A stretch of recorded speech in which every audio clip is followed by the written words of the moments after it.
The new story begins with the end of something. A bright shockwave shot into the sky at that moment. People fought, their swords grinding. Scarlet fire crackled among the stones. Someone said that if he destroyed this, the Demon King would disappear. It was a hooded man holding a red sphere. He asked if he was right, and his words were confirmed. He added that it was the heart of the Demon King. The demon began to laugh, saying that he had always told himself that if there was a person who could destroy him, it would not be a hero, but someone like him. The boy standing before him said the hero had made a great contribution to the victory. He replied that the current Demon King was weak. He was sure he knew that himself. If the hero had such a hard time fighting the Demon King, he wouldn't have stood a chance against him, after which he dissipated, bidding farewell to the hero hiding in the shadows. The man of power clenched his fist, causing the heart in his hand to disappear. The demon added that it was an honor to be destroyed by him, not by a hero. The boy declared the mission accomplished. He had destroyed the Demon King's heart. They told him it was confirmed and he needed to return. However, he mustn't be seen by the hero. No one must know of his presence. The boy muttered that he supposed that was it. He couldn't say he felt like humanity's savior. He'd been raised as a tool to win the war, nothing more. The knights gazed joyfully at the sky that opened before them. In the war that had ended, the protagonist's final mission had just been completed.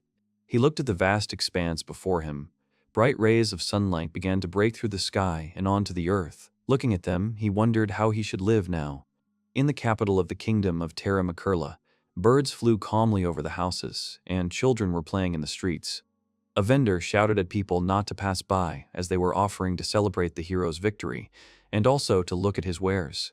Meanwhile, the protagonist approached the stairs toward the wide gates. He had arrived at the meeting room in the royal palace. He winced when he was told it had been a good job, as always. Turning to the girl in glasses sitting at the table, the young man said that they hadn't seen each other for a long time and called her Chris. She agreed, adding that they'd been communicating only via intercom lately. He replied that he'd left headquarters for the first time in a month and inquired about the Demon King. She replied that everything had gone smoothly. A couple of days ago, news of the hero's victory over the Demon King had spread around the world. Even though he was the one who actually defeated him. She lowered her head at these words. He replied that it didn't matter who won. In this case, it wasn't he who defeated the Demon King, but the organization. That's how he was raised. She replied that he was as indifferent as ever. She then asked if he was turning 15 this year. He confirmed her statement, after which she placed a large stack of documents in front of him. He asked what they were. Looking through the papers, she replied that they were documents about his work history. He responded that there were too many of them, to which she replied that this showed how extensive his activities were. He himself knows that their organization's job is to cover for the hero. In the Fourth Great War between the demon and the hero, the demon is the embodiment of destruction. The hero is the embodiment of hope. As the title suggests, the Demon King and the hero are destined to clash. Their clash is known as the Great War between the demon and the hero, and it has occurred 3 times in the last 30 years. The boy replied that now it was all over, the hero's victory, and therefore humanity's victory. 10 years ago, when the new Demon King was born, a new 4th generation of heroes emerged within Terry. The country where the heroes appear can rule over other countries. If the hero defeats the Demon King, their country becomes exalted and, what's more, the country also becomes richer. But what happens if the hero loses? The leaders were concerned that a hero born in the country would be unable to defeat the Demon King. As a result, their organization was created. The kingdom supports the hero in 2 ways, in the light and from the shadows. The Shadows, a special forces unit, are a secret group that operates in the strictest secrecy and does not worry about the legality of its actions. For the past 4 years, their organization has focused exclusively on supporting the hero and has become the hero's deputy. He knows the reasons for this better than she does. He replied that 4 years ago, the war had become particularly brutal. Then the unexpected happened. The hero couldn't even defeat a common demon. It so happened that the demon was an enemy that needed to be defeated to enter the castle. He believes the hero has fought him countless times. He fought and lost again and again. Even when accompanied by the finest knights from around the world, the battle always ended in the hero's defeat. By then, they were already in a panic. Time and again, they'd watch the heroes bravely go into battle, only to have them end up seriously wounded and forced to rescue them. They wondered if the hero would disappear if things continued like this. They wondered in horror whether humanity would be destroyed for the first time due to defeat by the Demon King. But then the unexpected happened. One of the organization's members ended the war by destroying the demon instead of the hero. The girl asked why he didn't just get down to business. He was the one who destroyed him. The protagonist asked if she was the one who gave the order. He remembered her shouting that she was taking full responsibility, because they simply had to win. She covered her face, remembering that she had completely forgotten about it, and said that she could really tell what it was, but it didn't matter, as he said. From that moment on, their organization also began participating in the war and fought many demons. However, they had to operate covertly. Simply put, no matter what they did, all their achievements were attributed to the hero. He noticed she looked displeased. She replied that it was natural. No matter what he thought, their contribution to this war was greater than that of knights and heroes combined. However, they can't let anyone find out about them. Even though the salary is quite large, life is so cruel. Officially, they are the army's lackeys. If this demagoguery continues, those at the top will start thinking he's a risk factor. He could just disappear tomorrow. The organization is well established, and he's been a member for 10 years now. He seems fully aware of how their organization operates, so she'll get to the point. Looking at him with a serious face, the girl added that a decision had just been made to disband their organization. The boy remained silent, thinking that ever since the Demon King had been destroyed, the formation's purpose had lost its meaning. Unlike the knight, whose duty it was to preserve peace, they had no other purpose. He had been preparing for this moment. So he asked what he should do now. He considered the worst-case scenarios for the sake of preserving the organization's secrecy. He noticed that she was saying that he could choose his own future. She replied that that was exactly what she meant. He had no plans for the future, and she would do everything she could to help him with that. Otherwise, her superiors would overload her with work. He replied that they were trying to bribe all the members for life so they wouldn't betray them, which made sense. She replied that since he had more merit than the others, his bribe would be better than anyone else's. But he didn't know what his plans for the future were. She asked him to tell her, but he asked what she would be doing. She replied that she would have a job similar to this one. He flinched and offered to continue his work, but she categorically refused him because he was only 15 years old. He was taken in by the organization when he was 5. Since then, he's fought for the kingdom in the war, but he's had enough. From now on, he must live for himself. There's no need to think too hard about it. He just needs to say what he wants. He doesn't know anything. He's been thinking about what he's been protecting all this time. Even when he destroyed the king, the war brought countless casualties. He did not even know how many of his comrades fell in battle. What had driven them to defend it to the last drop of blood? What kind of world was this, for which not only the hero but even they had gone so far? He remembered the happy smiles of the children. He said he wanted to live a normal life, like a normal person. He wanted to experience what it was like to live a normal day freely, but he doubted he could do it. Chris replied that everything was fine. She added that, to live a normal life, she thought enrolling in the academy would be the best option. Boys usually enter the academy at 15 to study. If he wants to experience normal life, it's best if he spends time with his peers. The guy replied that if there were a lot of his peers there, it wouldn't be too hard to fit in. Chris irritably replied that they weren't discussing an undercover mission. She stood up and suggested he think about his name first. He replied that it didn't really bother him. He was always called by his number. She suggested the name John. He replied that it didn't sound very good. She started considering different names, thinking it should be something familiar, so he suggested Tevet. She was surprised that it was the same as before. He said that was why it was appropriate. She understood and asked him to wait a bit. Taking the papers, she went to the door and said she would go create his life. She needed to get everything ready. He called out to her and thanked her for everything. He was just a child who knew nothing. He was only able to survive thanks to her. She trembled and burst into tears, begging him not to say such things because she was trying to hold on as best she could. She always thought of him as a little brother. If something happened, he should just tell her. He simply agreed with the crying girl. From that moment, his life as Tevet began. The protagonist looked out the open window at the clear sky and the city spread out below. He arrived at the Royal Academy for the opening ceremony. He spoke into the intercom that something terrible had happened to him. He said sadly that he was lost. Chris couldn't believe it, because he had been so self-assured when they said goodbye. He said that if nothing changed, he'd be late on the very first day. She sighed and asked where he was. He replied that he'd only seen a large estate. It looked like the home of a duke or some other nobleman. It didn't look like a school at all. Perhaps he'd taken a wrong turn, but she replied that this was the Bildar's Royal Academy. Looking at it, he realized it was gigantic.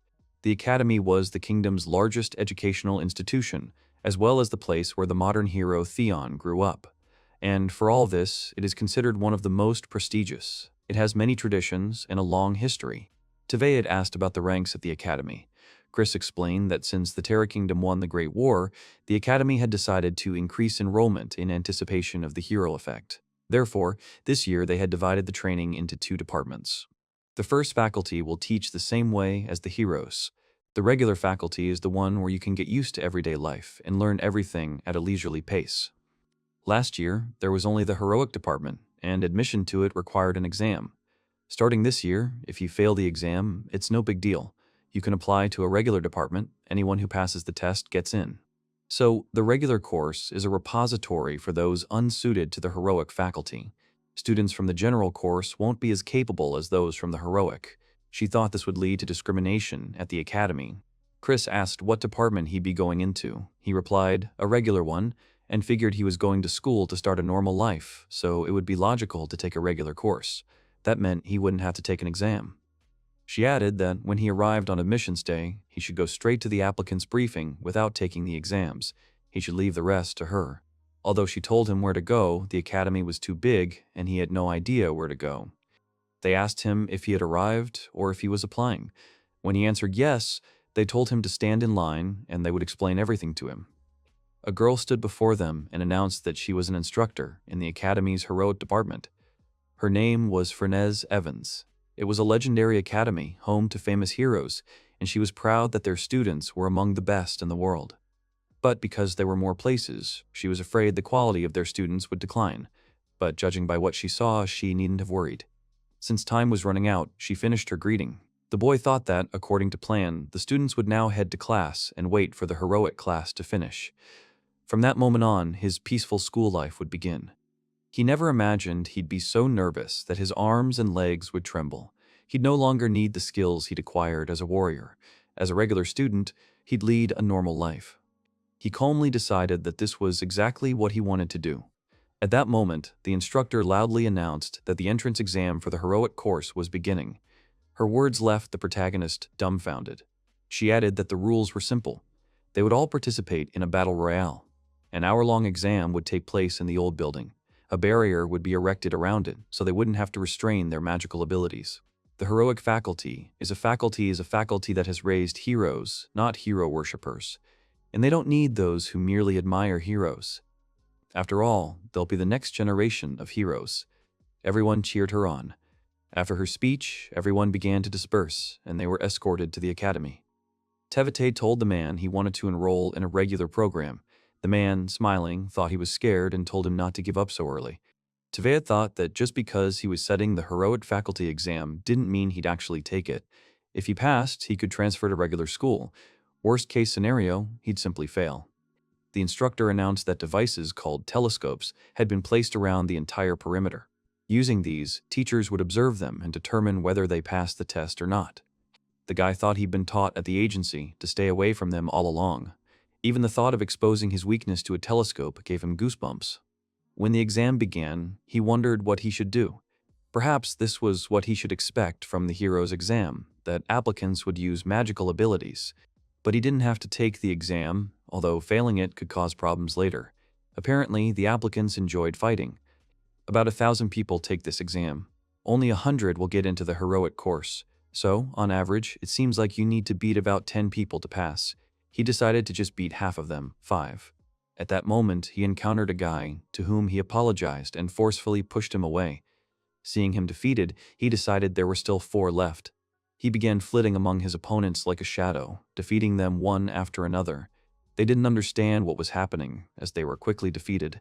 They tried to counterattack, but couldn't defeat him, deciding they simply had to flee. Suddenly, one of them walked into a trap and an explosion occurred. Lying on the floor, he asked Tevye if he intended to take the exam. He replied gloomily that after the exam he would return to the regular course. Deciding that he was being bullied, he would simply return to his village. Soon, the boy defeated his fourth opponent and thought it was some kind of prank when he saw the instructor. She laughed and said they couldn't even hit her. The student shouted that it was unfair to beat the instructor on the exam. She responded that it was a battle where everyone was fighting for themselves. TV had said it was childish and that he felt bad for people like that. Suddenly, a girl ran past him, drawing her sword as she went. Running past him, she attacked the instructor. The guy thought she was very fast. She wielded her sword so quickly that ordinary people wouldn't even notice. She used magical close combat techniques to enhance her physical capabilities. At that moment, the instructor pushed her, causing her to fly back. As she was getting up, she noticed the guy. He wondered if he should tell her that her skirt had ridden up. She saw it herself and was deeply embarrassed. She tried to attack him, calling him names. He responded that it was dangerous, stopping her sword with his hand. After that, he tied her up. He neutralized the girl, and that was it. That's the fifth. She shouted at him to stop, because she had a proposal to join forces against the instructor.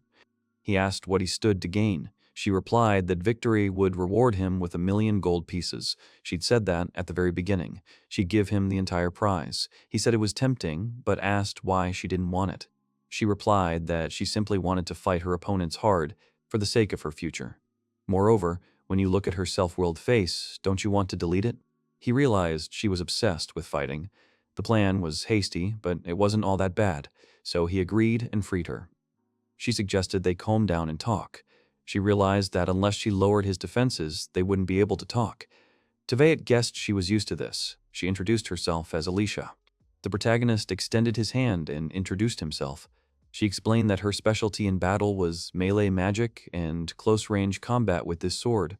He replied that he could use ranged magic and offered to cover her from behind. She agreed, adding that it had a short range, so it would be useless in a long-range fight. She realized the instructor was a close combat fighter, so she didn't think it would be a problem. But if things really did escalate into a long-range fight, she'd count on him. He said he had a proposition.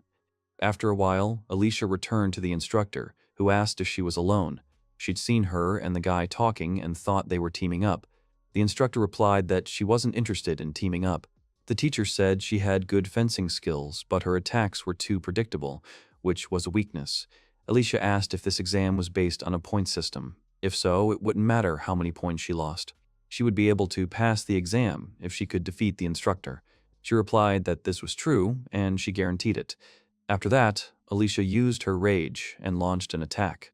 She quickly attacked her opponent, who met her sword with the words, "It's too weak." She began to counterattack, saying she wouldn't give her a break. She blocked her blow with her shield, surprising the teacher, as she was able to create a shield using her fixation. Alicia asked if her sword was magical. The instructor confirmed, adding that it was a regular magic sword, albeit a bit more powerful. She wasn't expecting to win the fight just by being better equipped, so she had nothing to worry about. She also asked if they used the swordsman style. Alicia was surprised that she'd already looked at her documents. She replied that she hadn't looked at the student's documents. Attacking again, she said that she wanted the exam to be fair, so she wasn't doing it. Alicia flew away from her, and the instructor said she'd failed and would report her failure after the exam. She shouted that she had to decide whether she passed or not right then and there. Suddenly, the instructor was attacked, and she realized it was a sniper. The protagonist agreed with her. He figured she knew where he was, so she could guess where he'd be shooting from. He'd warned Alicia in advance that he'd be changing positions. He tried to avoid her line of sight as long as he could. Finding a good position to attack, he fired. However, he missed. For a human, she had incredible reflexes. Moreover, he was surprised by her magic sword. She could easily block his shot. This means the sword was also designed for endurance combat, but that still remains a problem for him. He thinks he can gain so much firepower, so much thanks to this staff he accidentally found. He began to understand everything. At that moment, Alicia attacked the instructor. She pushed her away, simultaneously deflecting the shots. The boy continued firing at her sword. After 4 shots, he announced that they were finished. At that moment, the instructor's sword shattered. The instructor was shocked by his defeat. The protagonist said it was his turn. She was surprised, as he had been able to hit the same spot on the instructor's sword. But she also perked up, because this was a great opportunity for her. The teacher had shouted that it was impossible, because he'd been pushing for this from the very beginning, deliberately letting her block shots. Just then, Alicia attacked her, asking if she'd forgotten they were still fighting. The instructor replied that she'd lost. Alicia said his plan had worked. Fernez realized he was the sniper. It was brilliant, he had excellent skills. Alicia asked him where he got the staff, since he didn't have it when they parted ways. He replied that he'd met a boy with one and lent it to him. The girl was amazed, because by the time they parted ways, he'd still managed to knock out another man. He calmly confirmed her words. She remembered that ideally, he would like to defeat her with a direct hit, but if that didn't work, he would neutralize her. Without a doubt, the teacher's swordsmanship was top-notch. Even when she deflected shots, she adjusted the angle to reduce the strain on her sword. She didn't block the bullets, but rather altered their trajectories. What was even more astonishing was what he did. No matter how long she deflected the shots, or how durable the magic sword was, if the damage was concentrated in one spot, the damage would accumulate over time. But this is impossible without fully anticipating the enemy's movements. She understood logically how it happened, but her emotions still prevent her from accepting this explanation. The protagonist called out to her and said that now that they were finished, he would return the staff to its owner. She could take the victory money, as he had no need of it. She wondered who he was. He wondered what he was doing there. All he wanted was to enroll in a regular department. Meanwhile, the royal entrance exam came to an end. As the whistle blew to signal the end of the exam, the students gathered in the auditorium. There, they heard their results. Just as he had wanted, he had failed the exam. They were given uniforms, informed that the heroic faculty wore white, while those in the regular year wore black.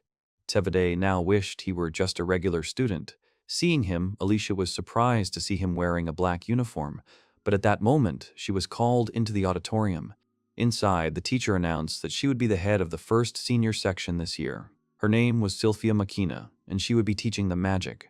From now on, their training would be divided into 2 courses. Although they will be in different faculties, this doesn't mean they will be completely separated. In fact, students from both years will often attend the same lectures. So, students from both years were in this room. She hoped they would have a pleasant time for the next 3 years, starting tomorrow. After class, Alicia grabbed the protagonist and told him they had to sign an official complaint. She couldn't believe he'd become an ordinary cadet. He noticed that, fortunately, she was wearing the white uniform of the heroic faculty. But that didn't explain why he was in the regular class. Besides, for some reason, she was considered the only one to defeat the teacher. He replied that everything was fine, since he'd wanted to be in the regular class. At that moment, the teacher called out to them. She said she needed to explain why he was in the regular class. The reason he failed the exam was because he was barely visible in the recordings of the telescopes that were used to observe the exam. Of course, she knows better than anyone that they united and defeated her, and there are several witnesses to it. But, oddly enough, the recordings only showed Alicia's combat achievements. Teviate wasn't included at all. The boy said he'd been deliberately avoiding telescopes. The teacher was shocked, as if he were deliberately making things more difficult for himself. He replied that it was just his habit. They were surprised. He thought it was from his time in the organization. Alicia asked if he could join the Heroic Corps. The teacher replied that it was possible, but starting next year. Alicia added that he has everything he needs to get into this department. He said he'd always wanted to be in the regular course. He knows she's saying this for his sake, and he's grateful for it. She replied that she wasn't saying it for him or anything like that. She simply wanted to be in the hero course with him so they could become stronger together, which would be beneficial for her. The teacher asked him if he'd heard about her past. He said no. She said he should just be a little more discreet. The place where she was born was quite peculiar. Such cases weren't all that uncommon. All academy students are provided with dormitory accommodations, and each receives their own room, which they can use as they wish. Teviate realized that the academy was truly generous. He saw a guy running towards him, breathing heavily. He fell to the ground and said it took much longer than he thought. The guy asked if he was okay. He answered yes. Standing up, he asked if Teviate was a student there. The boy replied that they were in the same class. He extended his hand to the protagonist, and the boy said his name was Glenn Uris. Teviate also introduced himself. Glenn recognized him as the guy who'd been with a faculty girl since they'd started studying. Teviate replied that they'd met during an exam and weren't flirting. They discussed the boy's mistaken entry into the exam. Glenn said that, if he thought about it, people had mistakenly assumed he was applying for the heroic course, probably because of his appearance. Teviate replied that he looked like a seasoned warrior. He said he'd only been on the battlefield for a short time before, but it hadn't lasted long, and he'd left almost immediately. Tveit asked if it was because of injuries. He replied that it was probably a heart injury. He simply couldn't bear to look at the brutality of war. He was focused solely on training his body, but his heart was still weak. Afterwards, he decided to ask the protagonist what happened to him, whether he had experienced any similar circumstances. He then noticed the scars on the boy's body and asked how he got them. They didn't look like wounds made by demons. They seemed human-made. The Viet thought it best not to show them to anyone. Their pasts were more similar than he thought. It would be a problem if he inquired too much and eventually learned about the organization. He had to continue on his path, sticking to the blatant lie, whatever it was. He apologized and said it wasn't true, because these were work-related injuries. He worked in the cleaning industry before entering the academy. He helped his family with the family business. In other words, he's a janitor. Glenn didn't believe it, but the cleaner couldn't have sustained such injuries. Tveit replied that removing stains was much more difficult than one might imagine. Moreover, these stains were in awkward places, out of sight of the average person. In fact, such injuries are a thing of the past in their business. Glenn replied that it was hard work. He never imagined that cleaning the city would be such a difficult task. Now he understands what happened to him. In that case, he shouldn't show his scars to others. They might raise unnecessary questions. The protagonist replied that he would be careful. The teacher said that 6 months ago, the fourth hero defeated the Demon King, and with that, the fourth war between heroes and demons came to an end. As for those who were not part of the hero group, but helped in defeating the Demon King, can anyone tell us about them? Sieg replied that, in addition to their country's army, there was also the True Order of the Knights of Light and the Duchies. Those were the ones who took the initiative to support the hero. The teacher confirmed his words. The achievements of the Knight of Light on the battlefield are comparable to the grief felt in the hearts of men at the death of their captain. His achievements are stories they must pass on to future generations. She asked the boy if he knew about knightly orders from other countries. The protagonist wondered which order was the most important when he was on the battlefield. The teacher asked him to continue where Sieg left off. The boy stood up and said that the 3 knightly orders of the Holy Kingdom, Silver, Ruby, Sapphire, as well as the Demon Nation, had formed their own knightly order of dragon hunters to aid the group of heroes. She replied that she hadn't imagined he knew about the knightly order of dragon hunters. He was quite a diligent student. Even among the demons, there were those who fought against them and then sided with humans. After class, Zig insisted he not stand out. Those in the regular class were just losers who hadn't passed the exam. Just because they were in the same class didn't mean they were equal. The protagonist remembered Chris saying this would lead to discrimination at the academy, and she was right. Zig asked Alicia if she agreed with him. She replied that maybe so. Then she added to the guy that she didn't know what his views were, so she didn't know how to react. She also asked if he really intended to hide his strength. He replied that he didn't want to expose himself more than necessary, and she wasn't going to tell him you couldn't do something. She understood what he meant. She asked him if he wanted to be her partner. Tveit didn't understand why she wanted to. She replied, to become stronger. He said strength was needed to fight. It was useless now, since the war was already over. She squeezed his hand and added that she still wanted to get stronger. That's the reason she entered the academy. The guy thought she was too fixated on it. At this point, you could say she's completely obsessed. He didn't know much about her. If he became her training partner, he was sure he could gain at least some information. But the problem is how this will affect the ordinary life he wanted. It's unlikely to be positive. The reason is that the circumstances she's hiding are probably not normal. So he decided to decline her offer. She replied that it was sad, but she was giving in. Besides, she wasn't going to force her values on others. But in return, the guy offered to be just friends. He can't be her training partner, but he can be her friend. It won't bring her any profit or loss, just friendship. After some thought, she accepted his offer. Afterward, they warmed their hands and decided to take things slow. She thanked him and took his words into consideration. At that moment, Glenn appeared, very dissatisfied with their relationship.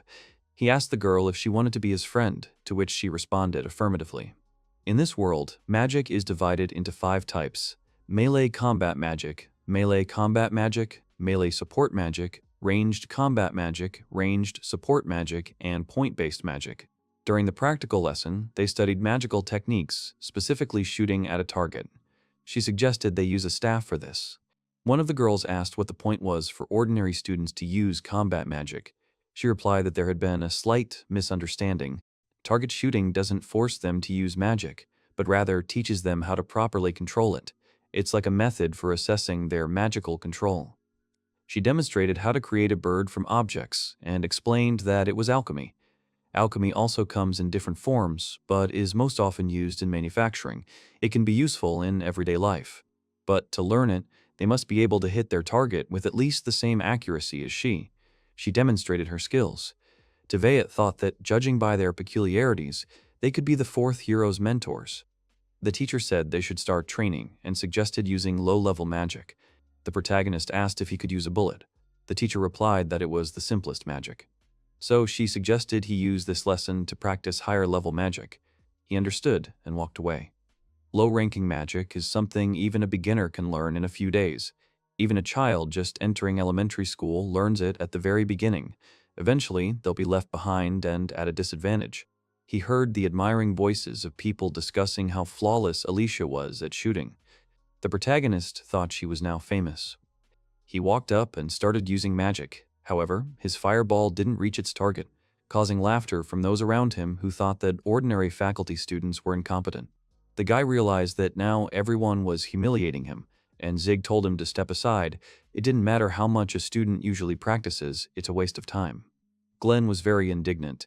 He tried to stop him because it was Tveit's turn to practice, but the guy calmed him down, saying that it was true that he lacked potential. He sat down and said that the students of the heroic faculty were becoming more arrogant every day. Tveit thought he didn't like fights, since it was much easier to ignore aggression. Glenn replied that the bad aftertaste would still linger, so he cheerfully suggested they go meet a girl after school. Later, in town, he talked about how the key was to pretend to be experienced so no one would think he was doing it for the first time. He suggested he watch him first. He'd show him how it was done. He never thought he'd do this, but come to think of it, it was the first time he'd ever hung out with someone after school. He was used to spending his free time after school reading. The squad was disbanded after the final battle. Afterwards, he was enrolled in the academy. Ultimately, his life gave way to lessons. The unfamiliar experience here is no different from his time in the organization. He'd been given a new chance, so he should probably try actively seeking out skills he didn't have. And at that moment, Glenn approached the girl. However, she called him names and slapped him in the face. He returned to his friend, saying that in his imagination everything had looked different. Tveit realized that this had only worked in his dreams. Glenn decided to try again, but when he returned, his face was smashed again. He told Tveit it was his turn. However, Tveit wasn't about to agree. But after his persuasion, he decided to give it a try. It was an important experience after all. Glenn hid in the bushes and offered him words of encouragement while Tveit thought about what his colleague had told him earlier. He explained to him that meeting girls was like fishing. He called out to a passing girl who looked wary. He realized he had to say something that would make her trust him. He noticed her earrings, which he'd seen before. She was completely relaxed. He realized he'd been told to act with them as he was accustomed to. Looking closely, he analyzed her appearance and realized she had come from outside. He asked if she had come to see the sights, to which she replied affirmatively. Afterward, they began a leisurely conversation. They discussed the castle, which was open to tourists, and he suggested the girl take a walk to the nearest shoe store and smiled at her. He also noticed that he had come with a friend and asked if he could join in. However, when she saw him, she quickly ran away from them. They began discussing the results of his encounter with the girl, and Tveit decided to try again. Glenn was happy to have such a friend. Nearby, they noticed a cute girl standing near the wall. The protagonist thought he'd seen her somewhere before. He approached her and asked her where he could get a bite to eat nearby, since he'd only just arrived. But in response, she started recommending nearby places. Afterwards, she offered to walk him home. It was better than he'd thought, so he checked to see if it was really okay and decided to thank her when they got to the restaurant. He said he'd buy her whatever she wanted, but he thought he'd overdone it. She asked if she could discuss it with her friend first. A familiar voice came from behind him, agreeing with his proposal. Alicia said she was disappointed, as she hadn't expected such behavior. TV8 replied that today was the first time he'd ever tried it. The girl said she genuinely believed they'd been caught, to which they apologized. Alicia said they'd decided to change the scenery, after which she asked the waiter for more drinks. She also wondered why they still hadn't remembered what her classmates looked like. Mies was in the same class as him. It was no wonder he felt she was too polite. He'd forgotten to remember people's faces because he'd lost his sense of danger. Glenn said he recognized her. "She's so beautiful. She's the idol of all the boys in the regular department. The girl said it embarrassed her since she failed the exam for the heroic department. Tevayet asked why he hadn't told him about it. After all, he was bothering his classmate because of him. He replied that he simply didn't think he could do it. Alicia called him names and asked Tevayet why he'd held back in magic class. He replied that that was truly all he could do. She didn't understand. He could use a sniper shot, so why couldn't he use another? He explained that the shot and the bullet were the only things he could use. The girl was shocked because he was saying he could only use 2 types of magic. He added that he simply doesn't know if he can use the others, since he's never studied them. An instructor once told him that this one was enough for him, and despite this, he managed to defeat the teacher. These words shocked Mizi and Glenn. They thought it was the girl who had defeated her. She calmly replied that, in fact, that wasn't true. The protagonist had defeated her. At that moment, they were distracted by the noise of the students arguing with the salesperson. They were shocked to find themselves still seeing their classmates. The seller tried to explain that if they broke the item, they should pay for it. But Sieg said that a sword that breaks during testing isn't worth compensation. But the shopkeeper insisted he'd warned them it was just a decoration. Tevayet realized Sieg was at fault regardless. This explained why the shopkeeper wouldn't budge. Alicia was about to draw her sword, but the boy stopped her. She said things would soon reach a breaking point. When it comes to their personal interests, nobles do it without even batting an eye. Meanwhile, Siege had already taken a swing at the shopkeeper, intending to punish him with his own hands. Alicia shouted at him, informing him that he was about to commit a crime. But he calmly replied that it was punishment. Glenn was also outraged, as his actions were disturbing the peace in the capital. Meanwhile, Sieg turned his attention to Tevayet, disparaging his skills. He believed he was the epitome of every ordinary student. If he continued to interact with him, his worth would be called into question. Zig noted that the girl may be a commoner, but she was from the heroic faculty, just like him, so he would consider her an equal. He offered to help her choose her entourage, since he is the Baron's heir and has the right to judge ordinary people. After which he bowed and extended his hand to her, inviting her to join him. The girl was very confident in his conviction. She replied with a smirk that Tevayet was stronger than the yoke, which puzzled the others. Zig decided that the ordinary people had deceived her and corrupted her common sense. After that, he began using magic. He decided to attack the boy, but the latter stepped forward and parried his blow. Sieg didn't understand what had happened. Tevayet told him to stop casting his spell and put away his sword, or next time he wouldn't miss. Zig shouted at him not to dare give him orders. Tevayet reminded him that he had warned him earlier and concentrated the bullet in his finger, hitting his opponent's hand directly. He fell to the ground and started screaming that it hurt. His friends immediately grabbed him and began to lead him out, as they needed to stop the bleeding immediately. Tevayet ordered him to stop, as he still had to pay for the sword. He turned around and, shouting that he had been disgraced, threw the wallet at him. Furious, he said that next time he wouldn't leave so easily. Alicia was curious about what it was. The boy replied that it was his upgraded bullet, an E-rank spell. The girl couldn't believe it, because to improve it like that, you need to focus on speed and rotation. She'd never seen anything so extreme and asked who he was. He replied that he was a former city janitor. After class, Glenn invited Tate to get something to eat and headed to the cafeteria first. He noticed that Zig was absent. His actions yesterday left a hole in his arm. But it should be back to normal overnight with the help of support magic. He probably decided not to take any chances and take a couple of days off. In the hallway, the boy met Alicia, who asked if Sieg had shown up. Tevayet replied that he hadn't and thought he'd come and try to get revenge. She replied that they couldn't say for sure, he'd been acting weird the day before. She asked where they were having lunch and found out about the canteen and decided that she should go there since her friend was having lunch with her friends. A guy asked her if she had friends in the heroic department. She said it was rude, but not far from the truth. He assumed she was a loner, but she replied that it was called being independent. She was sure he had a question about Zig. The reality is that students from the heroic faculty consider it normal to insult regular students. She doesn't like to participate in such behavior, so she doesn't cultivate friendly relationships with them. Starting this year, the academy has been dividing students into different levels. Their uniforms also vary. Students from the heroic faculty look down on others, as any student would agree. Alicia didn't care what house someone belonged to. She noticed that Tevayet's collar looked sloppy. He replied that he was doing what the other students did.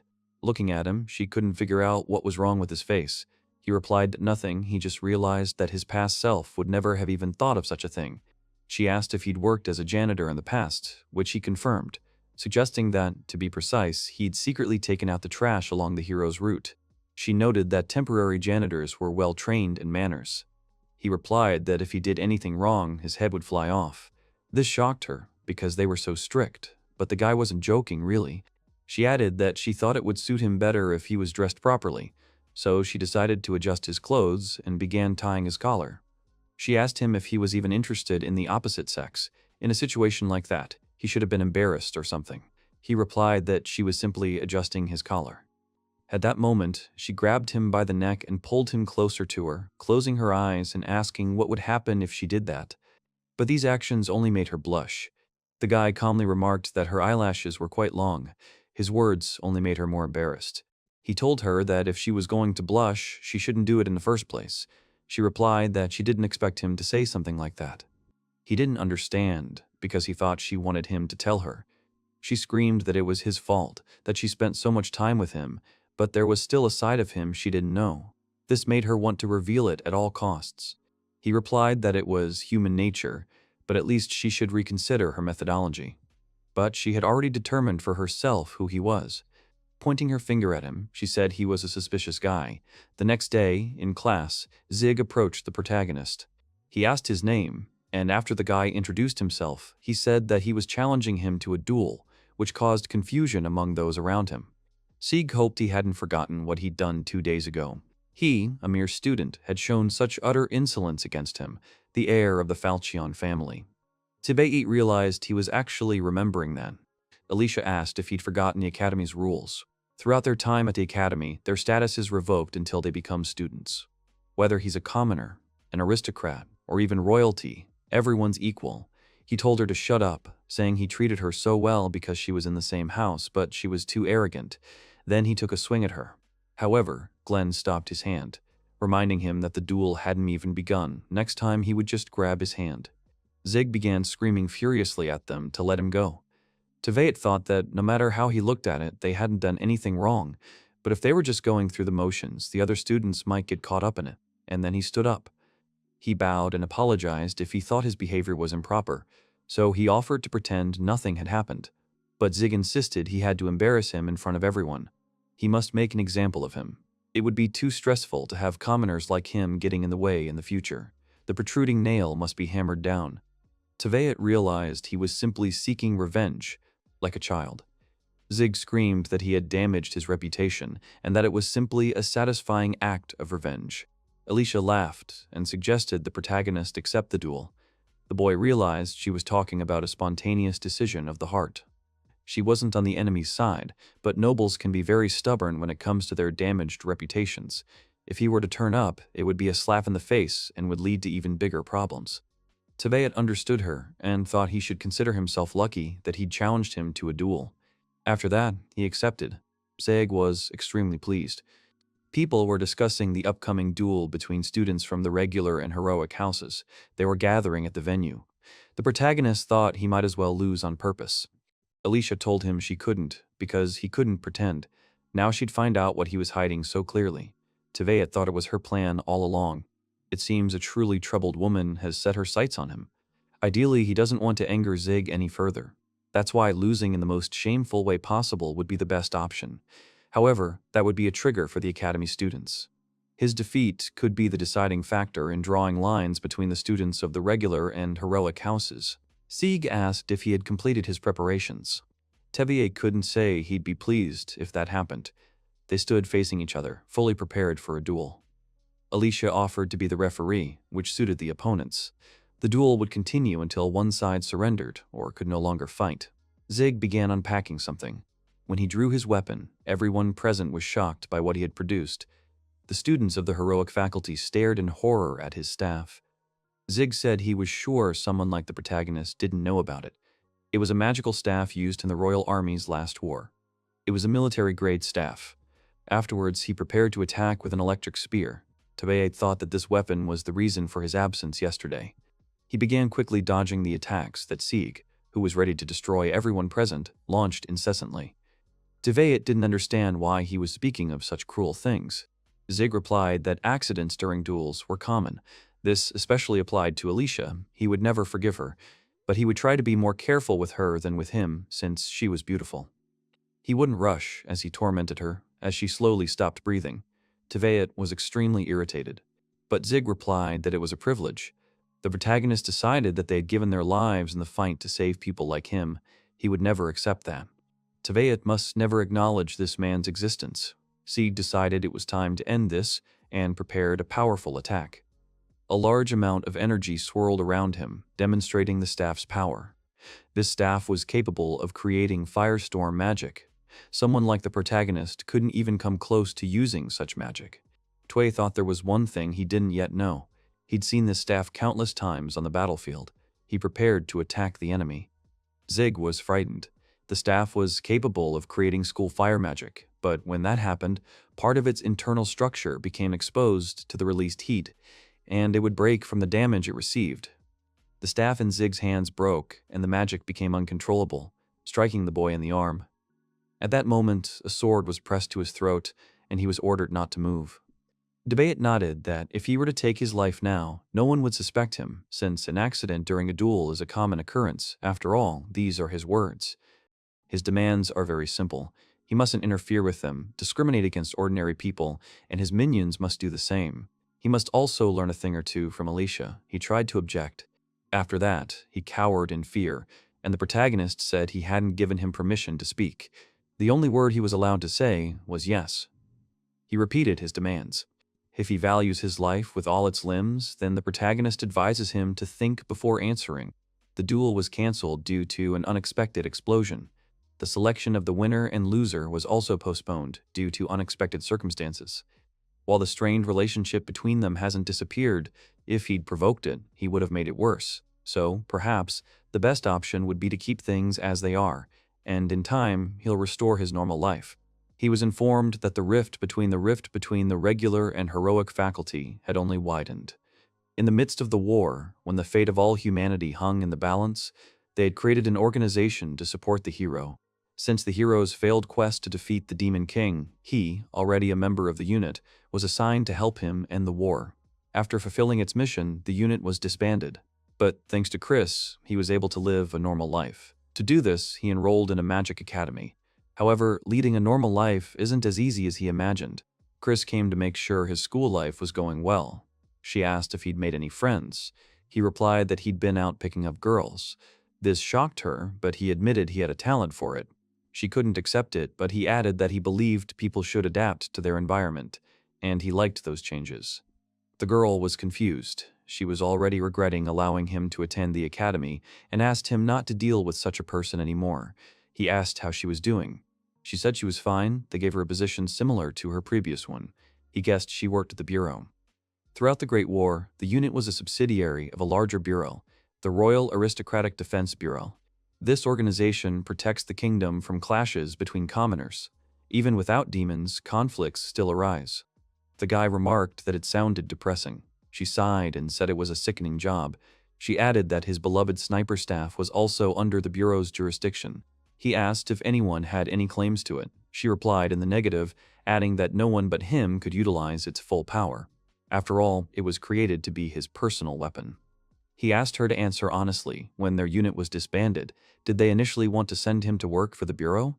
She confirmed his words and added that she had refused for the reason she had previously stated. He thanked her and said that thanks to her, he could experience a taste of normal life. He might even have proposed if she had been his age. She resented the fact that she wasn't that old. Just then, Alicia passed by. Chris apologized and said she had to get back to work. He asked what he did.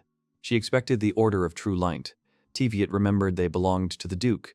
They were known for judging a person based solely on their abilities. She added that they had been assigned as bodyguards. He was surprised that he would be protected. She replied that he was rather cynical. The war had only just ended and the world was still unstable. Frankly, it was an acceptable move. Once he arrived in the capital, their work would be complete. He wondered why the Order was heading to the capital, but she couldn't tell him. She thinks it's going to be a big event, something he should be looking forward to. She's sure the academy will be involved.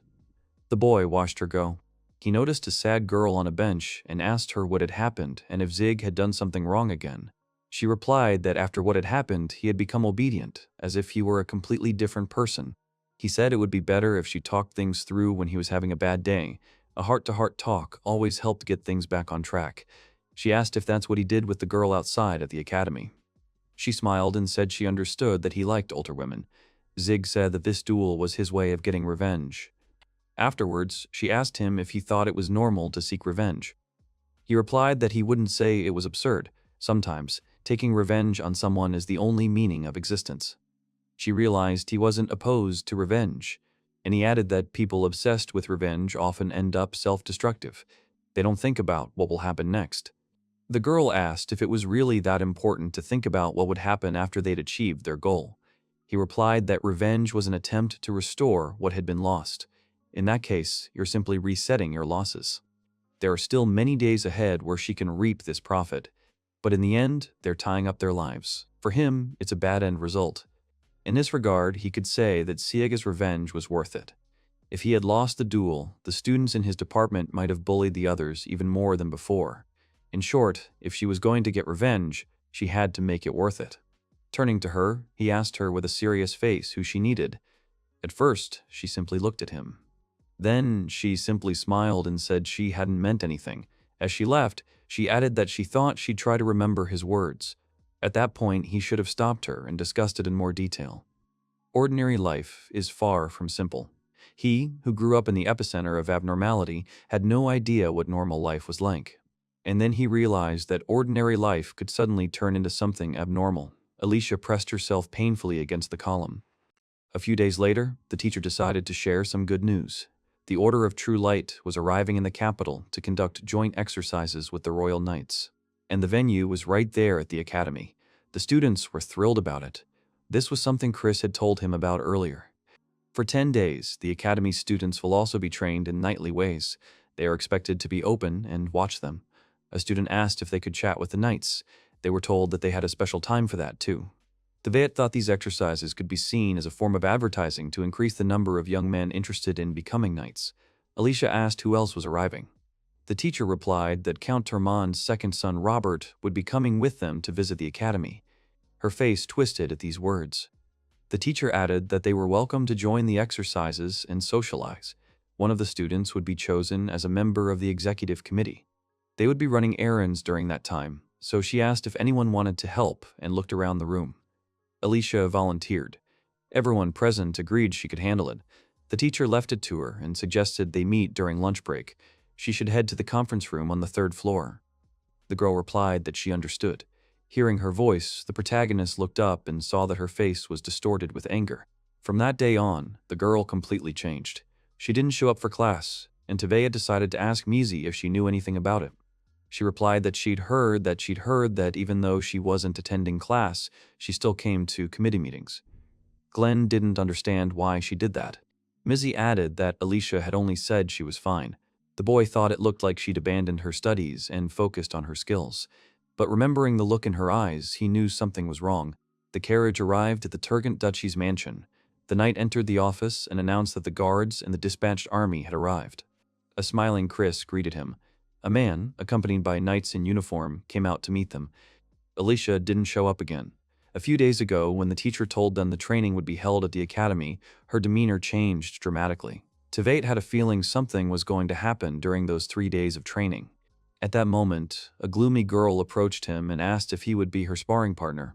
He reminded her that they had discussed this matter earlier and that he had told her not to rush. She shouted that she had to stay strong. She didn't have much time, and now was no time to think about whether she was rushing things or not. She begged him to help her. He asked her to calm down and at least explain what was happening to her. But she turned away and said she couldn't talk about it. The guy replied that he had no desire to tread on a minefield he could clearly see. She then started screaming that even if she fought him right there, the only thing she'd be better off with was getting beaten up. Then she left. Teveit's friends surrounded him, confused as to what was happening. He knew it was related to the training. Besides, he was unnerved by the previous conversation. The time had come for him to ask his mentor for help. He pulled out his device and requested information about a student named Alicia. The day before the training, he approached her, wanting to talk.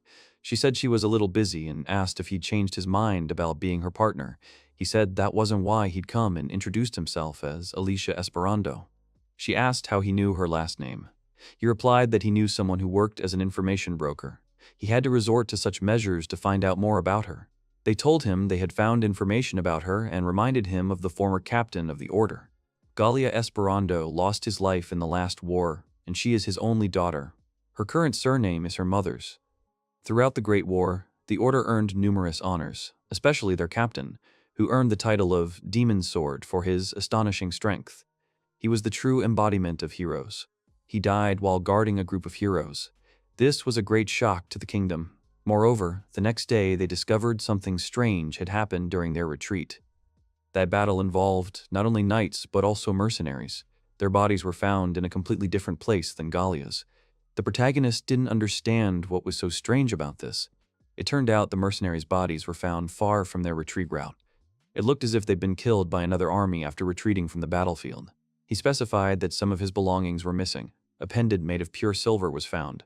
The boy realized it was the mercenaries, not the Demon King's army, who had destroyed him, and then they were destroyed too. Chris confirmed his words. The one who hired the mercenaries was Duke Robert. He was also involved in corruption, thus Galia was silenced. Apparently, Robert's deputy overheard their quarrel. Tveit understood everything.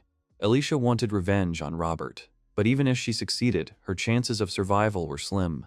He asked her to stop before it was too late. What she was attempting was destructive revenge. When she didn't try, she'd be caught sooner or later. He guessed what she wanted to destroy during the training, but even so, she was still afraid, because she still hadn't prepared. She screamed that she simply might not get another chance. Robert almost never leaves his territory. He's so cautious that he remains guarded around the clock.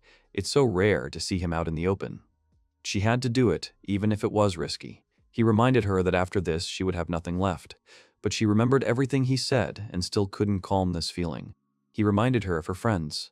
They would be heartbroken when they learned she was gone, but she was sure they would soon forget her. He couldn't believe she was serious. She added that she wasn't leaving her family or loved ones, but even so, she still wouldn't stop. Coming closer, she asked if he wanted to be her lover. She approached him, and he said that if that was enough to stop her, then he was ready. But her gaze grew darker. She noticed that he hadn't let his guard down even during the kiss. As she left, she asked him again not to try to stop her. He realized that if he continued, she would draw her sword without a second thought. On the day of joint training, everyone fought each other. Glenn said it was awesome. As expected of the pride of their kingdom, the royal knights were magnificent. They discussed all the knights present, commenting on how magnificent they were. Glenn decided that Alicia was lucky, as she literally had a front row seat. Right now, she was busy with committee work. Tveit glanced at Robert. He assumed she wouldn't have time to approach now. The committee announced that mock battles would now be held between students and knights. It was a once-in-a-lifetime opportunity, and they were being offered it. If they performed well, they could become knights. Glenn confidently headed toward the duels. Mizi asked if Tveit would attend. He waved and went to the swords. Examining them, he noticed they were dull. He looked grimly at the captain of the order, who had influenced the outcome of the war no less than the previous captain. He was a frontline hero. As someone who had always worked in the shadows, he would have loved to make peace with him. The captain told him to attack. It was clear from his stance that he was allowing the students to strike first. He was much more physically developed than Tveit. A drawn-out attack would have been the best option. But that wasn't his goal, so he quickly launched an attack, harnessing his rage. He dealt blow after blow, managing to dodge the attacks. The captain said he had some skills. After that, he used his rage and heightened reflexes, claiming it was his turn, and began attacking him as well. Tveit realized he was still holding back. He might as well lure him in. He charged again. He might not want to go all out against the students, but a single move would be enough. He simply wanted to see the captain's full strength. The protagonist struck his opponent with his sword. But this was merely a bait. He decided to deliver the real blow with his foot. The man dodged his attack, and the boy realized he'd struck too weakly. Meanwhile, the captain began to counterattack. The bait flew off him, and the fight was stopped. The captain apologized, saying he'd lost his cool for a second. The guy replied that everything was fine. It was a great honor for him to spar with the captain. He replied that he was weak compared to the previous one. He wasn't embarrassed, he simply valued strength on its merits. He would protect his master with his own hands. Tevayet thanked him for the sparring, and the man asked the boy's name. He introduced himself. Tevayet thought he was truly strong. During their last exchange, he barely managed to dodge the sword flying straight at his face. But now, at least, he had an idea of his power. Chris clarified whether he was asking if they would target Robert. He asked if the Bureau would do anything about it, but she honestly couldn't tell him. He realized the Bureau was aware of his corruption. But despite his crime, the Bureau considered his life useful to the kingdom. After all, the Bureau works only for the good of the kingdom. Robert's security doesn't look like they're going to relax anytime soon. That means they won't be able to eliminate him during the training exercise. This means they'll be leaving tonight. After their conversation yesterday, he realized one thing for sure. Her anger wouldn't go away until she destroyed it. Therefore, he wouldn't stop her or restrict her. After the duel, Glenn was delighted that the boy had managed to land a blow on the order captain. He replied that he had simply been lucky, and he thought he was very strong. Robert's security is impeccable. If she mingles with the other members of the executive committee, she'll have absolutely no chance of attack. Tonight, she'll have a chance to avenge her father, and she'll take it. Her father was the one she respected most. He judged people by their skills, which is why his ranks were full of seasoned veterans, but despite this, he managed to rise to the highest rank. He was so powerful that he was called the strongest captain in history. After that, he earned the title of Demon Sword. But when he was with her, he became the warmest family she could ever dream of. His sense of justice was stronger than anyone else's. She respected him so much that she began practicing swordsmanship with him. They asked her if she wanted to become a great knight like him. She agreed, so they taught her the most important thing a knight should know. She must live a straight life. She must go straight to what she believes in, and by doing so, the sword will become straight, and the knight's sword must be straight. A curved sword can't protect anyone. Therefore, she must live a straight life. She must become a person people can trust. The next day, the order was sent to fight in the heroic war, and so he began visiting the house less and less often. But her father's voice constantly echoed in her head. To follow in his footsteps, she cast aside all emotion and focused entirely on training. Years later, as the war was drawing to an end, the heroes group entered the Demon King's territory, waiting for her father to finally return. She wondered what he would say when he saw her skills, but she received a letter saying she was gone and her father had died in battle. It wasn't like him. He lived life to the end. She cried and thought about how he would never return. One day, a follower arrived, bringing souvenirs from her father. He said he had something he wanted to tell her. He overheard that her father and Robert weren't on good terms. Before entering the Demon King's territory, Galia was stopped by the duchy, and at the same time, he heard their voices from a room that even the guards couldn't enter. He overheard conversations about embezzlement and bribery. She couldn't believe it. She had no proof, so she decided to talk to those in the order. They were sympathetic and therefore didn't hide anything from her. During the retreat in which her father died, Robert unexpectedly hired several mercenaries to assist them. No one understood why. Moreover, the mercenaries disappeared and fled far from the line. Robert considered this a betrayal and ordered their destruction. Alicia realized that he had orchestrated the whole thing. Her father had lived such an honest life, but this man had destroyed him. She remembered her father's words and decided to move on with her life. But to destroy Robert, she watched the man in the tent, thinking about how he had destroyed her father. There were many guards in her way. She noticed Tevayet battling the captain. It was unreal. He was even faster than he had been during the entrance test. She realized he'd been holding back. She wondered how to win him over. If he stood in her way, her revenge would undoubtedly fail.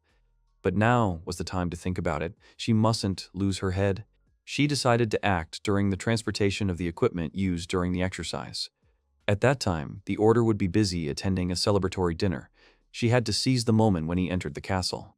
She asked her father to wait a little longer because she was sure that she would finish him off tonight, and the real battle would begin. As the moon rose in the sky, the girl, sword in hand, hid behind the students. She needed to be faster to get very close to Robert. She watched from the bushes as the carriage approached the gates. As she had planned, he left his guard and entered the castle alone.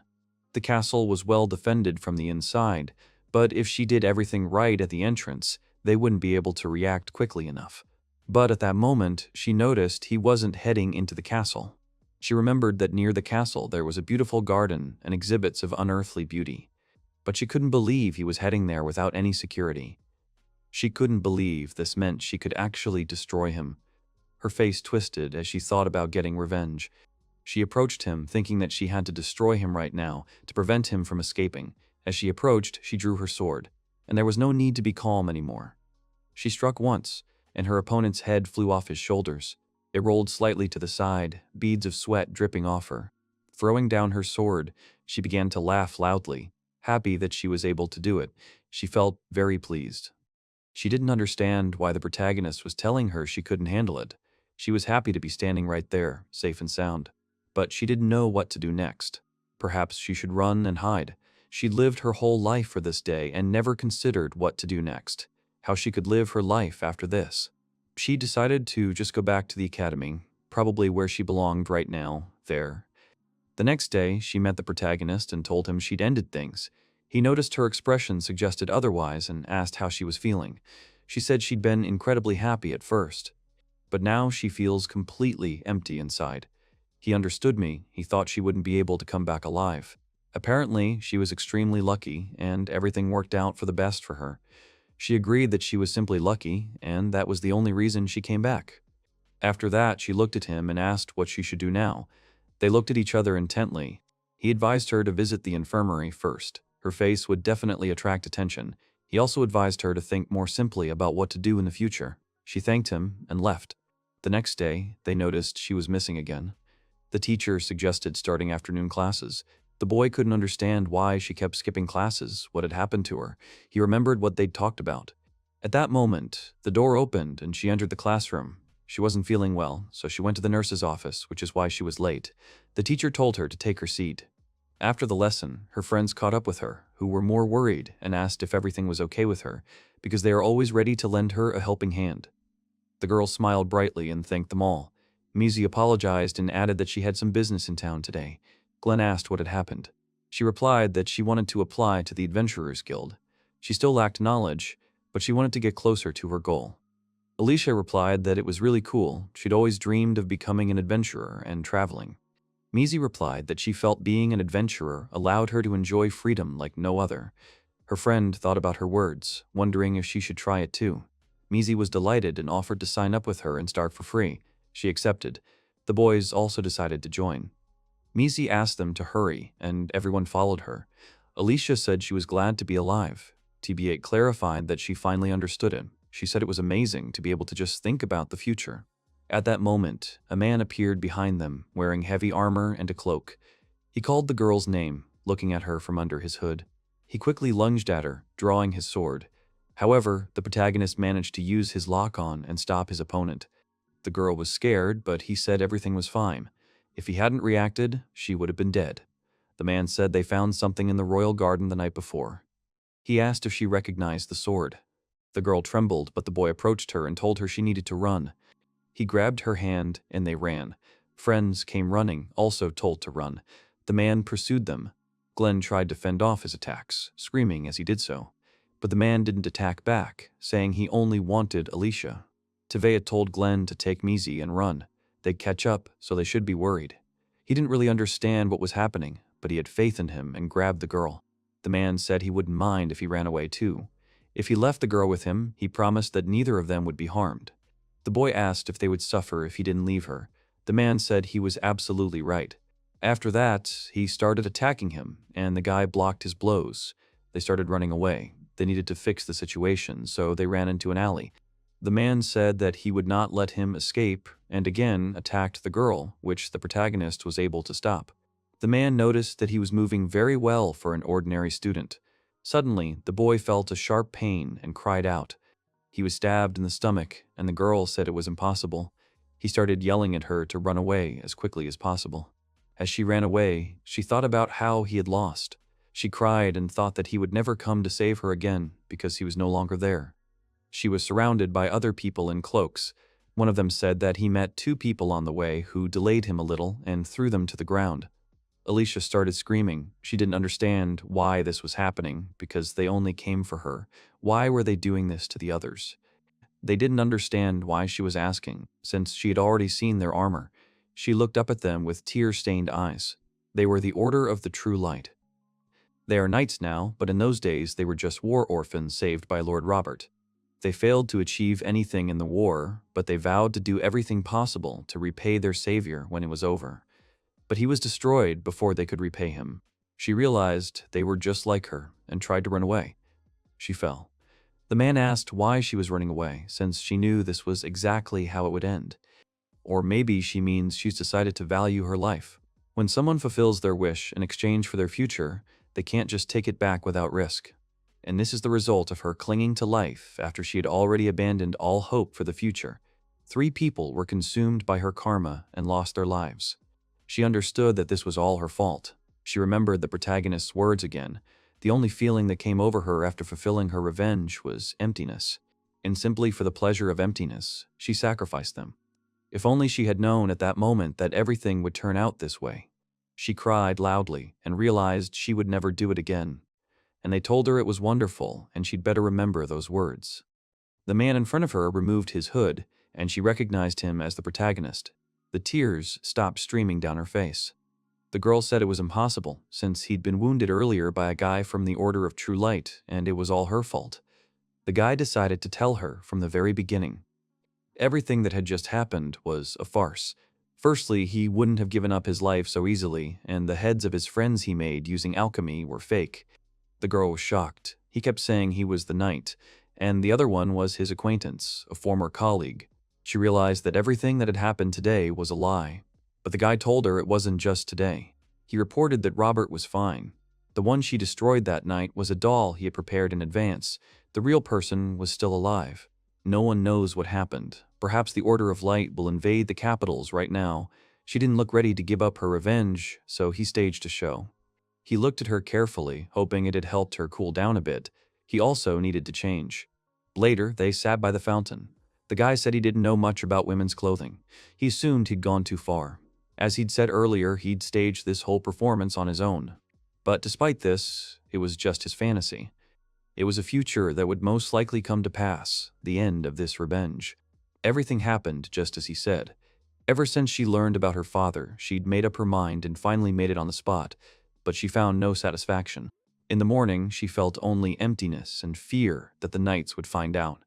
But she ended up thinking about the future even before she understood everything.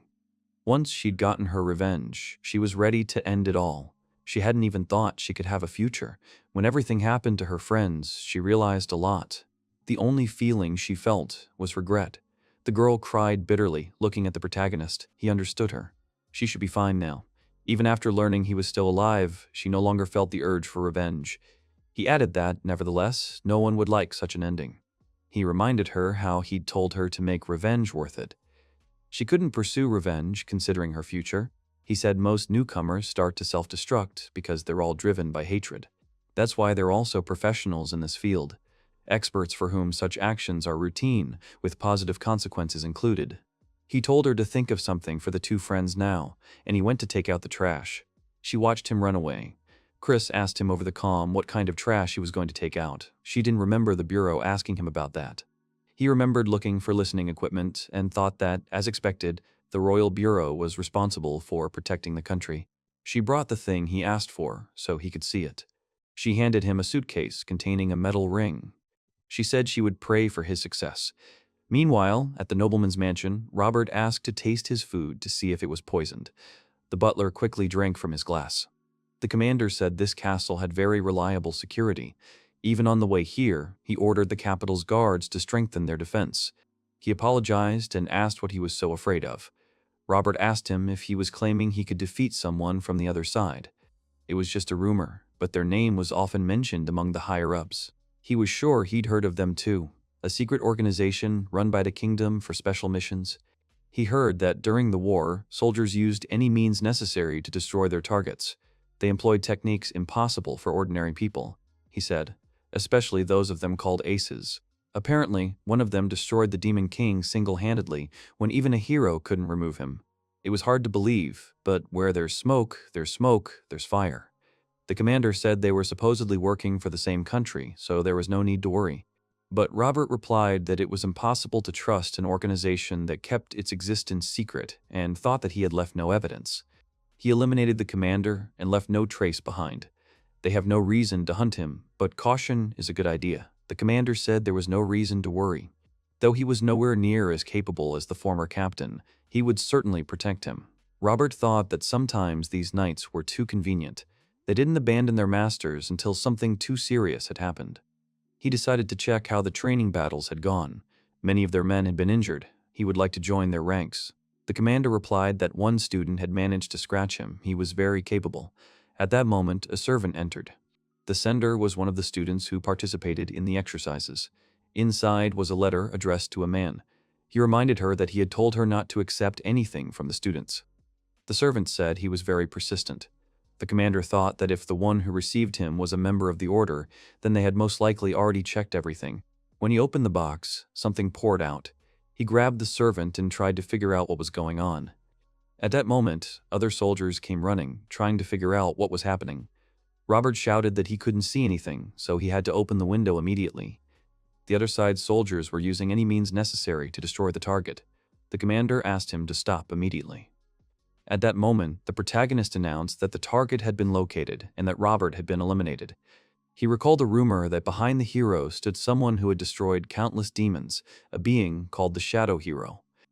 The dark side of the kingdom, the organization for special commissions, number 1, who was called number 28. Tveit reported the target had been successfully eliminated. Chris asked about his partner. He replied that he was excellent as always. He held a staff shaped like a rifle. Chris said he should thank her, but the weapon was still gathering dust in the closet. It was a black feather, 28, a sniper staff created specifically for the protagonist and which only works with the sniper shot skill. Looking through the scope, the boy decided the captain had paid for what had happened during the training exercises. He understood why they were so willing to cooperate with him. It was for Robert's secret ledger. She reported that information had recently leaked that Robert was planning to commit some shady dealings during his stay in the capital. The boy said he felt some satisfaction. She replied that it was unusual to hear that from him. Even when he defeated the Demon King, he hadn't shown any reaction. Returning to those times, he didn't remember his reactions. He simply felt that it was all over.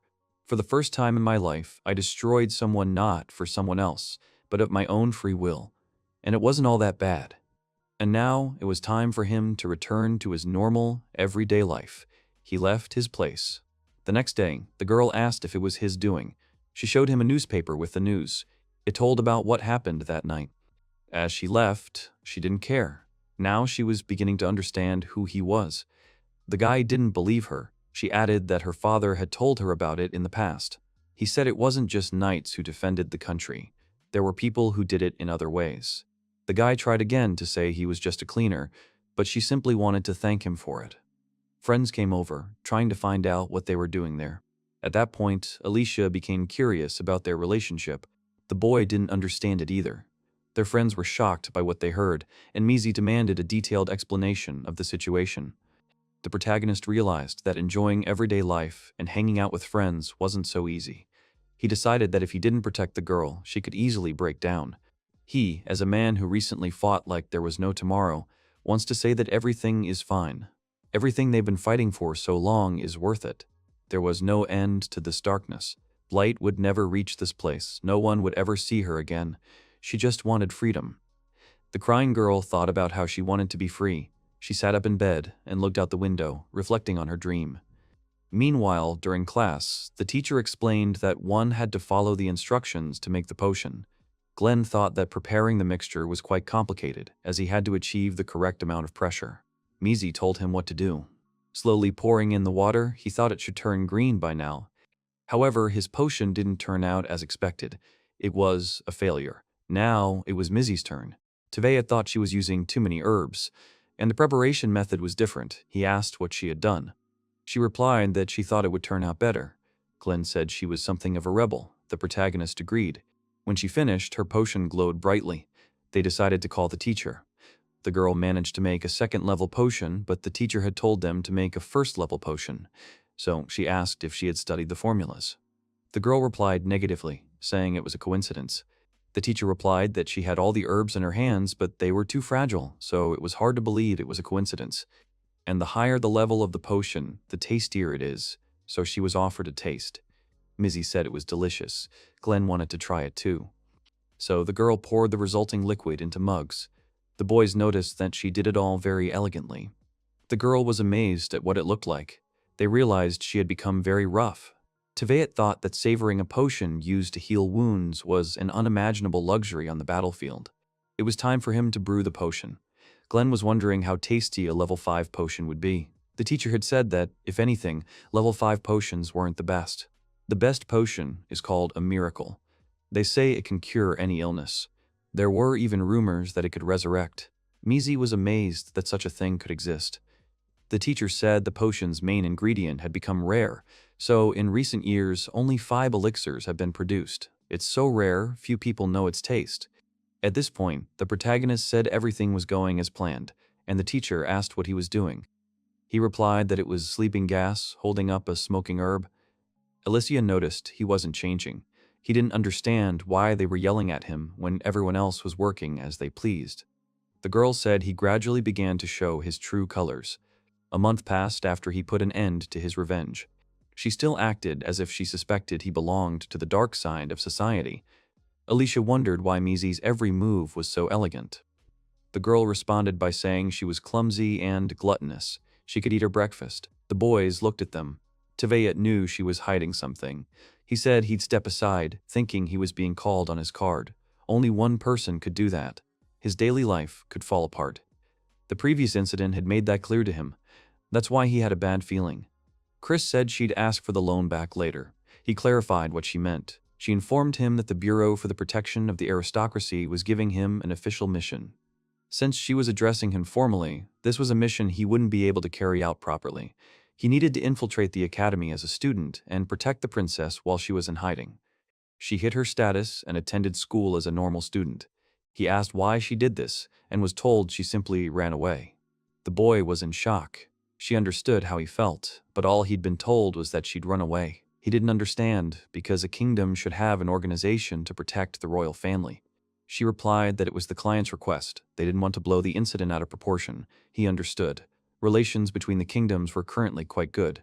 He asked who exactly he was supposed to hide from. She replied, everyone. Even the fact that he was protecting her must remain secret, and the princess, too, must remain in the dark. The guy said it was a tough ask. Chris said some people would try to kidnap her. That's a pretty common scenario. He asked the princess's name. Chris replied that her name was Micheliaze Arcadia, but at the academy she was known as Mizi. The protagonist understood everything. His bad feeling was justified. Chris added that, ideally, he should be friends with her. So first, they had to figure out a way to contact her. Tevet replied that she was already his friend. This shocked Chris. In any case, he'll start work tomorrow. He has permission to use his dear partner, as it's the Bureau's official mission. That made everything easier, and she wished him luck. The next morning, the protagonist spotted the hiding man and fired his skill at him. The man managed to dodge his attack. Looking at him, the boy received information from Chris, but she was a little late, as he had already knocked out his opponent. But he decided to ask if he could destroy it. Chris replied that there was no need to hold back, she could just finish him off. The guy did just that. He changed in his room, thinking he hadn't felt a sense of mission in a long time. In the hallway, he met the princess, and they wished each other good morning. She remarked that they had met on the road for the first time. He replied that he'd chosen a different route for variety and asked if she always walked this early. She replied that she always got up at the same time. He asked what he did before school. She replied that she was practicing magic and was heading to the training grounds. She still needed a lot to become an adventurer. He figured that many people were there in the mornings, so he should accompany her regularly. During lunch break, Tevet asked Alicia where Mizi was. She replied that she had gone to see her teacher. That's what she always does. Walking down the hallway, he saw her talking to a teacher and looking at a book. He heard a voice say he had fallen under the girl's spell. The main character didn't understand what he was talking about. He told him to keep his mouth shut. He could definitely say who he really was. The boy thought that even at school there were enemies. He replied that the look he had when he looked at the girl was like the look he had when he looked at his beloved daughter. In other words, they were both members of the elite guard. Basically, it was Mizi's fan club. The girl literally shuddered at these words. She knew such people existed, but she doubted it. She wasn't sure what to do. Alicia replied that she was the type of girl who was popular. Maybe she should become an idol. She sheepishly said she couldn't do that. The boy realized something wasn't adding up. The Holy Kingdom was undoubtedly weaker and smaller. Besides, neither the students nor the teachers knew what the princess looked like. If there were any reasons why she hadn't appeared in public, Mizzy apologized and said she needed to return the book, so she ran. He decided to follow her and couldn't understand why she stopped. At that moment, the girl awkwardly presented herself as a public idol. He thought she must have been really happy when they told her she should become an idol. At that moment, he lost her. He found her at the training ground, pondering what skills she could use. He realized she was very active, but he would never have guessed she was so selfless. At that moment, she began using magic. He thought she was desperately practicing voluntarily. She'd figured out what she wanted to do and was persistently pursuing it. It was astonishing. He spotted the man pursuing her. Grabbing him, he told him that the girl was working hard to achieve her goal, so he shouldn't interfere. After examining it, he realized the enemy had professional people. It seemed he was about to face something worse than he had imagined. Later, he met the girl again. She was surprised by this. He decided to take this opportunity and lead her to the dorm. He explained that the 5th floor offered a view of the entire academy and asked if the girl's dorm was the same. She replied that her room was still on the 4th floor. He asked if it was too noisy if the room faced the main street. She replied that her room was on the opposite side, so it was fine. But her friend was complaining about the noise from the fruit store. When they reached the gate, she thanked him for seeing her out. He replied that it was nothing special and that they would see each other tomorrow. As he left, he ran into the building, trying to find her room. He had to protect her without her knowing. And not just because it was his mission. He's doing this of his own free will, as her friend. He won't let them ruin everything. He's going to protect their daily lives. The boy's head was spinning from the changes that had taken place. He ran to his friends, apologizing for being late. Alicia noticed he was disappearing quite often. He replied that he was going to put more effort into his studies. They were planning to go to the Adventurers Guild. He remembered the whole guild thing had been hushed up. He'd staged the whole farce when they'd been discussing it, so they decided to leave now. It was an organization offering jobs to adventurers, or more precisely, to urban adventurers. The friends entered the guild building. Glenn noticed it was crowded. The guild building also had a tavern attached, as information exchange was also very important. They went to the registration desk, where they met Sieg, a student of the heroic faculty and the direct heir of the family. He was accustomed to looking down on everyone. After the duel, he remained quiet. The other students began to laugh at them, saying they still needed many years to become adventurers. They recognized the protagonist. Zig said they needed to go finish up with the others. The girls also decided to simply ignore them and head to the reception desk. They approached and said they wanted to register as adventurers. The girl at the counter asked what type of license they wanted. There are 2 types, but only one allows them to take on quests related to relics. However, if they want to obtain one, they must pass a combat and magical test. Misi was inspired by this, suggesting they explore the dungeon. They simply had to choose the second one. The dungeon's worth the risk. The girl said they could find undiscovered early life forms. There were many mysteries there that they would never see under normal circumstances. They can't call themselves adventurers unless they experience it. Agreeing with her, they decided to go to the second one. The girl led them to the examination hall. She explained that to obtain a license, they had to pass 2 tests. They were tested for power, speed, endurance, and control. Each parameter will be assessed separately. After passing the test, they will be assigned specific ranges corresponding to their performance. They began with a power test. They had to feed their power into a special orb that measured their stats. Alicia was simply astounding. She was proud of this, but in the meantime, they had already begun checking the next indicator. This indicated how quickly they could cast the spell. They needed to read the pattern inside the crystal. The pattern was constantly changing, so they had to manipulate it. Now their endurance was tested. They had to pour out energy for as long as they could to maintain its glow. Soldiers who can hold their ground for a long time are highly prized. Glenn, investing his mana, hadn't even begun to strain himself yet. Then they tested control, the ability to avoid activation failure or accidental reset of the spell. If a spell is constructed incorrectly, everything can end in failure. That's why they were always taught the importance of control. Inside the sphere, they saw a maze through which they had to move the ball from the right corner to the left. If the ball touched the walls, it would return to its starting point. Glenn tried hard to direct his ball, but he couldn't. He had poor control. After a while, they were given the results. Based on their performance, they were assigned different power ranks. Mizzy realized that she ended up being the lowest ranked. The main discovery was Glenn's endurance. They wondered if he did any special training, but he said he'd been able to do it since birth. Alicia was surprised by the protagonist's stats, as she'd assumed he'd rank up higher. However, he explained that his rank was quite high. His bullet was usually much more powerful because he compresses mana. Tevea remarked that Glenn should visit the library more often. He thought that Glenn's example had taught him that people with high potential are also quite observant, and his description was not inaccurate. It's also true that he held back. He was on a mission, he shouldn't have attracted unnecessary attention. He told Mizi that her magical abilities were greatly affected by her natural talent, but she could compensate for that through adaptation. She shouldn't have been upset. The basic combat training they were about to undergo was far more important. Suddenly, some guys started yelling at them. They met, and it was clear he simply couldn't have achieved such a high rank. A man came out, asking what all the noise was about. It was Guildmaster Royce Barron. The students started shouting that there was some kind of error in the magic test. The man replied that the rank of a person's magical ability was directly related to the scope of the spell that could be cast. He asked the guy if he cheated on his exams. He replied that he hadn't. The man replied that that was the usual answer to such a question, so he decided to test his combat skills. He would verify his performance during combat to see if his stats were accurate. Royce apologized, because those who shouted at him were aristocrats, and their guild was not such an influential organization that their opinions would not be taken into account. They arrived at the exam venue. The combat test is conducted anonymously. With the exception of the magic test, many people don't want to reveal their abilities. He invited them inside.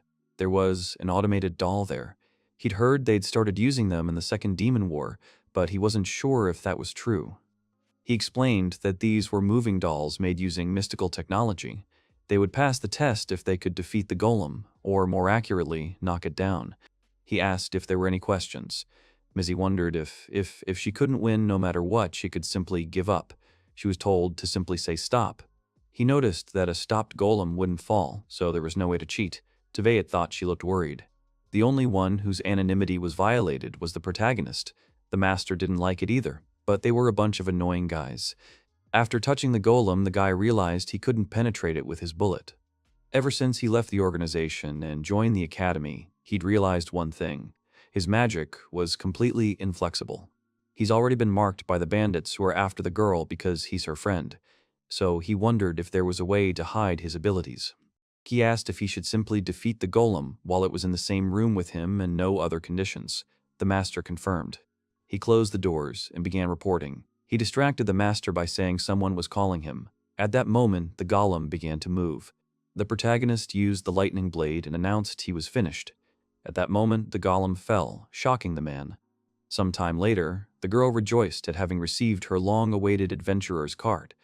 They were glad they had made it through together. The girls also discussed how they'd succeeded. Mizi said she'd somehow managed to predict the golem's actions. The golem looked very familiar.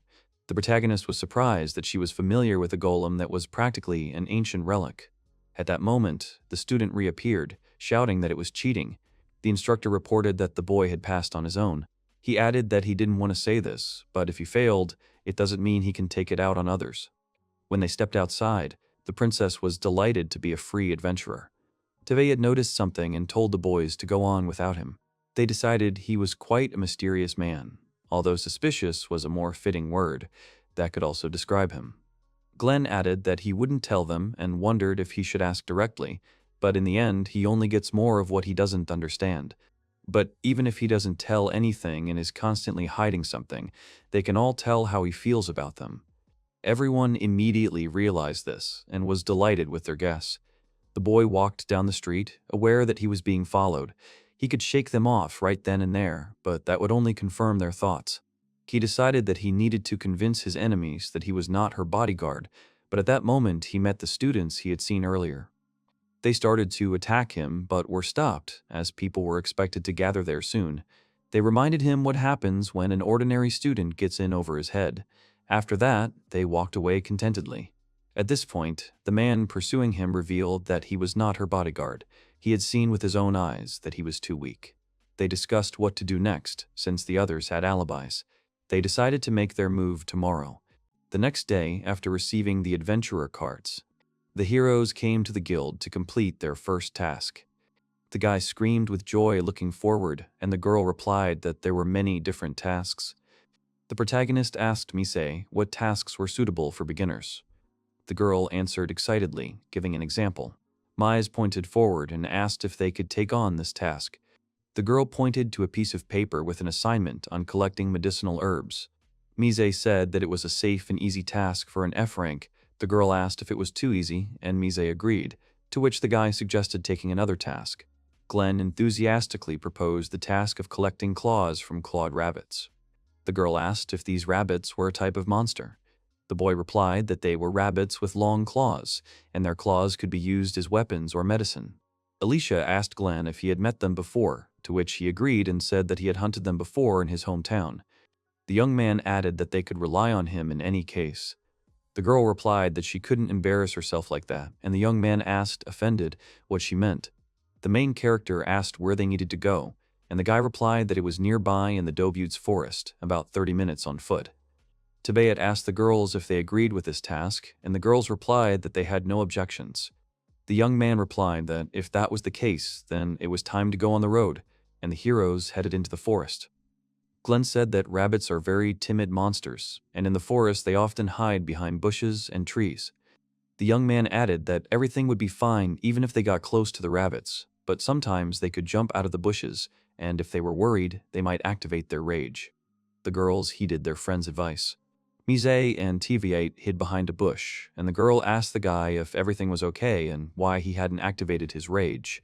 The protagonist replied that he didn't feel anything, so there was no need to activate it. Glay told the girl that he was already used to hunting rabbits, and Alicia added that she could also cope without it.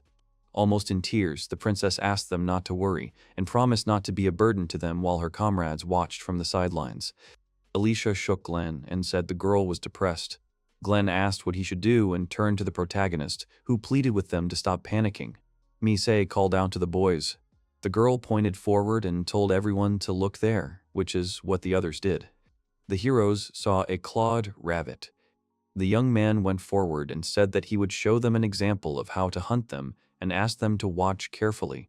The guy crouched closer and looked at his target. The rabbit noticed the look from the side and stood on its hind legs while the guy used rage. The young man rushed forward after the rabbit. Glenn kicked the rabbit and the monster flew into a tree. The young man asked his comrades how they liked his move, to which Alicia replied that he had simply kicked him. The guy asked what was wrong with it while the rabbit was lying near the tree, and Misa looked at the wild animal with disappointment. The girl was nervous, and the main character, noticing this, called out to his friend, asking her not to worry. Tevea thought about how Glenn had been able to defeat it with ease, but even though the clawed rabbit was very small, it was still a monster.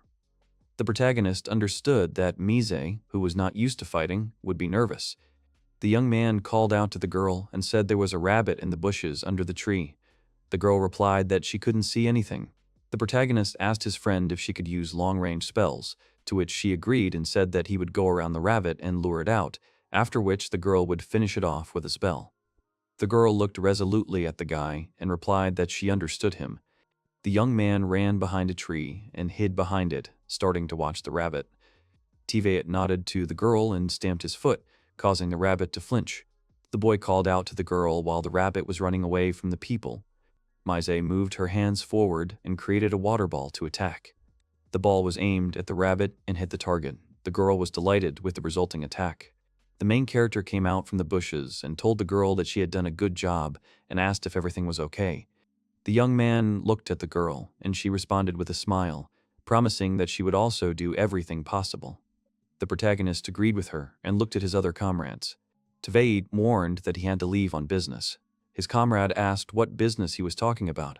The protagonist replied that he'd forgotten he'd received a mission in the capital and apologized for disturbing them, advising them to continue the mission together. Alicia found this suspicious and agreed. The guy apologized again and said they would meet later. Miche agreed and they said goodbye. The girl mumbled the main character's name. Teviate ran through the forest and tried to contact Chris. The guy apologized and said he couldn't get in touch earlier because he was on an escort mission. The girl accepted his apology. Chris apologized for distracting them from the task and said that a group of 10 people had left the capital and headed into the forest where they were now. The girl added that, according to preliminary assessments, it was an enemy targeting the princess. The protagonist understood her and replied that he would deal with them. The young man thought about Mies being a princess, and he still hadn't gotten used to it. The protagonist stopped and summoned his magic. The guy lay down on the ground with a BF-28 weapon called the Blackfeather 28 and took aim. The young man looked through the scope and thought that the enemy had the same equipment and kit as the man he had eliminated earlier, and replied that the targets had been detected. Men in robes walked through the forest and at the head said that their target was in this forest and perhaps there was an escort near the target, so it was not worth losing vigilance. The enemy thought that even though the target had gone so far, there was no escort to follow it, and that unknown guy was haunting him. Suddenly, one of his comrades received a bullet in the forehead, leaving the man unable to understand what was happening. Someone shouted that there was a sniper there, and they realized that there was nowhere to hide, and they were very scared. The man shouted for everyone to run quickly into the forest and determine where the fire was coming from. One of them shouted that there was a sniper for 2 hours, on a hill 200 meters away, pointing his finger at a metallic light in the shadow. The man shouted that he had to be eliminated because the target could be nearby. The protagonist replied that they had finally come to him, and he himself came into view. The guy smiled, thinking there were 9 men left. The man shouted to everyone that he couldn't see a target near him and gave the order to eliminate the sniper, drawing his sword. The mercenaries jumped on the main character. The guy stomped his foot on the ground and threw his enemy's back with explosive magic. The man said it was an explosive trap and that he had originally wanted to lead them to this place. The mercenaries began to retreat. The protagonist approached the corpse and said that they were heading towards Mise, thinking that they needed to quickly eliminate the targets with their sniper skills, wanting to eliminate them all here. The young man ran forward with the thought that they needed to be stopped before they reported. The young man noticed that there were 2 left. The men ran forward while the protagonist pursued them and used the bullet until they realized that he was not far behind them. The main character approached them and tried to reach the men with his sword. The mercenary said that he was sure that he would be here, because the girl was also nearby. The man smiled evilly and mentioned the name of Princess Michelize. The young man took a knife and threw it at the tree. The bomb was activated, and the men realized it was another trap. The protagonist thought that Mise and the others could have heard the explosion, so he had to eliminate everyone before his comrades came to find out what it was. The mercenaries couldn't see anything because of the smoke and tried to calm each other down because they could find out where he was by the remaining magical power, and the wind would now disperse the smoke. The men were caught off guard and the protagonist pinned them down. The young man kicked the knife towards the enemy while he dodged. The guy took out the knife again and threw it at the ill-wisher. The sword passed through the bushes and tied the man with a thread. The mercenary hung above the ground and asked the guy how he did it since he didn't feel any magical power, to which he replied that it wasn't surprising, coming closer. The boy said it was just a thread and squeezed it while the man screamed in pain and defeat. The protagonist changed his clothes and walked, thinking that Chris had asked him to accompany the second princess of the Kingdom of Arcadia, and on the condition that no one should know about this mission, and now he must protect her around the clock. Tveit realized the stakes were high, and his comrades met the young man. The protagonist apologized for being late, and they began to say they needed to leave quickly, as they'd heard an explosion. The guy thought for a moment and asked how the task was going, to which the girls apologized and replied that they couldn't get anything, offering to complete the task later. The young man said it was a coincidence, but he had a gift for them. Mise asked what he was talking about. The main character showed a bag of claws from the clawed rabbits he had caught. Tveit asked if that was enough. His companions were delighted and thanked their friend, and the protagonist thought it was a good thing he'd caught up with them along the way. The young man understood that if not for that explosion, they would have already completed the mission, and that would have been the ideal outcome. Mise noticed that the boy was upset. The girl called out to the guy while he was thinking that thanks to that attack, he realized that it was difficult for him to prevent all the attacks alone. The girl called out to the boys with a raised glass and said that in honor of their first completed task, they should drink. The heroes clinked glasses and together said that it was time to drink to the bottom. Glenn replied that he was glad of the good outcome, and Delisha agreed, saying that she was very surprised by the sudden explosion and asked what it was. The protagonist said he'd go and order some more food. The guy asked for more chicken with greens, and the girl told him not to eat it all himself. The young man went out and contacted Chris to see if she could hear him, and she asked what was going on. The young man asked for more people to be assigned to the mission. The protagonist said he had trouble defending Mise alone, and, if possible, it would be better to send someone with more firepower. Chris agreed, adding that the matter was quite serious. Chris smiled and continued talking. The girl replied that they had already sent help to him. The guy clarified what she meant, and from behind him the girl covered the guy's eyes from behind, asking him to guess who was there. The young man recognized the voice and called out to 02.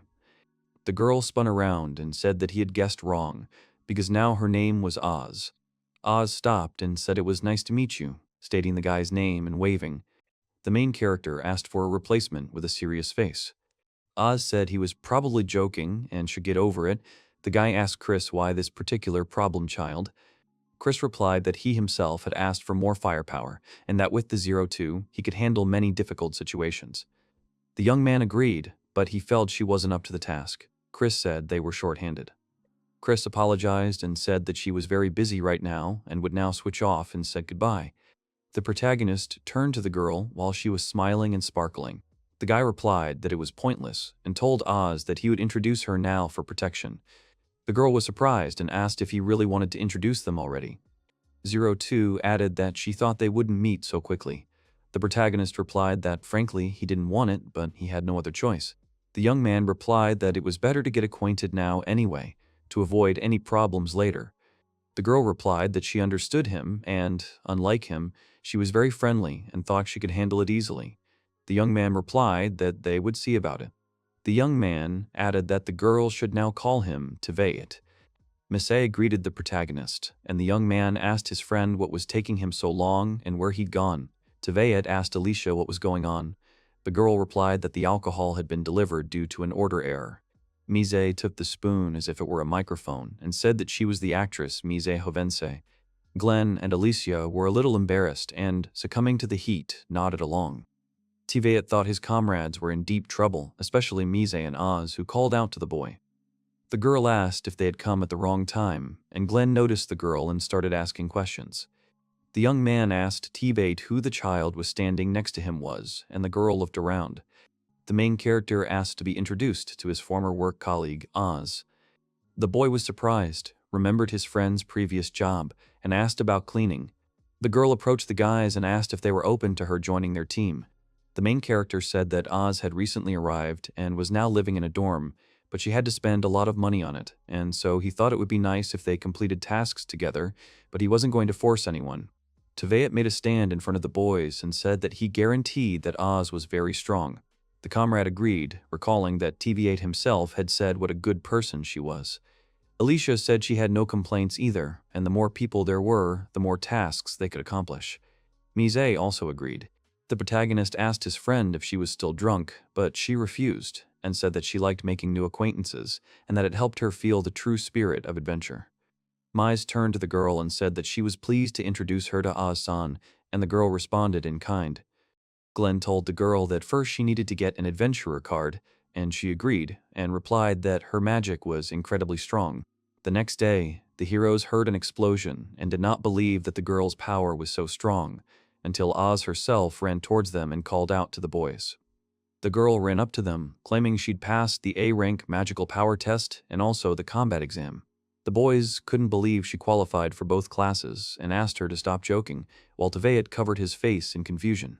The protagonist's previous colleague, Oz, joined their group, and after she received her license, they immediately decided to take on another mission. The protagonist said they were tasked with exploring the labyrinth this time. Mise replied that they apparently wanted to check what had happened after the earthquake. Alicia said she was nervous about the new assignment. Glenn said with admiration that Oz's results on the licensing exams were amazing. Alicia recited that Oz had A-rank magical power and A-rank magical endurance, putting her on par with the Knight Commander class. The young man replied that she was now a D-rank adventurer, but everyone usually starts at F-rank. Mise told Oz that she was very amazing, to which she asked if she was telling the truth, and began to praise herself and asked her interlocutor to do the same, while the protagonist watched this with malice. The girl replied that she feels good and the people outside are kind. After all, when she was at the organization, no one praised her at all, so this makes her happy. Guys, ask what organization she's talking about. Oz closed her mouth and realized that she had said too much while the protagonist thought that she was letting her guard down too much. Oz is a member of the Special Task Force Kingdom, and with the end of the Great War of Heroes and Demons, he is now an agent of his parent organization, the Royal Counterintelligence Bureau. The protagonist left the organization, but his former boss, Chris, gave him a mission. The protagonist's girlfriend's true identity is the second princess of a neighboring kingdom, and he must secretly escort her. However, since the protagonist worked alone, he was limited by the difference in numbers and asked for more manpower, and the person who was sent was the #1 problem child in the organization. Tveit again thought he should have chosen someone else for the task, and the girl said he was joking again. Glenn said they had arrived and the boys got off the wagon. Labyrinth, Tomb of the Deep King. The boys approached the entrance, where there was a staircase leading down, and the girl replied that this was the entrance to the labyrinth. Oz reminded the protagonist that this was a place they were already familiar with and agreed to something. Tveit asked the guys if anyone had ever been here to explore this tomb. Oz and Glenn raised their hands, and the guy added that he'd had the chance to visit this place during the war. The girl replied that she was there to pass the time. Glenn was surprised and didn't believe the labyrinth was a simple place where one could simply pass the time. The protagonist was again confused, thinking he should have discussed this with Oz beforehand. Alicia said she bought the card, but asked that since they had experienced people here, could she just throw it away? The girl apologized, but she couldn't remember the way at all, to which the boy responded in kind. The girl replied that they were unreliable experts, and the heroes headed into the labyrinth. Following the main characters, people with closed cloaks and hoods came down. The heroes went down, looking back, and Mai said that this was the entrance to the labyrinth. Glenn said it was brighter than he thought, and Tveit replied that the place was near the royal capital and had been used by other adventurers. The girl said the king's tomb was brimming with resources. Alicia said this light was created thanks to the charity of previous adventurers. Mai said they found them. The girls said it was the medicinal herb they used in their lesson. Mies added that the labyrinth was full of resources. The protagonist explained that the labyrinth's main purpose is to serve as a lair for monsters, and most feed on humans. The guy added that the labyrinths were designed to lure people inside, to feed the monsters. The girl wanted to ask, but the guy was called out. Glenn replied that he was sorry to interrupt, but the monsters were already there. There were goblins ahead. The young man replied that they weren't just goblins. The leader of the small monsters was a hobgoblin. The protagonist reflected that facing such a powerful enemy on the first level was, to put it bluntly, bad luck. Mize and Gran would have a hard time dealing with such a foe, and besides, it would be foolhardy to simply press on, but turning back was also no longer an option. Tveit considered that they could also have been pursued by the bandits who were following Mize. The protagonist hoped to call the guys deeper into the labyrinth and destroy the bandits, so he turned to Oz. The young man asked if she could handle it, and the girl agreed, adding that even though it was an escort mission, she would have to change her fighting style. Oz said they couldn't let Mise know who they really were, so asked her what she could show them now. The protagonist replied that she could use parallel activation. Tveit asked not to use synthesis or flash, and the girl agreed. Oz stood in front of the boys and asked them to leave all the work to her.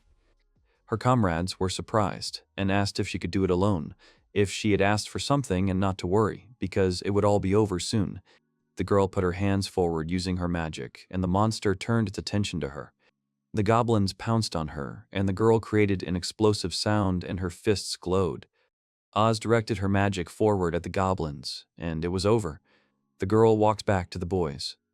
The boys were shocked, and Alicia asked if this C-rank technique was a wind cannon and a water cannon, and how the girl used both of them at the same time.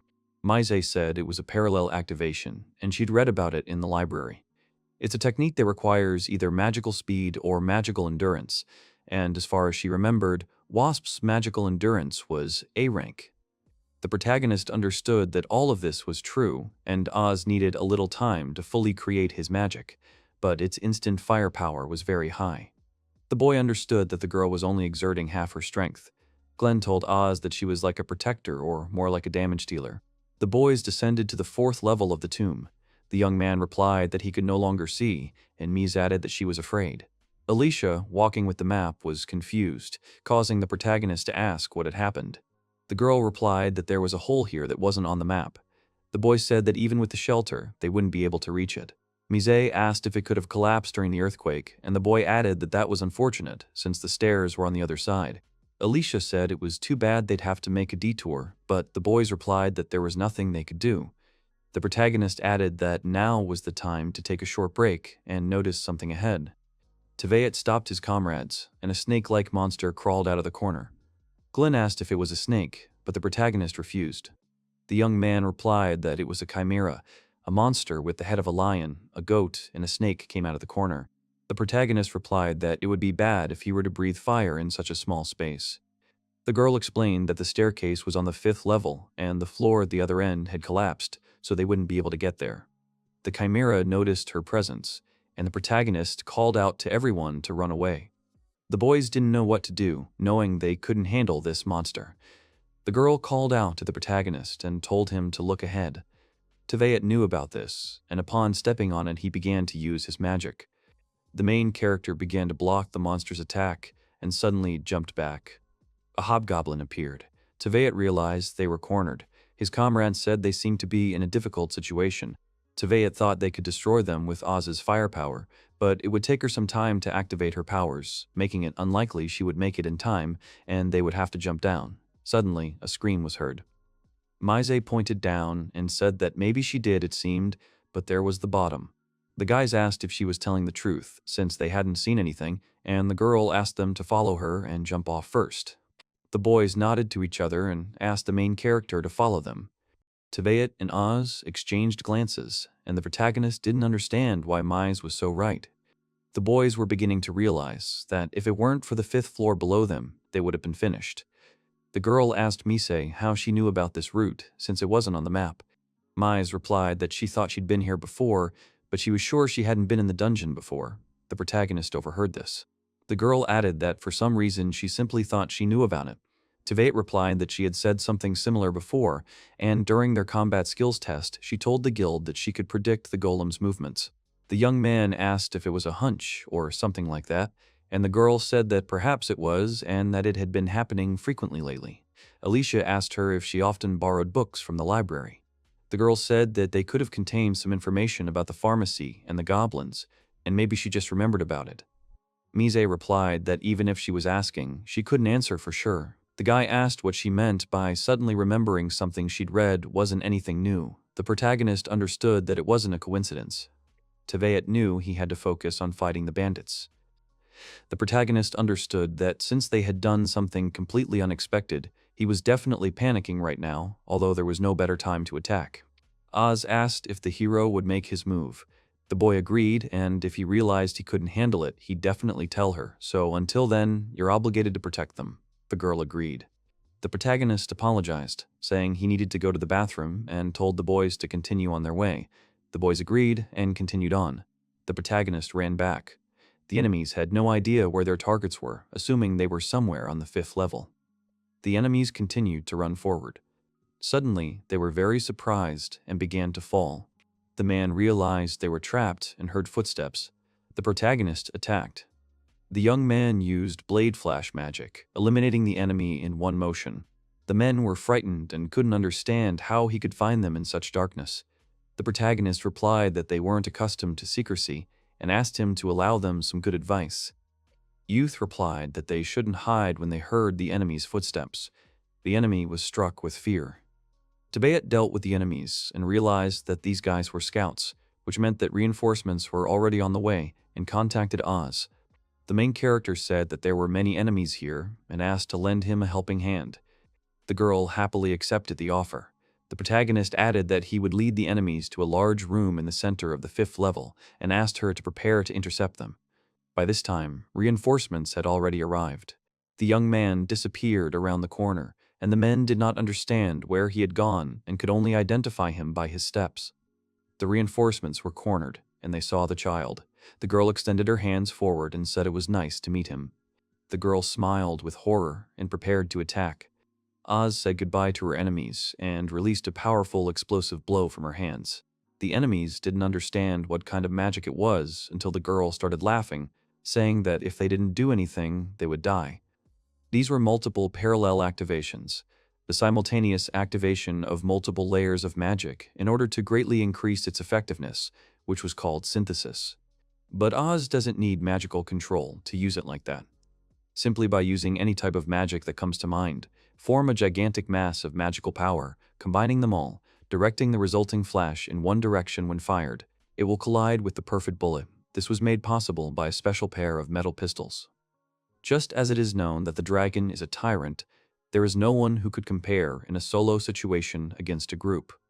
Oz looked like a tyrant. Having climbed out, the girl thanked him for the day's hard work and said she would go first. Mise returned the gratitude. The main character asked Mise if she liked the maze of tracks, to which you answered yes, and it was a lot of fun. The guys said goodbye to each other. The main character left and contacted Oz. The girl replied that she noticed and the guy asked him to tell her his position. The girl replied that she was on the main street in front of the women's dormitory. The main character and the girl were in the dungeon, and, as expected from Teveot, when it came to combat he had no equal. Oz asked about the man lying on the ground and whether he had killed him. The guy replied that he had beaten her up a bit and asked how much information she had received from the Bureau about this mission. The girl replied that the only thing she could think of was that their goal was to escort them, and as for the enemies, they seemed like an ordinary group of criminals. Asked what the young man was planning. The guy replied that he would interrogate him and said that for now he would leave the escort with her. Oz asked if he really needed to be interrogated. The girl said that their mission was simply escort, but the guy added that he doubted the accuracy of the information provided by the Bureau. The girl asked the guy if he was giving up the Bureau, to which he refused, because he simply said that he thought the Bureau could have made several erroneous proposals, and perhaps the enemy had his own patron. The girl clarified that even if he was right, why shouldn't they seek help from the Bureau? The guy agreed and apologized for lying to her a little.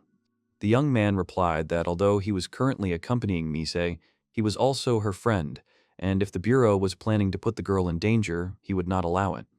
He didn't understand that if they were just a group of criminals out to get her, why were they so obsessed with just the girl, and why Teveot and Chris had given the bare minimum of information. But recently, the guy began to notice that Mise was experiencing a mysterious sense of déjà vu. The main character also understood that this might not be all, and there might be something that even the girl herself doesn't know about. Oz turned to the boy and replied that she wasn't entirely sure, and if she really wanted to question him, why not get his permission first? The young man realized it wasn't an offer, but a concession, and he agreed. The girl started to agree, asking if it wasn't obvious, and the guy contacted Chris. The young man replied that he had one goal and was requesting permission to be interrogated, but Chris forbade him from being interrogated. Chris told him to make sure he killed him, and the guy wanted to answer her something, but the girl had already destroyed the enemy. The boy said it was nice of her, and the girl asked why it was normal, since the order had already been given. Oz said the guy had changed. He asked if she meant it in a good or bad way. The girl said that if she'd seen him on the field, she could have shot him with a TDO-2. TVA told her the war was already over, and she needed to completely let go of the past. The girl threw the knife to the main character and laughed, happy because his head had become dull, but his reflexes remained the same. Oz smiled and said that he was too cowardly and she would definitely give him a good thrashing. The girl said goodbye to the boy and told him not to even try to think too much about unnecessary things. The young man agreed, thinking that no matter how much he tried to explain, he was sure she wouldn't understand. The main character walked and realized that everything was exactly the same as before. Oz contacted Chris, and she asked what was going on. The girl suggested excluding the 28th from the mission to free the princess. Chris asked what this meant, and the girl replied that wasn't that their original goal, where, if something happened, they would prepare a replacement for the escort. Chris replied that it was not difficult, but the 28th was special, and no one could take his place. The girl added that they could still replace Oz, which horrified the girl. Oz asked why this was, and whether they wanted to say that they had no replacements prepared. Chris agreed. The exams were ready for Class 30. Oz asked me to tell Class 30 that if he replaced her, she would come and kill him. Chris asked what she didn't want to convey, and the girl added that the 28th in particular would take care of this. The very next day, Mise called out to Oz.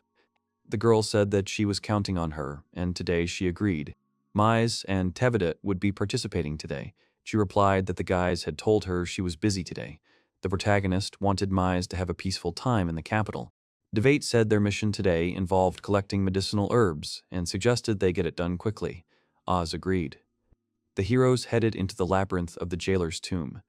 On the first floor, the boys were collecting medicinal herbs. The protagonist approached the girl and asked her how things were going, to which she shook her head and asked the boy the same thing, but he had the same result. I told you that this time I couldn't track her down, and the girl suggested that we take a look around just in case, loudly warning Mies that she would go to the toilet. The girl asked Oz not to raise his voice too much. The protagonist thought it was unlikely Oz would listen to her and remarked that she was fine now, as he had been worried she was very upset about the previous situation. The protagonist answered the call and asked if she had found anything. The girl replied that the enemies hadn't gone too far and added that she would contact him later. The young man ordered you to give details, and you replied that there were people there in white school uniforms who did not pose any danger. The protagonist remembered the students of the heroic faculty. Oz said they looked weak, and if left unchecked, the nearby monsters would quickly attack and deal with them. The young man agreed. Mies came up from behind and asked the guy if he was holding a communication device. The protagonist wanted to explain, but the girl interrupted him and said it was the rare tool that allows one to communicate with people over vast distances. The guy thought he should tell her. The protagonist agreed and replied that he had just received a message from Oz and that the students of the heroic faculty were in trouble and that there seemed to be a monster nearby. The girl offered to help them. Mise said that if they didn't help them, she was sure they would regret it. The protagonist understood her and told Oz to keep an eye on her surroundings. The girl understood, and the protagonist replied that she needed to go there. The guy said they were downstairs and thought the student had recently joined the guild. The protagonist recognized Zeke. The girl suggested they had fallen from here. The boy replied that some of them might be injured and asked if they had enough medicine. Mise replied that it should be enough for 4 people. The guy crouched down and said he'd activated the brightness and it was time for them to go down. Meanwhile, Zeke was thinking about how to raise the guys. Suddenly, the heroes came down, and the guy didn't understand what was happening. Zeke recognized the guys, and the main character said that they came to help. If there are any wounded, then let them raise their hand. They are ready to share herbs. The students raised their hands, and the boy asked if anyone knew how to make a potion. Zeke replied that they hadn't taught it at the faculty yet, and then the protagonist said it would take some time. Tveit asked Zeke if he was hurt, and the boy didn't answer, saying he only had scratches, but the others couldn't move, so he was going to get help. But there were monsters nearby, and he couldn't defeat them alone. Zeke replied that there were 3 orcs, and the boys heard the sounds of footsteps. The protagonist replied that they were quite close. The boy realized that while the orcs were a bit stupid, they were several times larger and stronger than the hobgoblins, but in such narrow corridors they would be weaker. Tevier replied that he would deal with the monsters himself. The student said that some D-ranker who couldn't even use magic wouldn't be able to handle the orcs, and Zeke offered to help. The protagonist replied that he could handle it. The student understood him and asked him to save them. One of the guys told Zeke not to talk nonsense. Vanya continued to say that even if they couldn't handle it, Zeke interrupted him and ordered him to shut up, because they would understand everything when they saw it for themselves. The guy asked Tevier if he was right. The protagonist agreed and asked Misne to stay there. The girl agreed. The guy was waiting for the orc. The protagonist moved decisively and attacked the monster with his fixation. The young man pierced the monster's eye with a knife and thus defeated him. Tveit threw shurikens into the eyes of the second orc and realized that there was only one left who had attacked the students. Ms. stood up for the boys. The main character noticed this, and the girl became scared. The monster wanted to pounce, and Mise closed her eyes. The guy grabbed the girl and used blade magic. The main character hugged the girl, and they all headed home. While the boys were riding in the carriage, Mise turned to Tveit and asked in a whisper. The girl wanted to know if the guy had ever worked as a bodyguard. The young man asked if he could find out the purpose of the question before answering. Mise said she had met such people before. The girl added that his movements today, when he held her from behind, were like those of those people and asked what he was hiding from her. The protagonist watched the girl while the others said goodbye. Mise walked down the street and looked around. The girl realized that he was not there and believed that Tveit was hiding something. Mise began to remember when the guy was strangely late and his clothes suddenly got dirty. The girl wanted to know about it, and as a result he was not there that day, and she did not understand why he lied. Then she remembered the incident in the labyrinth, where the guy eventually replied that he wasn't familiar with the profession and wasn't hiding anything from her. The girl was sure he was lying. Misei thought he was guarding her, but it was hard to guess whose orders he was following. Besides, if he is her bodyguard, then he should be somewhere nearby now. Mize quickly ran forward and turned the corner. The girl wanted to pretend that she had run away and tried to hide. Looking back, she felt like someone was following her, and now she thought that she had just imagined it. Well, this meant that she could continue to be friends with Tebayet, so she was very happy. Suddenly, Mize's head started to hurt, and she began to see someone telling her to be free. The girl did not understand where this déjà vu came from, which was now not only from books, but from memory. Suddenly, Mise was grabbed by men in cloaks who claimed they'd finally caught her. She begged them to let her go and asked who they were, but they merely ordered her to remain silent.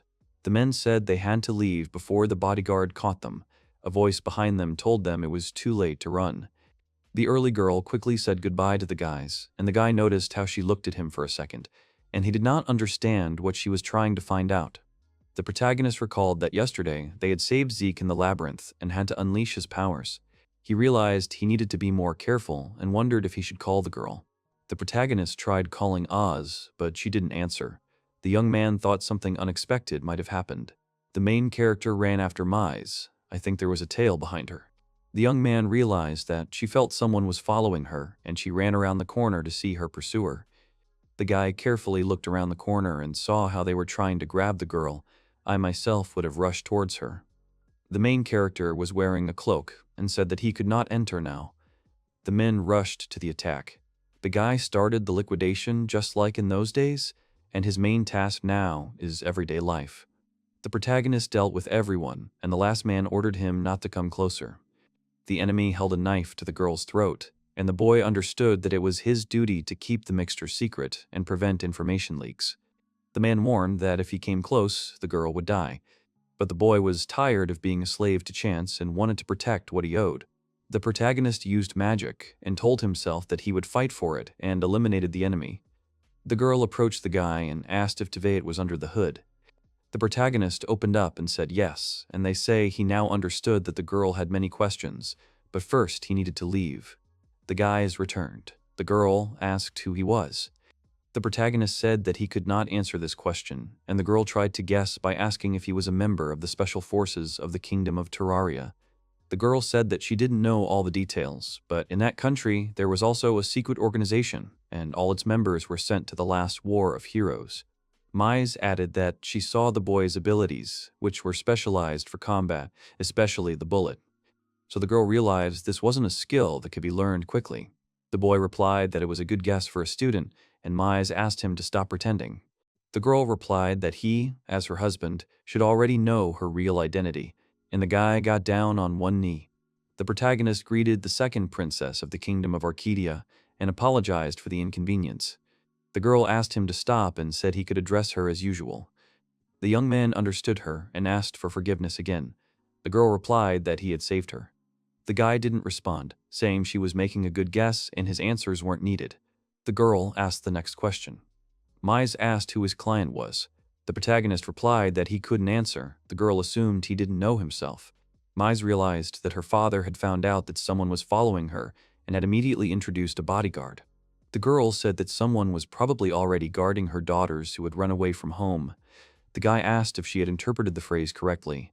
The girl replied that she hated this life when she was the daughter of the royal family, so she ran away from home like the other sisters. The protagonist said she was good at hiding. The girl said the queen had adopted a boy and made her a prince, and her father, when he was young, hired an assassin, and she threatened to do so, which is how she escaped. The guy asked if it was okay for her to reveal such things to him, and the girl said that she was not worried because she trusted him completely. Mize apologized and said that she was going to blame him, but then she realized that it was all her fault.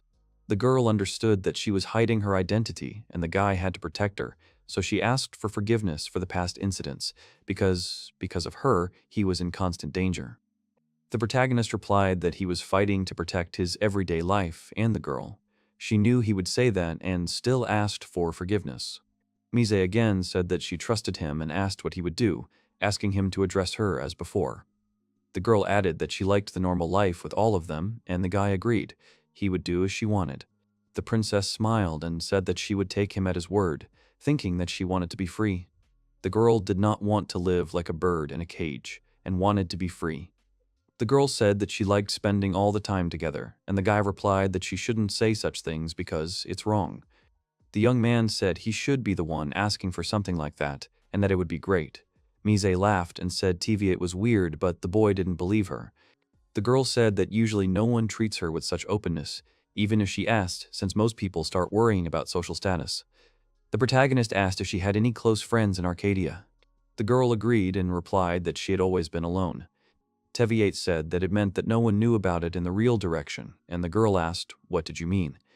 The protagonist said that Mise was a strange girl to him, and didn't consider her a princess. The girl asked what her strangeness meant. The young man replied that she often appeared out of nowhere. The main character began to parody the girl's behavior when she got drunk, and she asked him to stop and forget about it. The guy added that he thought he never got bored while she was around, and that was probably because she often surprised him with little things. The girl asked him what he thought of her. The protagonist called her a fool and a mischievous girl. Mise was very surprised by this. The guy said that this is why he can call her a friend, and thinks that Glenn and Alicia feel the same way. The girl clarified that since he was her escort, Oz was also her bodyguard. The guy agreed and thought that since the truth had been revealed, there was no point in hiding Oz too, it would be even easier to protect him that way.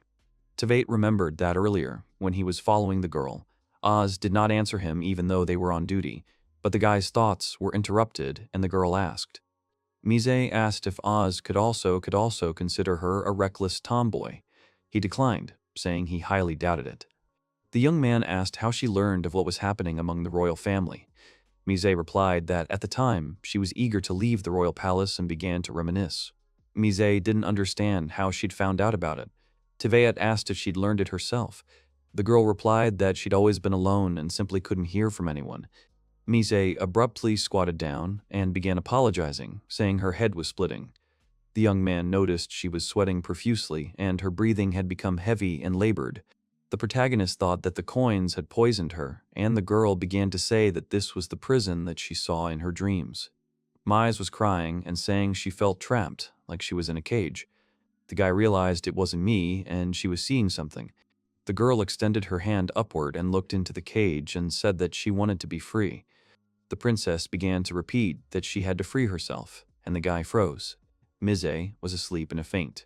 The next day, the girl was asked if she was okay, and she answered that the headache had completely gone away and she was completely fine. Mise thanked Oz because she hadn't woken up for more than half a day, and she and Tveit had been looking after her. The girl replied that she had barely accomplished anything. Mise asked if it was time for them to return to school. The main thing was to play, saying she needed to rest today, and even if she returned, she'd only have time for 2 classes. The girl resolutely replied that they had to go. Tveit said he had no choice now and warned Oz that they had to go. They were escorts. Oz said there was no need for that now. The protagonist asked what she was talking about. Oz asked Mise to go first, as she needed to discuss something with Tveit. She agreed, but asked who would be accompanying her, to which Mise told her not to worry. Oz said everything would be fine. Mise left, and the protagonist asked what she meant by no need. The girl replied that that's exactly what she'd said, since she'd just received a request from Chris to cancel the escort. The hero said it was quite sudden and that it might mean the enemy organization had been officially defeated. Oz agreed. The guy asked why you didn't answer his requests. The girl replied that she was probably getting another one at the same time and it didn't matter anymore, since they had to go to the castle. The young man asked what she had said, something about Chris talking about him. The young man looked out the window. The protagonist asked how much longer they would have to wait, but she asked them to wait where they were. I knew Oz was capable, but she was young, and there was a chance she wasn't the main player in this operation. The guy had many more questions, but he thought it would be better to ask Chris directly. The protagonist asked if she had reported their discovery, and the girl agreed. The protagonist thought that, for some reason, he was the only one who was not aware of what was happening. Tveit had a bad feeling about this. The girl started the conversation with a question. Oz asked him while he was still there, while their comrades were dying, what he felt. The young man said it was a sudden question, but the girl insisted on an answer. The main character said that nothing could be done, and that's what he thought. Oz agreed because that was their job after all. The guy was about to say something, but he was interrupted. Chris entered the room, and the guy said she was late. She apologized, citing being busy, and added that she would try to get them up to speed. Chris said that in this case, the client was the main reigning person in Arcadia, His Royal Majesty King Riton of Arcadia. The protagonist thought so. The girl continued that the main point of this order was that some strange magic was spreading among the royal family. Chris said that the magic of the Path of the Sage is especially strong and is involved in this matter, and according to His Majesty, this magic is passed down through generations, usually to the daughters of the royal family. The girl said that if the bearer of the power gives birth to a daughter, then the power is passed on, but if not, then the bearer dies, passing on to another woman of the same blood, and now Her Royal Highness Mishiliaza bears the power. The young man asked what effect such a power had. The girl replied that it was the study of memories. The magic of the sage allows the owner to have all the memories of past bearers. Tvee understood everything, and the puzzle came together, because Mise had an endless sense of déjà vu, and when she suddenly recognized the golem, she knew the layout of the labyrinth and the problems of the royal family. It was all in Mise's head, and it was all other people's memories. The girl continued to explain that the ability to inherit someone else's memories was quite powerful magic, and asked if the boy understood this. He agreed, thinking that the situation was much more complicated than he imagined. He said that if memories truly can be passed on, they could transmit knowledge about life and technology across generations without life cycle limitations. The girl added that, in theory, the family had already used this for themselves. By this time, there had already been 2 civil wars in the arcade, and they were aimed at a change of power. The winner was the one who had the path of the sage. The girl said that the kingdom is on the brink of a 3rd civil war. The second prince's faction is trying to get rid of the first prince, who is now the main contender, and to achieve this, they are trying not to attract the princess. Chris say that the ruling king expected this development of events, which is why he supported the princess's escape. The girl said he then reported her missing, precisely to prevent a hunt for her. The young man said that if the princess had gone missing, there would have been unrest among the people. The girl replied that she had been hidden after her power was confirmed, and it seems to have worked, because the excitement among them was not noticed, said Chris, adding that it turned out that Her Highness was in the kingdom of Terraria. I studied at the academy. Chris said that the second prince's faction hired mercenaries, and the king decided to protect her by handing her over to them. The protagonist said that despite the fact that the mercenary group was destroyed, and you don't know that the second prince's faction surrendered, it's too early to leave Mise unaccompanied. Chris refused, saying there was no need for it anymore. The protagonist perked up and asked her where the princess was now. Chris turned to the guy and said that he would now be placed into custody. The girl explained that the destruction of the mercenaries was not enough, and now, in a time of turmoil, the kingdom of Arcadia was faced with destruction and weakened, which could not be hidden from the other kingdoms. The protagonist asked why they decided to kill Mise. The young man added that this was precisely why her father had sent the assassins after his daughter's head. The girl asked him to separate priorities from emotions, as this is how nobles and the royal family resolve matters. Chris added that he had encountered this before, recalling the story with Alicia and the main character jumping out of the window. People rushed after him and realized that he had escaped. Oz didn't understand why the 28th did this. The main character ran across the rooftops in search of Mise. Payne remained calm and thought about where she was and that he had to find her. In the distance, the protagonist saw a girl and a man running after her. Tvee had called out to Mise. The protagonist told her to duck and attack the man. The guy asked the girl if she was okay. Mise said someone who called himself his friend said he would wait for her there. The guy said there was no temporary apology. The protagonist began the story of the sage's path. Having learned everything, the girl asked if she really had this power, the cause of all her déjà vu. The guy agreed and said that all his memories were jumbled due to inheritance. The girl couldn't find the words and asked the guy if he would be on her side. Tvee firmly agreed and asked her to believe, and the girl replied that she believed in him. Mise said that she trusted him and therefore begged. The girl asked to take her away from here. These words were a dream for all carriers. The hooded man apologized to Chris and said they had missed him. The girl ordered to take people and search the entire area.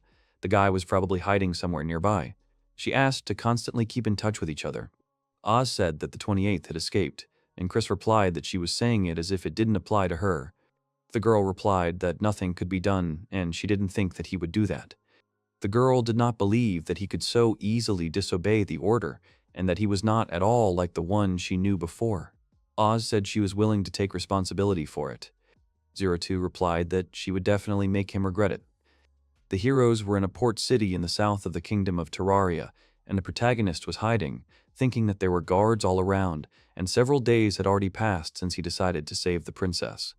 The heroes somehow managed to escape from the agents and surveillance of the Royal Bureau, and they left the capital, and the reason that everything was going well was that he had worked for many years with Chris. The protagonist turned to the girl, asking her one last time if she was sure she didn't want to return to the kingdom of Arcadia.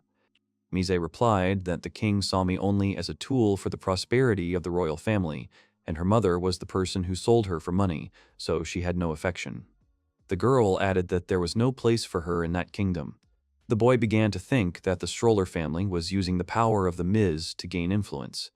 Mise said that if she regretted anything, it was that she didn't say goodbye to Alicia and Glenn.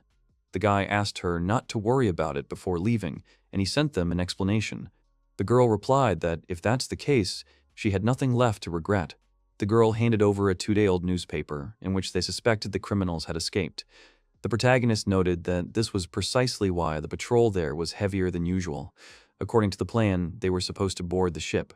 Tebayet noted that these were not the best situations, because now that they had no opportunity to board the ship, they needed to find other options, and the guy suggested going to the Republic.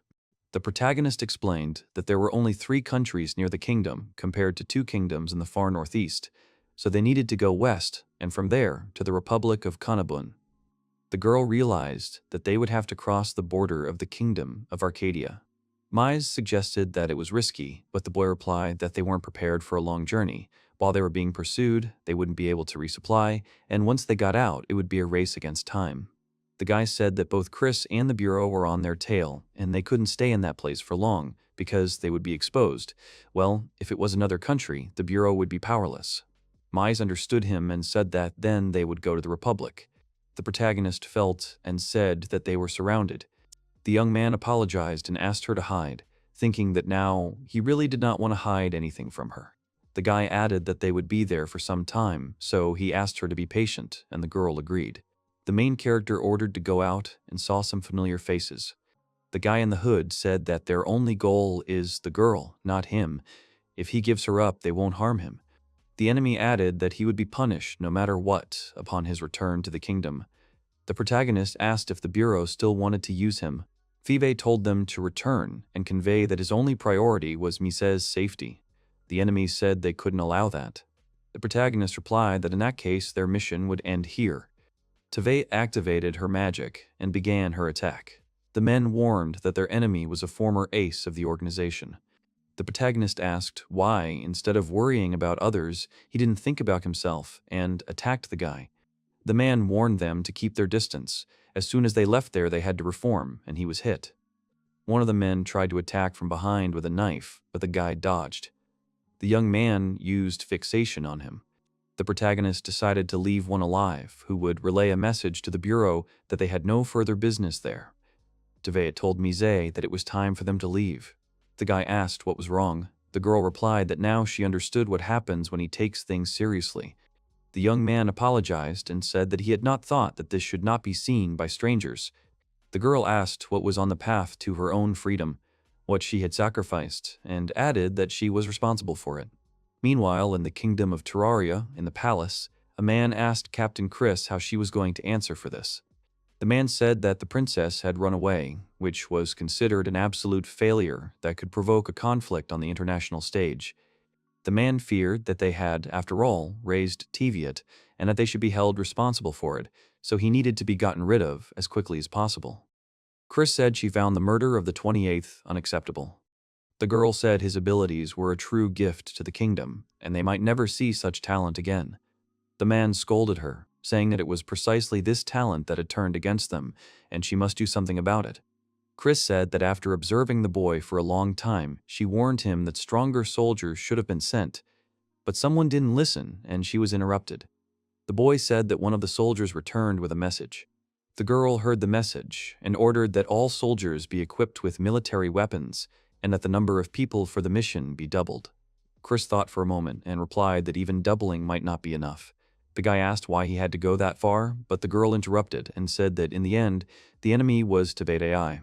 Chris added that this man cut down the Demon King. Meanwhile, the protagonist dealt with another mercenary who considered Tevet a monster. The boy returned, and the girl called out to him, asking if he was hurt. The boy said it was just blood. The girl replied that they had very little food left, and the guy said that they would need to replenish supplies somewhere. They set off for the Republic in the hero's carriage, and a couple of days after the showdown at the port, they still had to fight with their pursuers. Along the way, he managed to capture a small carriage, and now they use it for overland travel. The boy approached Mise and suggested stopping at a village ahead. The main character said that there was food and medicine here, but there was not much of it, so the delivery would only be tomorrow, but he asked to sell at least what was available. The girl suggested she learn at least the basics of healing magic, and the boy agreed. The young man realized they couldn't find food in the forest, but they needed the medicine, and suggested they leave the next day at noon. Mise replied that they would spend more time in the village than she thought. The old man asked whether they wanted one room or two separate ones. The hero looked into the bag, and the girl replied that one room would suit him too. He asked if she was okay with it, to which she replied that they didn't have much money anyway. Tevet said he thought she was flirting with him, but she flatly refused.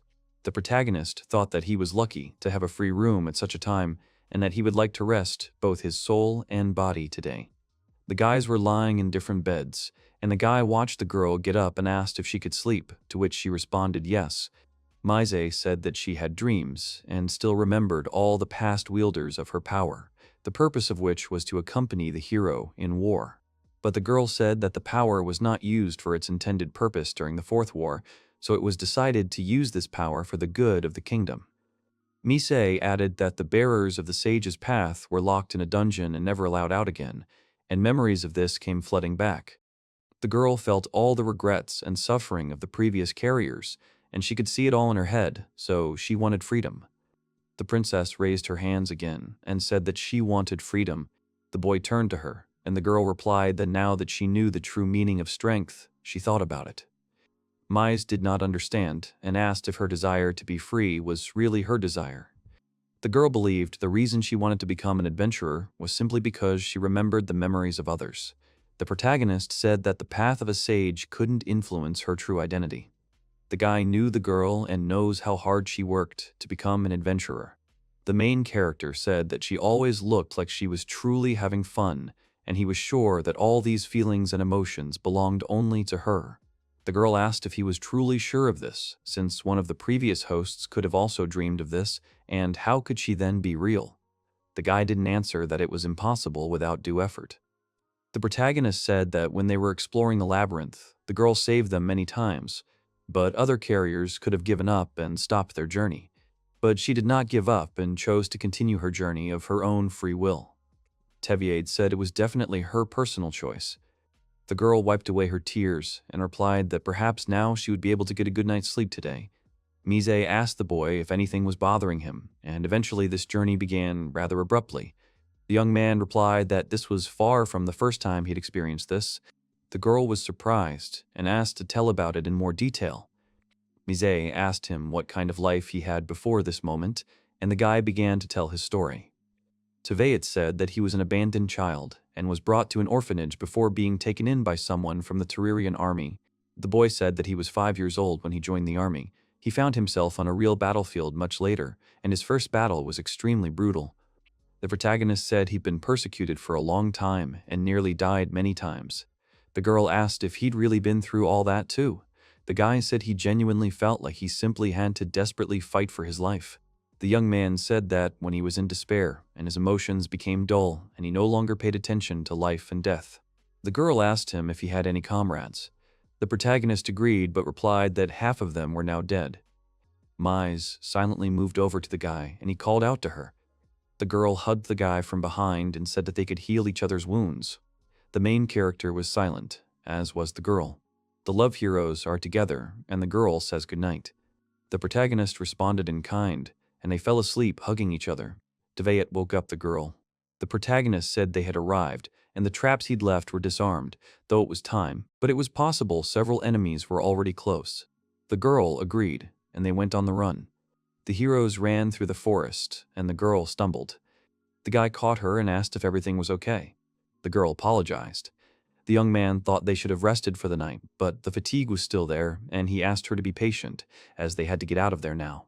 The girl asked if they reached the Republic, would they be safe, and if she decided to continue on her way, would he go with her? The protagonist agreed. Mise asked if he would be with her until death, to which he asked if she was going a bit too far. The young man replied that if this journey lasted until death, then he would die with her. The protagonist defeated his pursuer by throwing him off a cliff. The girl called out to the guy and asked if he was wounded, and he agreed and replied that it was the last one and now they could move on. Mise replied that they had already come a long way and asked where they were now. The boy replied that they had already crossed the border, and this was the kingdom of Arcadia. The girl replied that she hadn't even noticed, but the guy thought that the security at the border was much weaker than he expected, and it felt like they were being led by the nose. About 10 days ago, the heroes learned of an assassination plot, after which they headed to the Republic of Kanaban. They traveled on foot, as they had left a small strip of land in the village and needed a little rest. The girl said that she thought she saw something in the distance in the village. The protagonist reflected on the fact that they'd slept for 4 hours and needed to escape their pursuers.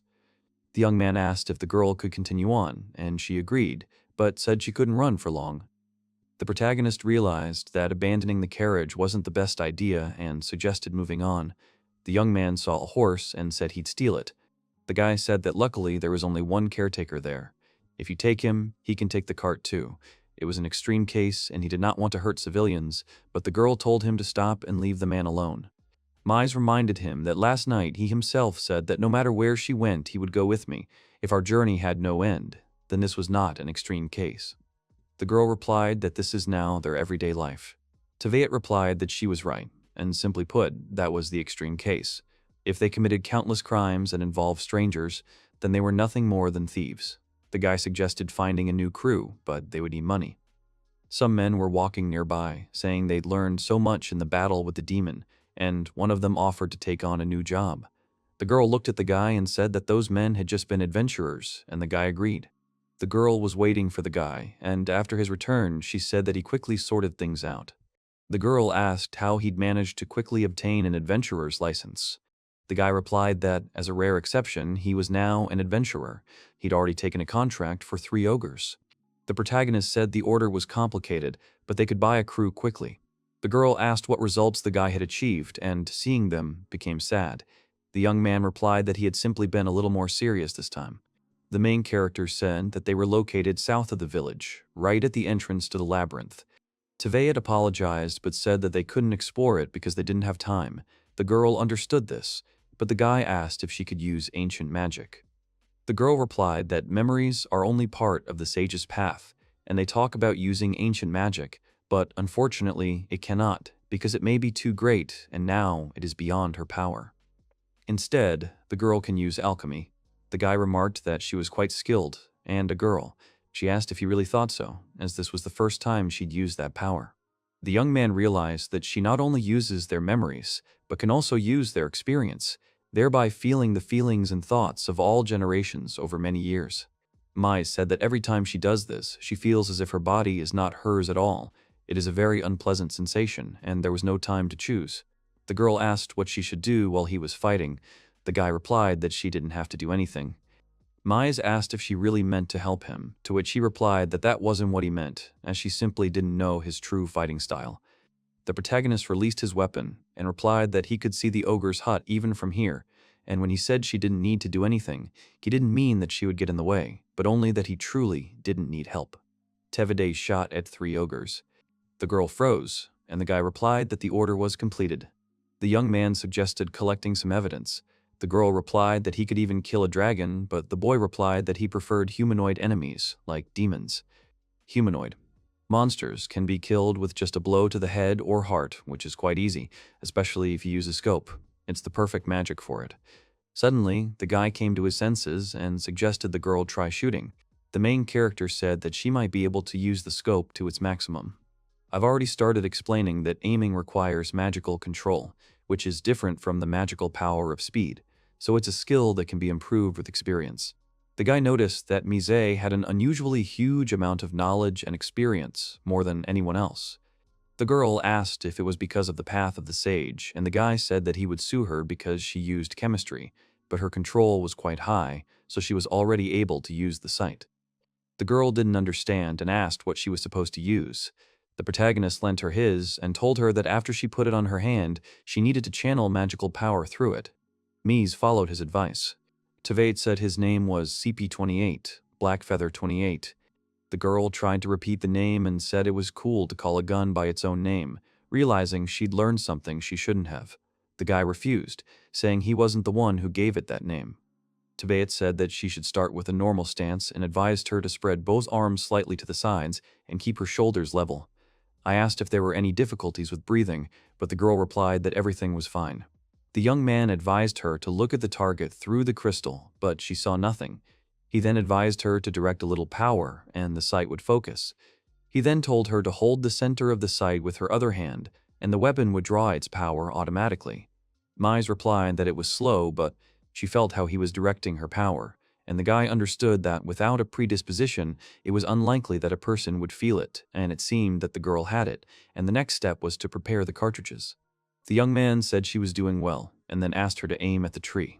The girl obeyed, and the protagonist told her not to close her eyes while she aimed. The Veyat told her to take a deep breath and imagine the air spreading throughout her body and to keep her finger on the trigger until she was ready to exhale, then release half the air and hold her breath. The guy loudly ordered to laugh at the trigger.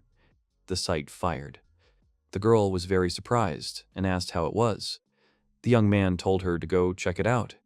The girl took aim again and said she'd missed her target. The protagonist replied that it was always the first time and now she'd have to practice. After a while, the hero exhaled, and the guy said that he had now reached a level where he could already hit the target. The protagonist thought she'd hit the standing target on her third try, and by the fifth, she'd been spot on. The guy suggested she move on to real practice, and now she'd shoot an ogre as they needed another one for the mission. The guy said they needed to get the rock ogre, which is proof of victory, and they should find the fourth one who was hiding nearby, and he wanted the girl to defeat him. The protagonist looked at her and Mise replied that she would try. The girl took aim again, and the guy used his rage to improve his visibility. The guys saw the ogre, and the guy noticed that he had stopped and now it was time to shoot. Shot girl. Mise hit the monster right in the head and screamed that she'd done it. The guy advised her to make sure he was truly dead, just in case, if she wasn't sure, she should shoot him in the head again. The girl replied that everything was fine because she had made it, and he agreed, saying that she had done better than he'd expected and that in the future perhaps he could rely on her and her support. Mise was delighted and agreed to say that she would offer all her efforts. The guy thought that until now she had not been able to help in the battle in any way, and it seemed to bother her, and it probably seemed that he could see the tail, joyfully darting left and right. The guy replied that if possible, he'd like to prepare another sight, and the girl said he was right, but suddenly Tveit froze. Mise wanted to thank him, but he told her to be quiet. The protagonist told her to set her sights for 3 hours and asked what she saw. The girl replied that someone was following them, and the guy said it was the enemy. The protagonist asked if he'd spotted us, and the girl replied that there were no signs. Mise asked if she should shoot. The protagonist replied that he would take on this role. The girl replied that she didn't want him to bear this burden alone. The guy said that maybe one day the time would come when she would pull the trigger in such a situation, but now was not the time, and he took emergency 28. Mise understood him, and the guy thought that he was the only one who could handle this, but he didn't know what awaited them next, and when he heard this from her, he realized that my decision was definitely not an empty phrase. The protagonist suggested they try to escape from him as quietly as possible. The girl explained that the enemy was in that direction, meaning they couldn't return to the village, and asked where they would go. The guy replied that there wasn't much choice and they went into the labyrinth. To hide from their pursuers, the heroes decided to go to a nearby labyrinth. The girl warned that the previous host had memories of this place and remembered the dungeon's internal structure. The protagonist said the enemy would come after them and that they needed to go deeper. The girl asked him to provide everything to her. Mise noticed that there were medicinal herbs there. She asked him what he wanted to do, and he asked her to gather some red medicinal herbs and some green and purple flowers. The girl asked if he was going to use them for anything, and the guy replied that he wasn't sure yet, but he would take them just in case. The heroes moved forward, and the guy said that there was a huge number of demonic monsters further on, and Mise warned that they could go around. The young man replied that they would not go around. The girl suggested that he had a plan, and the guy said that he would try the option he learned at work, and the medicinal herbs that they collected would come in handy very soon. The heroes peered out from their hiding place, and Mise said there were many more of them than they thought, and the boy agreed. The girl noticed the smoke and asked if it was from the herbs. The protagonist agreed and said that it was sleeping gas, and asked the girl if she could make gas masks using alchemy. The girl created the masks, and the boy replied that it was time. The girl was surprised, and the boy replied that labyrinths were always underground and had always been there. A closed space makes gas a good weapon. Mise replied that there was no way they could get through, since the monsters had turned it into a path. Tveit replied that they would simply be killed, and the girl said that was cruel. Then I asked the guy if the girl had any memories of being together in the past. She said no, because some memories have gotten jumbled over time and are therefore useless. Had passed since the guys began exploring the labyrinth. If they expected the enemy to look for them, they should stay for another hour or so. The heroes came across a stone monument. The protagonist said that if there was a moment here, the labyrinth was created by an ancient Qi civilization, before the Second Demonic War. The girl asked if he had seen such monuments before, to which he replied in the affirmative. The young man said only an expert could tell what it said, but they usually warn of danger. Mise replied that he could read it. The protagonist asked what was written there, and the girl replied that there was a hidden treasure ahead. The guy replied that it was too short, and that it was too short, and that it was scary, and the girl agreed. The protagonist suggested they go ahead, since the monument hadn't warned of danger. The heroes continued walking, and Tveit said he had a strange premonition. The girl assumed it was a monster, but she replied that it wasn't that, but it wasn't human either. The protagonist said it was a golem, and added that it looked like the one used in the adventurer exam, and noticed that it was floating. The golem awakened and attacked the heroes. The young man shielded the girl and asked her to step aside. The golem began waving its arms and tried to hit Tveit, but he dodged, grabbing the girl. The guy continued to block attacks and tried to inflict accurate damage. Tveit noticed that the golem was much wider than the humans and jumped back, hitting the golem. The guy noticed that the monster simply did not want them to go further, but then he realized that he was protecting something, when suddenly the girl called out to the guy. Mise asked if he could stop it from moving. He asked what she wanted to do, but she replied that she wanted to try something. The guy used rage magic and jumped on him. Tveit hit the golem in the head. The enemy was approaching the girl, and the guy called out to her, to which she prepared herself. Mise used his alchemy magic. The mechanism switched off, and the guy noticed it. The girl said that, as she thought, the golem worked the same way. The protagonist asked what she had done. The girl said the mountains had a built-in switch, and she tried to reach it. The protagonist realized that the path of the Sage of Magic, which was created before the Second Demonic War. Misa's head held 200-year-old knowledge. The girl replied that it was a combat aptitude test, and that's how she found the switch. Now she thought of it as cheating, but the guy replied that no one could judge her. The girl noted that they could go further, and the guys came across the divine herb Exa. The boys were surprised. Divine Exa herb is a medicinal herb that is simply indispensable in the process of creating divine potions. Divine Honey Elixir is a high-grade potion with the highest level of effectiveness. The heroes realized what the golem was protecting, and the girl marveled at such beauty.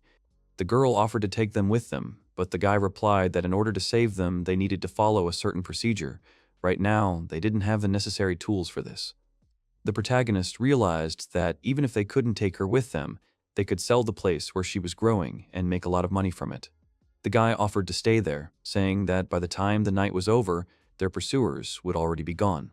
The girl was surprised that she could sleep among the divine XS. That day, the heroes decided to set up camp in the most enchanting place in the world. The heroes returned to the village the next day and noticed that their pursuers were gone. The girl remarked that they would have to leave soon anyway, and Tveit said he'd managed to find a strip of cloth at a low price.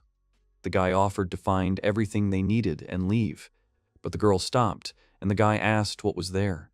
The girl started waving him off, and the guy noticed it wasn't the first time. The protagonist asked what exactly she wanted. Mise started saying she didn't need it right now. The guy said the reward was quite high and she'd contributed, so they could afford something like that. The guy remembered the girl describing everything that was happening as their new routine, and that they needed to relax at least sometimes. The girl pointed to a thick bracelet and said she wanted it. The young man asked if she was sure she wanted this one, as something more striking or patterned would have suited her better. She replied that she liked it and put it on. Ms. A added that the bracelets are now similar. The protagonist was surprised and thought that as long as she was happy, everything was fine, telling the seller that they would take him. The seller asked if they were travelers. The heroes agreed, and the man warned them to be careful in the western lands, as something strange had been seen in the sky. The protagonist clarified, and the man added that there had been some kind of glowing pattern. The seller added that the guy who told him this had seen it all from afar, so he himself was wrong. Tabeit replied that he understood and thanked him for the information. Mise asked where they were going next. The boy replied that the distance was still too great to go directly and said they would go through the rocks. The girl consulted the map. The protagonist added that there were plenty of places to hide, and the girl laughed. The guy asked what happened, and the girl began to describe how they'd stopped, earned money, and explored labyrinths. Mise said it was a true adventure. Tabeit replied that she was right. The girl said it was ironic, because she only got what she'd always wanted when her ordinary life became impossible. In the sacred kingdom of Arcadia, the main characters were walking along a road. The girl asked if this wasn't strange, since they should have seen the rocks by now.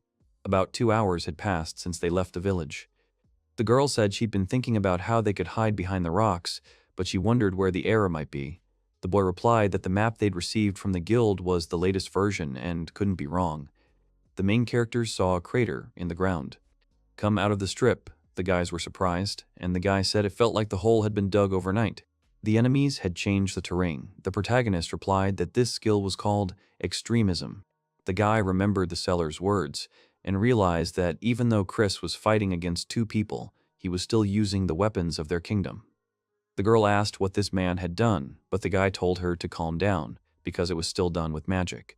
The girl didn't believe it, and the guy said that this magic was quite powerful, but it couldn't kill a person directly. The boy wondered what they had done to deprive them of their advantageous location, and had previously received permission from the kingdom for the operation. The girl called out to him and said something was moving in their direction. The guy took out his scope and looked, and seeing the cart in front, he realized that this was a critical moment. The crew contained enemies, and the girl said that extremism had done its job. But someone told her she was supposed to be working with papers and didn't understand why she was traveling with them. Chris and Oz were heading toward them, and the girl asked if Chris was worried about the 28th. The girl replied that, unlike her, he had a good head on his shoulders, and that she, who had known the guy for a long time, would be safer riding with her. The man said that if you continue to quarrel, they might cancel the operation, but the girl assured him not to worry if it was just a release of hormones. The man in armor said that he now understood and asked for forgiveness, because this was the way to raise the spirit of Terraria, and he, as a knight of Arcadia, recognized this. Oz asked how the knight in armor could help them, since they only asked for reinforcements, although their opponent was a former powerful counterintelligence agent and needed to be convinced to return Her Highness. The man asked not to think about it, and in the end, he is one of the 3 strongest people in the kingdom of Arcadia. The knight wanted to know the other kingdom's intentions, because the girl was the only one they sent to fight, so he doubted whether he was really the strongest agent before. Oz replied that he might be strong, but he was not omnipotent, and that the value of the 28th was manifested in ambush killings, while she was a specialist in head-on combat. The girl added that their agents specialize in espionage, theft, escort, torture, and assault, and her specialty as an agent is assault, so under these conditions she could get rid of them, but the girl called out to her. The knight said that he saw no difference between killing and attacking, since in either case they were merely measures for the weak. The man said that when he fought at the front, no one could defeat the enemy with such a cop. Oz advised him to stick his head out of the carriage, and the man asked why. The girl replied that they would shoot at him, and the knight received a bullet to the temple. The man's body fell, and the girl felt sick. Chris, as ordered, approached the 28th before he fired again. Chris thought the first shot would have been difficult to avoid, but thanks to the knight from the kingdom who sacrificed his life in exchange for their two. The girl understood that if Oz managed to reach him in time, he would no longer be able to use his sniper rifle, and with her abilities at level 02, she would be able to get close to the guy in an instant. The girl ran up to the guy and greeted him, asking what he was doing there. The young man replied that thanks to him, he too was able to set off on a pleasant journey. Oz replied that, you see, it was quite beneficial for the boy. The girl asked where the princess was, and the boy replied that she was in the carriage behind him. 02, without thinking, used magic and threw a ball at the stripe. The girl blew up the carriage. Oz replied that he had lied and assumed that the girl must be somewhere nearby, and as he himself knew, she could not restrain herself. The girl told him not to blame her for her death, and the guy responded in kind. The protagonist presented his hand and attacked her with magic. The girl began running around and said he couldn't kill her with a single shot. The protagonist asked her what she thought of the weak bomb. The girl stepped on the trap, and the bomb was activated, but she managed to jump away. Oz pointed out that it was quite dangerous, and the boy realized that she wouldn't be able to dodge it in the air, but the girl repeated again that it wouldn't work. She continued shooting at the guy while he dodged and thought that in any fight, 02 had the advantage. The protagonist also understood that she had her weaknesses. If she fired at the ground near the caster, she would be harmed, meaning that as long as he remained close to her, she wouldn't be able to fire. Oz smiled and replied that she had already taken countermeasures and the guy had fallen into a trap. The girl replied that even if he dodged, it would be useless, and the guy pulled out a long dagger. The main character started to attack her, and after she dodged, he went into hand-to-hand combat. Oz got angry and jumped back.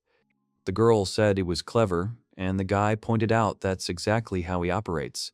The girl fired underneath herself, causing a huge explosion. The guy noticed two balls rolling towards him from the sky. The protagonist realized she had momentarily increased her rage output to protect her body. Oz noticed the boy had set traps along the way. The girl raised the weapon into the air and used the meteor gun. A hail of meteorites began to fall from the sky. The Vedit says that this is a release of condensed magical energy which she is trying to stall for time, and such an attack affects the hero. The girl wondered if she'd destroyed all the traps, and when she noticed the boy, she said he was weakened. The protagonist asked if she thought she'd won. Oz agreed and suggested they return to the bureau, as she didn't want to harm him. The guy turned to her and said that he didn't think that he had become weaker because he had gained new experience, and with it, problems that he was coping with. The protagonist said he hadn't revealed all his aces up his sleeve and pulled a stone out of his hand. The boy agreed, saw that it was indeed an ordinary stone, and threw it at the girl. Oz couldn't dodge and fell to the ground asking what just happened. The young man replied that it was a bomb, a trap, and that she also knew very well about this magic, but he had come up with another way to use it. The girl thought it was impossible, because if it happened in a moment, he would have blown himself up, and the guy agreed with her, throwing a new stone. Originally, the bomb trap was a magic that was set at a specific point, but now he used it differently and had to aim at the exact moment it was thrown before completing the magic without a single deviation. Such a feat could only be accomplished with a high level of magical control. The boy threw a bunch of rocks, and the girl tried to fight them off, screaming that he didn't even think he could defeat her with that. Tveit replied that he hadn't even counted on it, and recalled that while he continued to hone his attack methods, 02 continued to hone her counterattack methods, and every shot she fired could make a difference. The protagonist had no choice but to finish her off in one go, and he directed magic at her. The main character shot a girl in the leg, and she shot a guy. Oz screamed that her leg was broken, and the guy collapsed to the ground. The girl presented the weapon to the protagonist's forehead and said that it was a great fight. Oz said she'd take back her words about his skills dulling, and the guy thanked her. She said she wasn't good at interrogation, but she did ask where Mize was. Tveit replied that he wouldn't tell, because she would soon find out about it herself, and Oz asked where the guy got this bracelet from. The girl said that it was probably a fake. Meanwhile, Mize was aiming at Oz, because earlier the main character said that he would put on her bracelet and give his to her. The girl understood him and said that if they were going to exchange, wouldn't it be better to create his copy magic? The guy replied that they needed the real thing, and after the exchange, it should be ready to fire at any moment. The protagonist told her to stay under the cliff and make sure she aimed at the girl, and he would lure her in. Mise saw the goal and remembered the exercises she had learned with Tevei-Itin. The girl concentrated and prepared for the attack. Holding her breath, Mise fired. The princess hit Oz's vital organs. The girl watched as the enemy fell. Oz fell to the ground and began coughing. The protagonist did not believe that she was still alive and looked towards Mise, after which she left. The girl didn't understand anything and asked why everything ended this way. The protagonist himself did not know, but replied that he did not feel any guilt. The communication device vibrated in the girl's pocket, and the boy answered the call. Chris asked how long he planned to continue, because he had to understand that at the given angle they had lost the means of movement. Their escape would probably be even more difficult, but of course they could handle it themselves. The girl asked what had happened to Her Royal Majesty, even if he had managed to escape to the Republic, and asked if they had truly thought that only bright days lay ahead. Chris added that the path of wisdom was dangerous, and besides, there was not a single country in this world that addressed Her Majesty as a human being. Tevei replied that he already knew about it, and Mise called out to him. The girl repeated the girl's name, and the guy suggested that her comrades might be nearby, so they'd help her. But the guy realized Chris was right, and they were cornered, and after the battle with Oz, both he and the girl were close to exhaustion.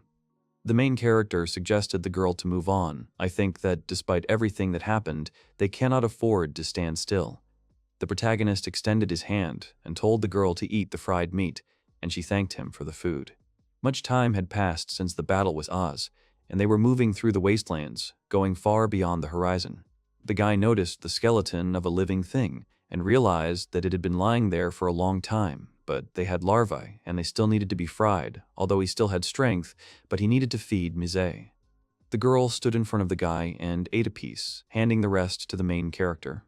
Mise replied that she didn't want to be the one who always got everything easy, and the guy looked at the rest of the food and ate it.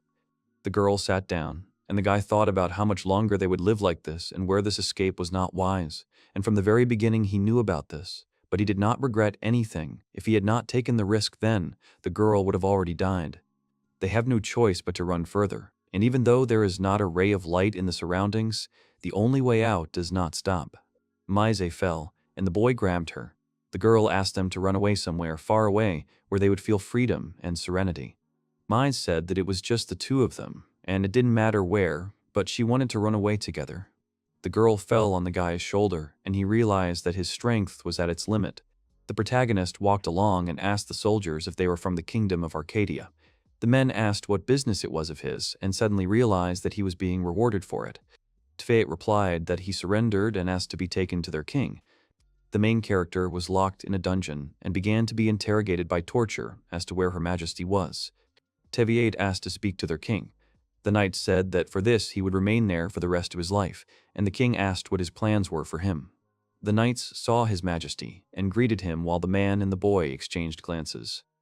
The knight asked the king what brought him here, to which he replied that it was none of his business, as he simply wanted to personally implicate the one who had brought trouble to their doorstep. The boy asked if he was Mise's father. The king agreed and identified himself as this one's father. The protagonist asked how he could name her that. The king replied that since then there had been hope that she would grow up to be a fine political tool, but now she's just a pinch of gunpowder. The king continued to say that, in the name of maintaining peace, he demanded Mise's head. The protagonist demanded negotiations, and the king laughed. The man said that he doesn't really understand the situation, and they are not cooperating, and he abandoned her after she died, and they just want to know that they won't find the remains in the future. The protagonist understood him and held a stone in his mouth and spat it out. Chris learned that the young man had been captured, and they told her he was currently behind bars and that they couldn't find Her Highness. The girl knew she had to see him soon. The guy said that His Royal Highness was also there, and they were holding an audience in the dungeon, since it was impossible to convey everything to the second prince, so the king took on this matter. Chris was frightened and said this shouldn't have happened. The boy replied that he was shackled hand and foot and was with the soldiers. The girl replied that that wasn't enough. The boys felt an earthquake, and the girl said that they needed to get to the dungeon as quickly as possible. The guy walked her downstairs. The protagonist put a knife to the king's throat and told Chris that you were late. The guy repeated again that he demands negotiations and came for Mise's freedom. At the moment when the girl collapsed from exhaustion, The guy realized that his strength was at its limit. The main character was offended that after escaping, there was no freedom, and, as a result, this situation really is a place where one must return. They left their friends, their comrades, but neither he nor she wanted this kind of life, and freedom was meaningless if they had received it this way. The boy was walking back, and the girl asked where he was going, and he asked her to wait for him, saying he would be back soon. Returning to the present, the king insisted that there would be no negotiations, because he wanted it to live. But even if she was alive, with such a flow of time, she herself would soon die. The king said that the guy was at a loss while Chris tried to signal the knight, but the protagonist noticed and ordered him to stand still. Even though he wasn't her dog, it would be inconvenient for the organization if he killed the king. The boy approached the king again and said his only demands were Mize's safety, and in exchange, he wanted to make an equally lucrative offer. The protagonist said he would tell them where the plantation of divine Exa herbs was. Chris and the king were very surprised. The young man said that such information could be obtained for a huge sum of money, and with that kind of money, it would be easy to recover from all the wounds. The king replied that this was absurd and he wouldn't fall for it. The protagonist replied that he didn't understand the situation he was in. Chris added that, with all due respect, she thought the price of the king's life outweighed the price of the kingdom in these negotiations. The girl added that if the guy had such an ace up his sleeve, he would not have run away from the very beginning, and in other words, he found it while he was running away, and if they go the same way, they will find the plantation themselves. The king clarified what she meant by that. The girl replied that even if these negotiations were unsuccessful, they could still obtain the herbs and Her Highness's corpse to boot. The king ordered that he not dare speak to him like that, for he knew he was destined to die. Chris said that if His Majesty were to put his life above the nation's, the boy realized Chris was trying to shirk responsibility. The young man replied that it was fair, because he had placed bombs around the entire plantation. Since the negotiations had gone awry after the murder of this man, he would detonate all the bombs. The girl noted that he had prepared well.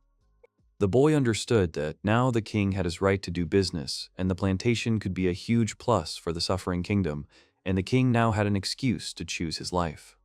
The king replied that he could not make such a decision alone, and the protagonist said that he had hoped to finish the negotiations in 5 minutes, so he only had a minute left. The king understood, and the boy began to speak louder so that everyone could hear. The king replied that he understood, and the protagonist said that the negotiations were over.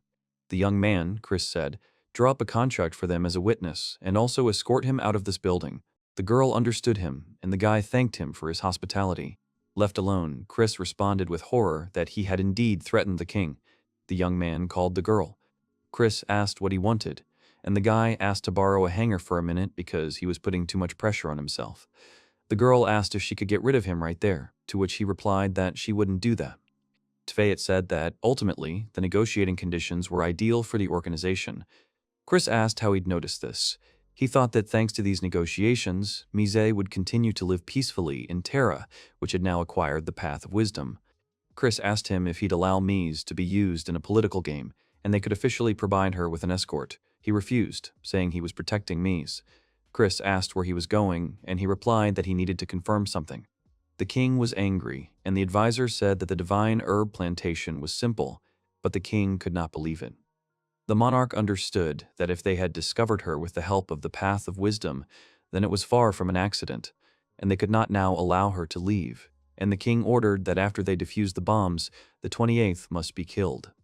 The king said that if they improved their powers with herbs, nothing would stop them from killing the guy, but he didn't know how to answer the Path of Wisdom. The advisor turned to the king and said that this guy had turned all attempts on his life and led most of the soldiers to their deaths. The king ordered them not to be afraid and said that they should pretend to surrender and take them by surprise, but as long as they were vigilant, this guy would not be able to do anything. Suddenly, a bullet flew past the king's head. The man was horrified, and the messenger asked if everything was all right with His Majesty. The girl lay alone in the wasteland. The guy returned to the girl and checked her pulse, noticing that she was alive, although she tried to follow him. The protagonist picked up the girl and noticed that although she had once been a princess, she was now quite brave and sleeping in the middle of an endless wasteland. The girl awoke to Tveit's call. The main character smiled and offered to go home with them. The heroes returned to Bildar's academy, and the girl asked how much time had passed since they were there. The protagonist replied that the problem had not yet been completely resolved, and the girl agreed. Mise replied that everything would be fine if Teviot led to all this, that they could have a baby. The girl said that if a girl was born, she would inherit the path of wisdom, but it was too early, so she suggested they run away together as a family. The boy asked if it had to be him. The girl asked if he wanted to pass on this burden. The guy thought she was hinting that he should be responsible for this, and asked the girl what was wrong and why she didn't go inside. Mise replied that they'd been away from school for too long and asked if anyone else needed them. The boy didn't respond, telling her not to worry about it, and nudged her. Suddenly, their former comrades appeared behind the heroes. Alicia and Gran hugged their friends and asked where they'd been all this time. The boy didn't reply, saying he'd written everything down in a letter. The letter stated that they were going on vacation. Alicia replied that she was not at all satisfied with that answer. The protagonist replied that they had a good time and gave him a souvenir. Before leaving, the guy wrote letters to both of them because he remembered how the girl wanted to keep the place where they had been before. A bird that has flown out of its cage is unlikely to return even if it is covered in mud, survival, though it becomes meaningless. He has seen how it spreads its wings in freedom, and he finds it attractive. The main character approached the girl and asked to talk about their souvenirs, and the girl agreed. People at war stood in line for food and helped each other as much as they could. The guy asked what kind of horrors were happening here. The man replied that they had no hope that everything would be fine in this country. One day they would be swallowed up by either Terra or Lucia. The man asked his interlocutor where he thought the best place would be. The boy suggested Terra. The man asked why he thought so. The young man replied that they had helped him recover from the Great Demon War.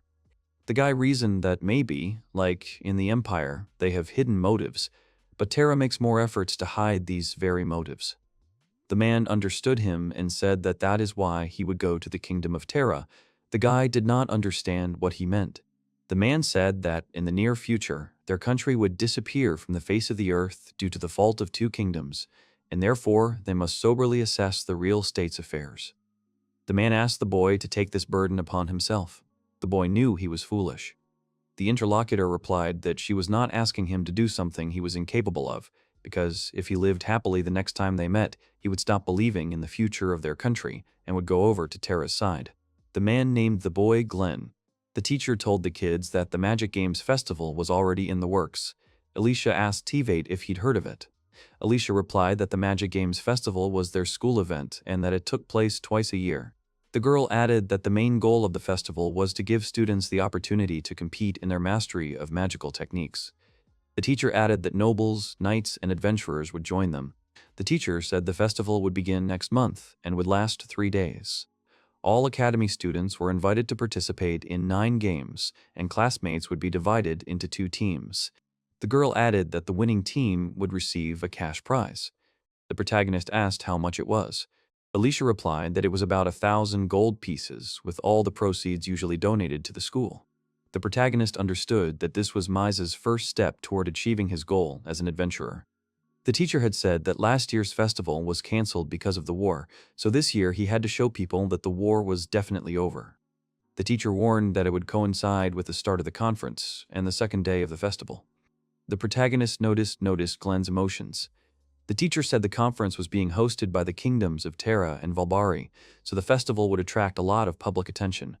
The girl asked to form 2 teams during lunch, and since they would be meeting with their friends after school, she asked to follow the instructions of their instructors. Alicia started to say that they had separated them well. The protagonist explained that he and Mise were on Team Hawks, and his friends were on Team Lions. Mise didn't like the idea of their enemies being friends, and she was terrified. Alicia was looking forward to this, and the protagonist remarked that it was to be expected for a swordsman like her. Teviot asked why the team was called that. Glenn replied that he'd once heard that ancient kings kept hawks and lions. Glenn said he'd been studying at Terra before enrolling. Girl started thinking he seemed so wonderful for the first time, which offended him. The boy noticed that his friend had arrived from another country.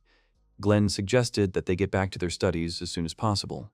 Alicia noted that after the hero faculty exam, she had never fought with Teviot. The guy replied that he hadn't decided yet which game he'd play in, and that if there was a chance, they wouldn't fight at all. The girl asked him which game he wanted to play in, but he didn't want to tell her. Alicia replied that he was running away from her. The protagonist said she had already avenged her father, and therefore there was no need to be so attached to him. The girl agreed and said that the Knights of the Orthodox Order had invited her to join them.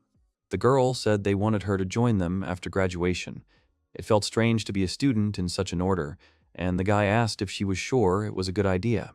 The girl said that she was more than happy to accept this offer, but now it seems to her that it is only because of her father, since she is the daughter of the Supreme Commander. At the same time, the girl admitted that she lacked confidence and whether she deserved it. The guy couldn't understand why he thought that, since she should walk with her head held high, having made a name for herself. The girl replied that after the incident with Robert, didn't she leave everything to him and he pretended not to understand what she was talking about? The girl added that she had a premonition that defeating him would strengthen her confidence. The guy admitted that this was unpleasant. Alicia asked him to promise her one thing: they wouldn't reveal which games they would participate in. The girl added that if they did end up playing together, he shouldn't resist her. The guy realized she was serious and replied that he'd try. Someone shouted that they should have told him about this, even if it was a lie, and after school, everyone gathered in the yard. The freshman replied that she was the first-year supervisor for the Hawk team, and that her name was Mira Opstein. The girl said she planned to give a pep talk today and choose the games they would participate in. The boy pointed out that she, like them, was a first-year. Mira told the kids to write down their personal information, which would determine their games. The girl added that if they wanted to participate in another game, they should discuss it with her. She asked him what kind of game he wanted to participate in. He replied that he was interested in endurance games and racing. The guy assumed the endurance test was something like a foot race, but what about the girl? Mize said it was her shooting star in the outcome. The protagonist said she hadn't heard of it before. The girl was delighted, and the boy couldn't understand why she was so happy.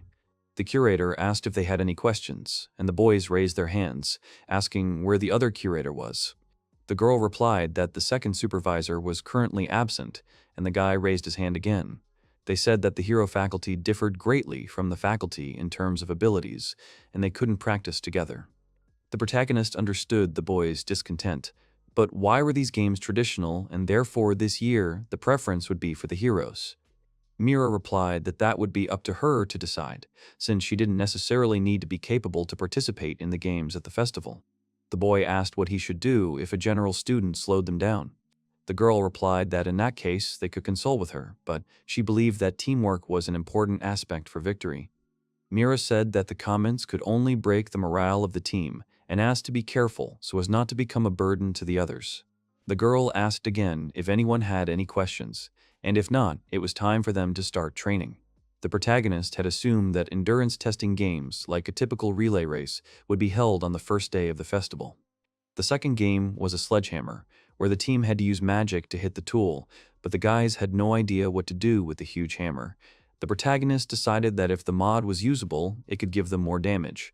In the third game of Shooting Stars, the team that destroys the most targets in 3 minutes wins, and only long-range magic can be used. During the escape, the guy lent his CP-28 to Mize, and she achieved success in long-range magic, and upon her return, she began practicing with her own. The guy didn't notice how Mira was arguing about the connection with Valen, who made excuses about waking up. The girl was thrown off, and she was very angry. Mira turned around and saw Teviot, after which she apologized, and the guy said he understood how difficult it was for me to advise him right now. Mise called out to the guy. The girl asked if he'd been able to watch, and he replied that he'd gotten distracted. She told him that he used to be able to run faster than he was now during the endurance test, but he simply replied that it was just training and that in the actual race, he'd run like a regular student. The girl kicked the guy in the leg and ran away.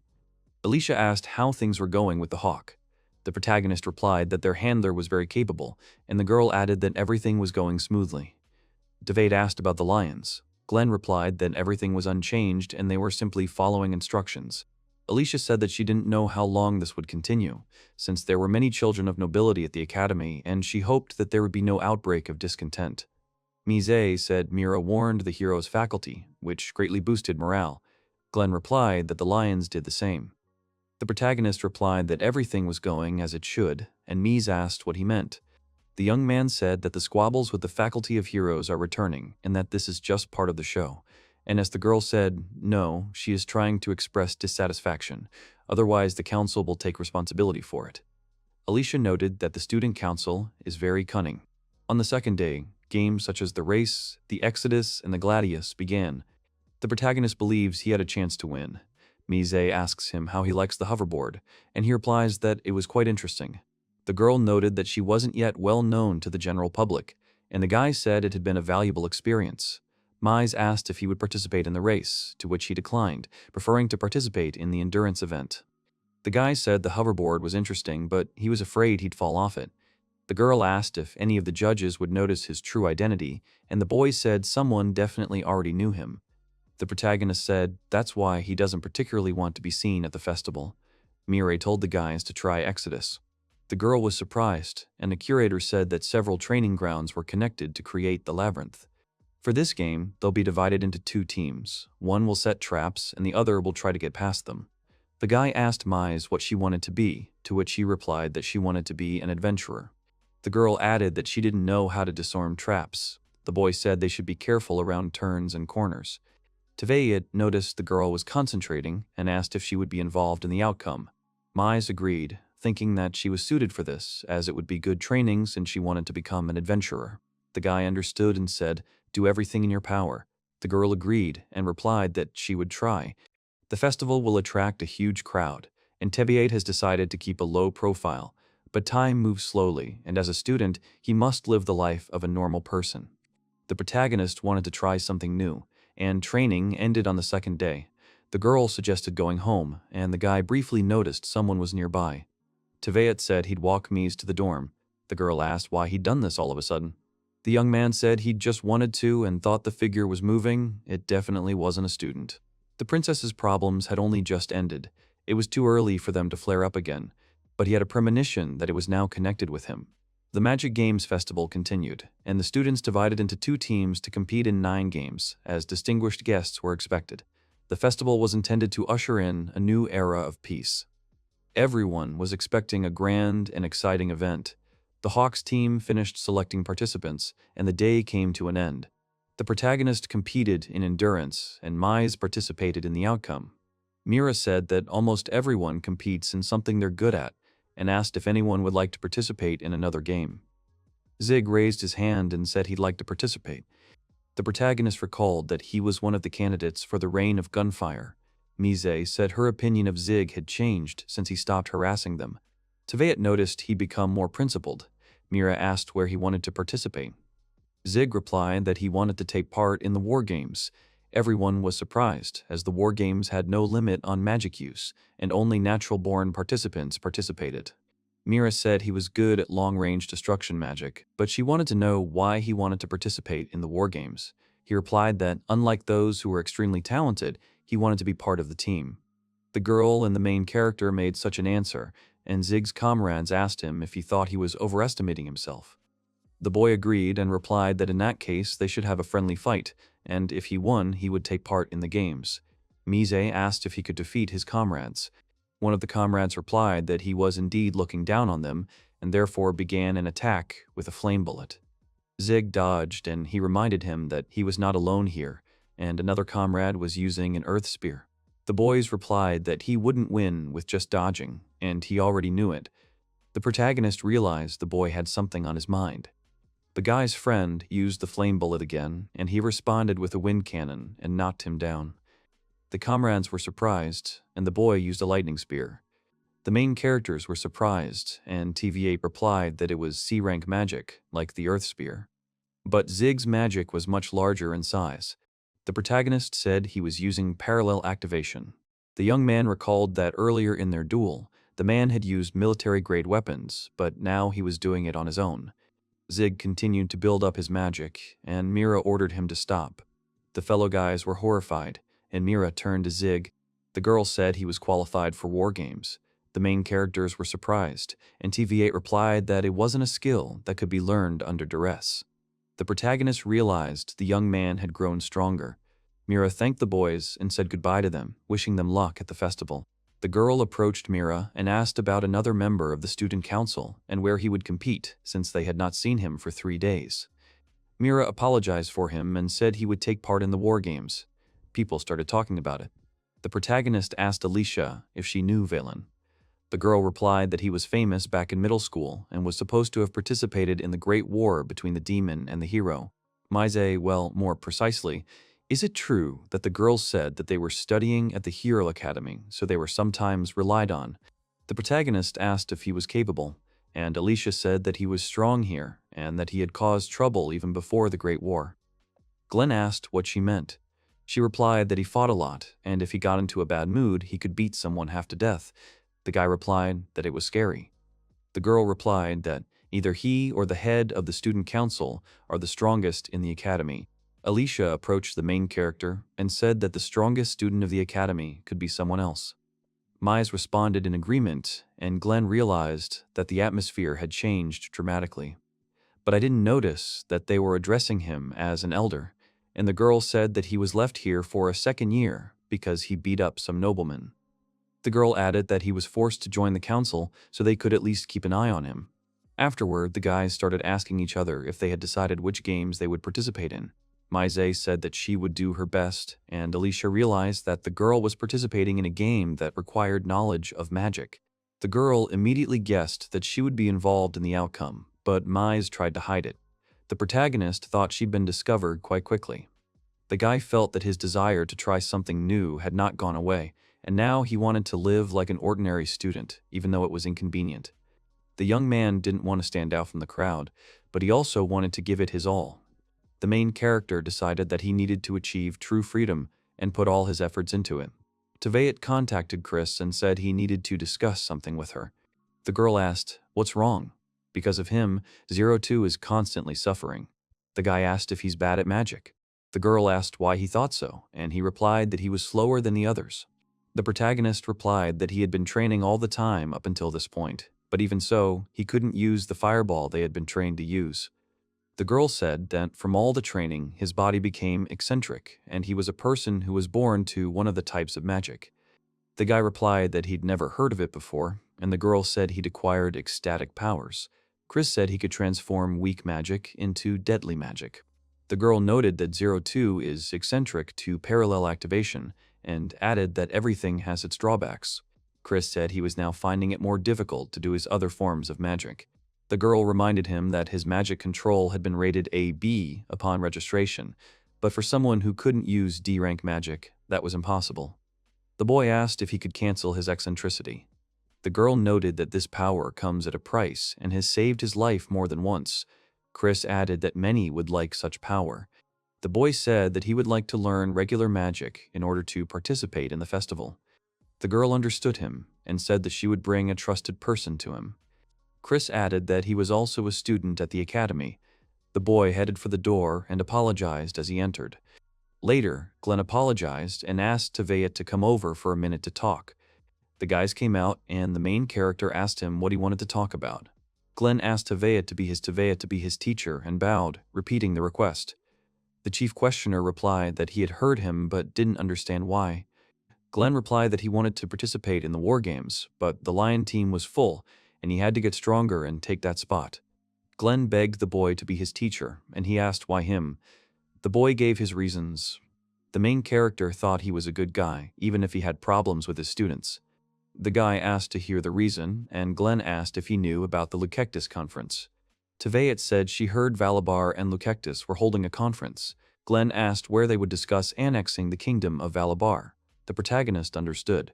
Tveit asked if his friend was from Valabar, and he agreed, saying that it was his homeland and kingdom, which burned in the flames of the Fourth War. So now he is too exhausted, and either Lucia or Terra is annexing him. The guy added that nearby countries already knew about it. The protagonist asked if this had anything to do with why he was now in Terraria. Glenn said that His Majesty King Valibara had entrusted him with the investigation, and Tveit asked how he was connected to the king. The friend replied that they had met during the war, and that an investigation was not at all necessary since no one had asked him for anything. The king had only asked him to do what he himself wanted. Glenn added that His Majesty said that when they meet again, he should be happy, and then he will decide to join the Kingdom of Terra. The boy said that if not, he would decide to join another empire. Tveit replied that this was a bold and responsible decision. Glenn said he was right, and that he was completely unsuitable for this, but it was the will of his king.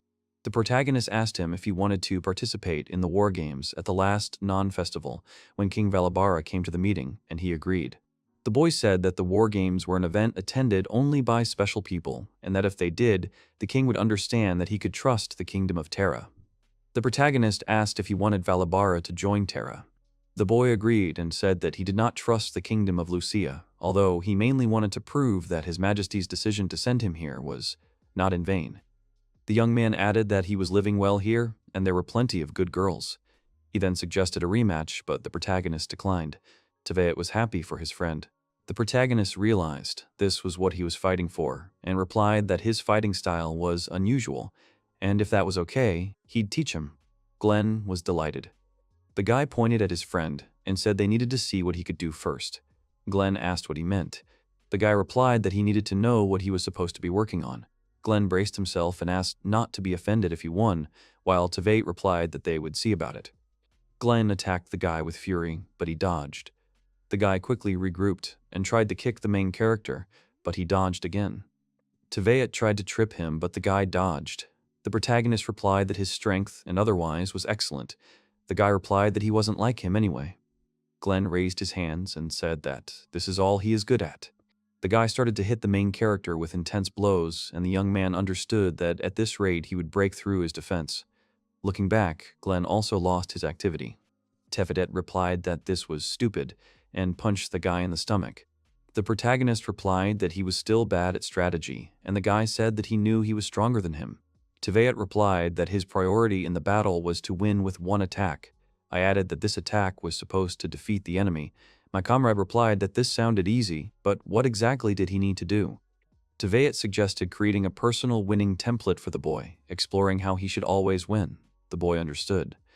The protagonist asked if anyone could use the fixation, and the boy agreed but said he didn't really use it. Glenn replied that the fixation creates magical weapons. He's primarily a law enforcement officer. The protagonist agreed, but various enhancements were applied to the weapons created by the fixation. Tevet suggested that instead of using traditional hand-to-hand combat, he use a lock-on technique and create his own weapon. The young man understood. Glenn felt pain and couldn't move, realizing that Tevet was truly an unusual guy and had definitely been on the battlefield.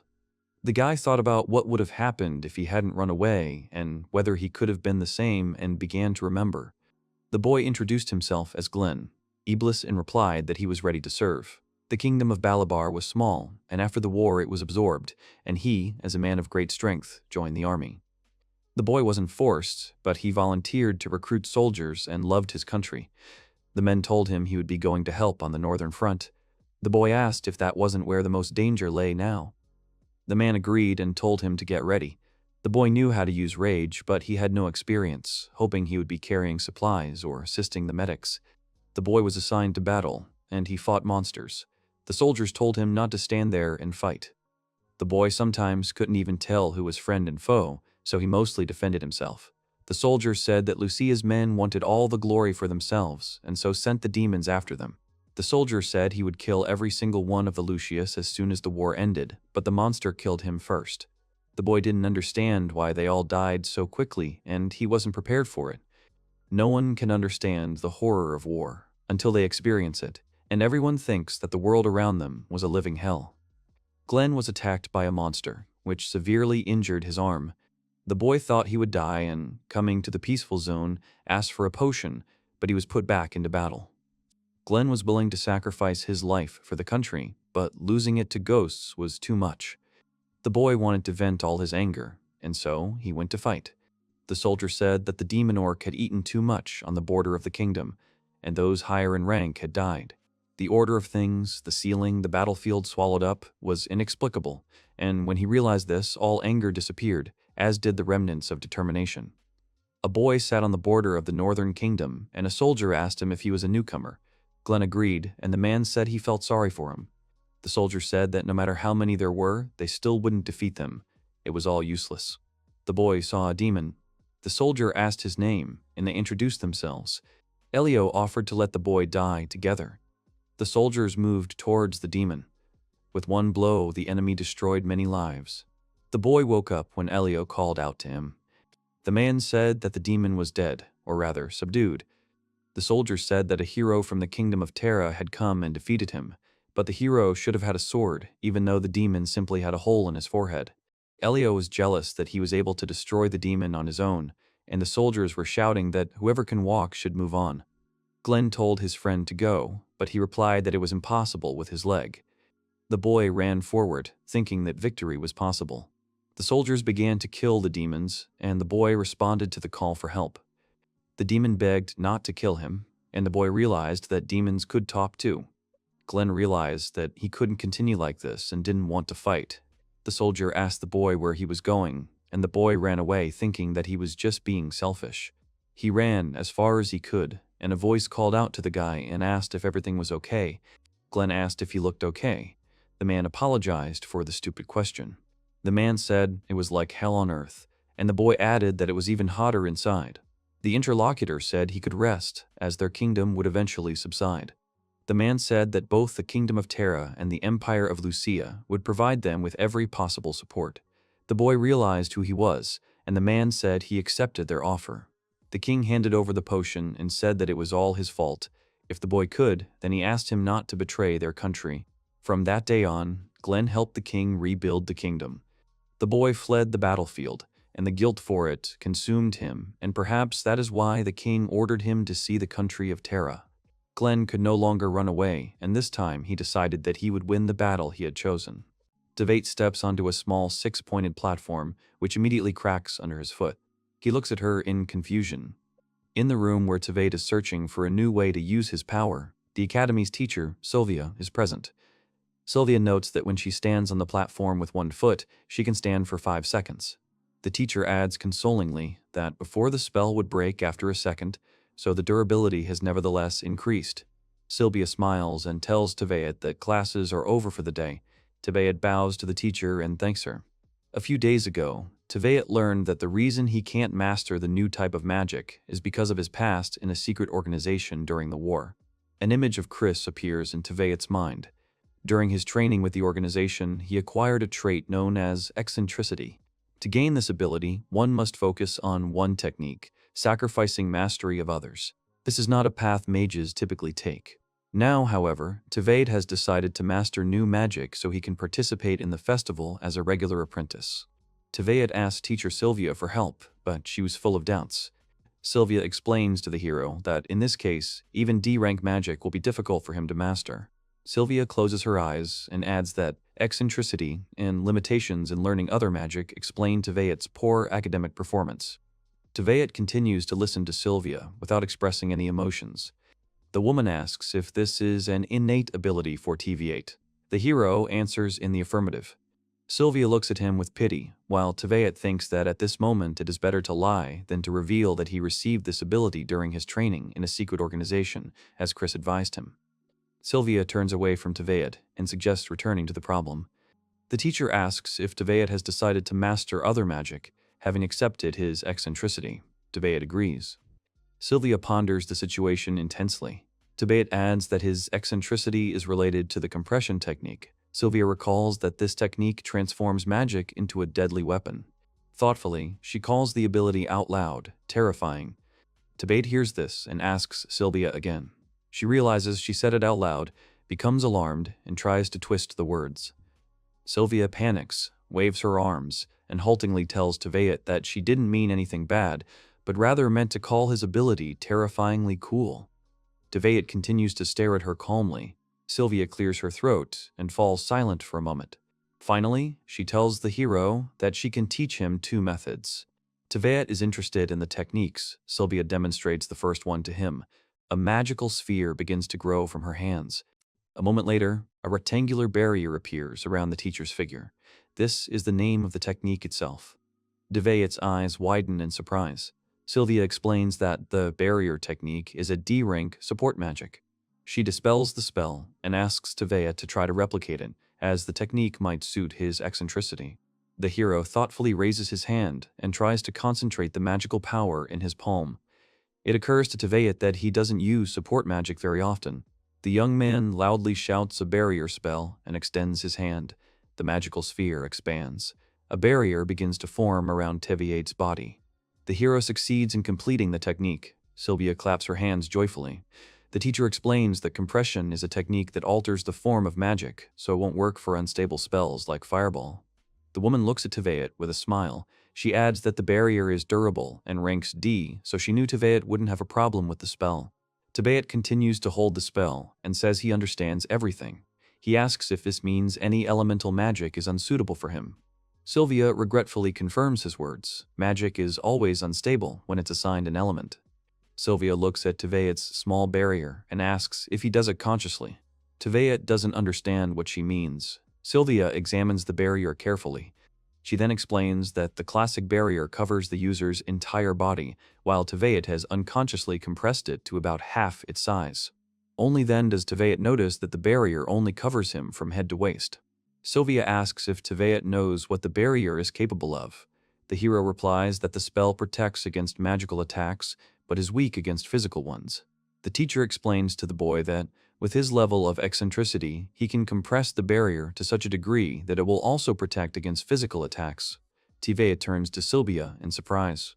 Sylvia smiles confidently and says that the technique will be very useful for Teveet if he learns to squeeze it correctly. The hero dispels the spell, thinking that if he can develop his skill, the barrier will become a powerful weapon in his hands. Teveet clenches his fist. Sylvia suddenly remembers Sean and her face becomes sad. Teveet looks at her. His hunch that Sylvia was Sean Veal's character's mentor has been confirmed. Teveet reminds her that Sylvia promised to show him another technique. The woman shudders, shaken from her memories. Before demonstrating the technique, Sylvia asks the hero what he thinks would happen if all the compression in the magic were released at once. The heroine smiles mysteriously. The action shifts to the training grounds. Less than 3 weeks remain until the festival. Gran casts a spell with great effort. His entire body is tense, his teeth are clenched, sweat is streaming down his face. Teveet stands opposite him. Gran grins triumphantly. He uses the lock technique. A giant magical hammer falls to the ground right in front of him. Gran is pleased that the spell worked. Teveet looks at the hammer with disbelief. Gran asks if Teveet knows about the sledgehammer game on the first day of the festival, and smiles, saying something clicked inside him when he saw it. The boy enthusiastically grabs the hammer's handle and adds that for now, it will be his weapon for close combat. Gran tries swinging the hammer. The hammer is very difficult to wield. The boy can't keep his balance with it and stomps around chaotically. Teveet looks at his friend skeptically and thinks that the hammer has finally defeated Gran. Gran turns to Teveet with delight and says that if he swings the hammer with all his might, it can smash anything. Teveet calmly replies that the hammer will definitely handle normal defense. Gran is delighted that he now has 2 winning patterns. Teveet confronts him, adding that he still needs to figure out how to use them. Gran sighs and says he's already tried many methods. Gran asks if Teveet practices any techniques himself. The hero confirms this and asks Gran's permission to practice on him. Gran looks at his friend in bewilderment. He spreads his legs wide and uses the Fury technique. The ground around Gran is illuminated by a magical light in a circle. Teveet announces the start of the attack. He concentrates magical energy in his fist. Teveet delivers a powerful blow to Gran's torso. Gran falls to the ground and flies away some distance. Teveet runs to his friend and apologizes for going too far. There is not a scratch on Gran. He looks up and notes that the spell had a very strong backlash, even though Teveet did not put much effort into the spell. Gran asks the secret of Teveet's technique, but the hero refuses to tell. Suddenly, they hear a voice and turn around. Behind the boys are representatives of the student council. The heroes greet each other and introduce themselves. First-year Lion team leader Gregoria Hausen shakes Tate's hand. Mira Obstein, first-year Hawk team leader, approaches Gran. A blonde girl appears next to Mira. It's Sharia Nolan, the student council vice president. She greets all the heroes. Teveet reciprocates. Gran remains silent and blushes. Sharia asks if their appearance disrupted the training. Teveet replies no. At the same time, he thinks it's hard to keep his distance from this girl because of her polite aura. Student council members remind the students that fighting between students is against the rules, and if an opponent is seriously injured, their participation in the festival will be closed. Before leaving, Gregoria turns to Gran and reminds him that if he wants to participate in the war games, he needs to sign up for the friendly battles as soon as possible. No one wants to change their list of participants right before the festival. The student council members leave the court. Sharia notes with satisfaction that Tveit and Gran are quite strong. She asks if the boys are students of the regular faculty. Mira confirms. The girls discuss how the superiority of the heroic faculty is just a prejudice. Mira adds that the regular faculty was founded only recently. She thinks they'll be merged soon. Sharia expresses doubt that the students could suffer because of their different prejudices. Mira looks at her in surprise.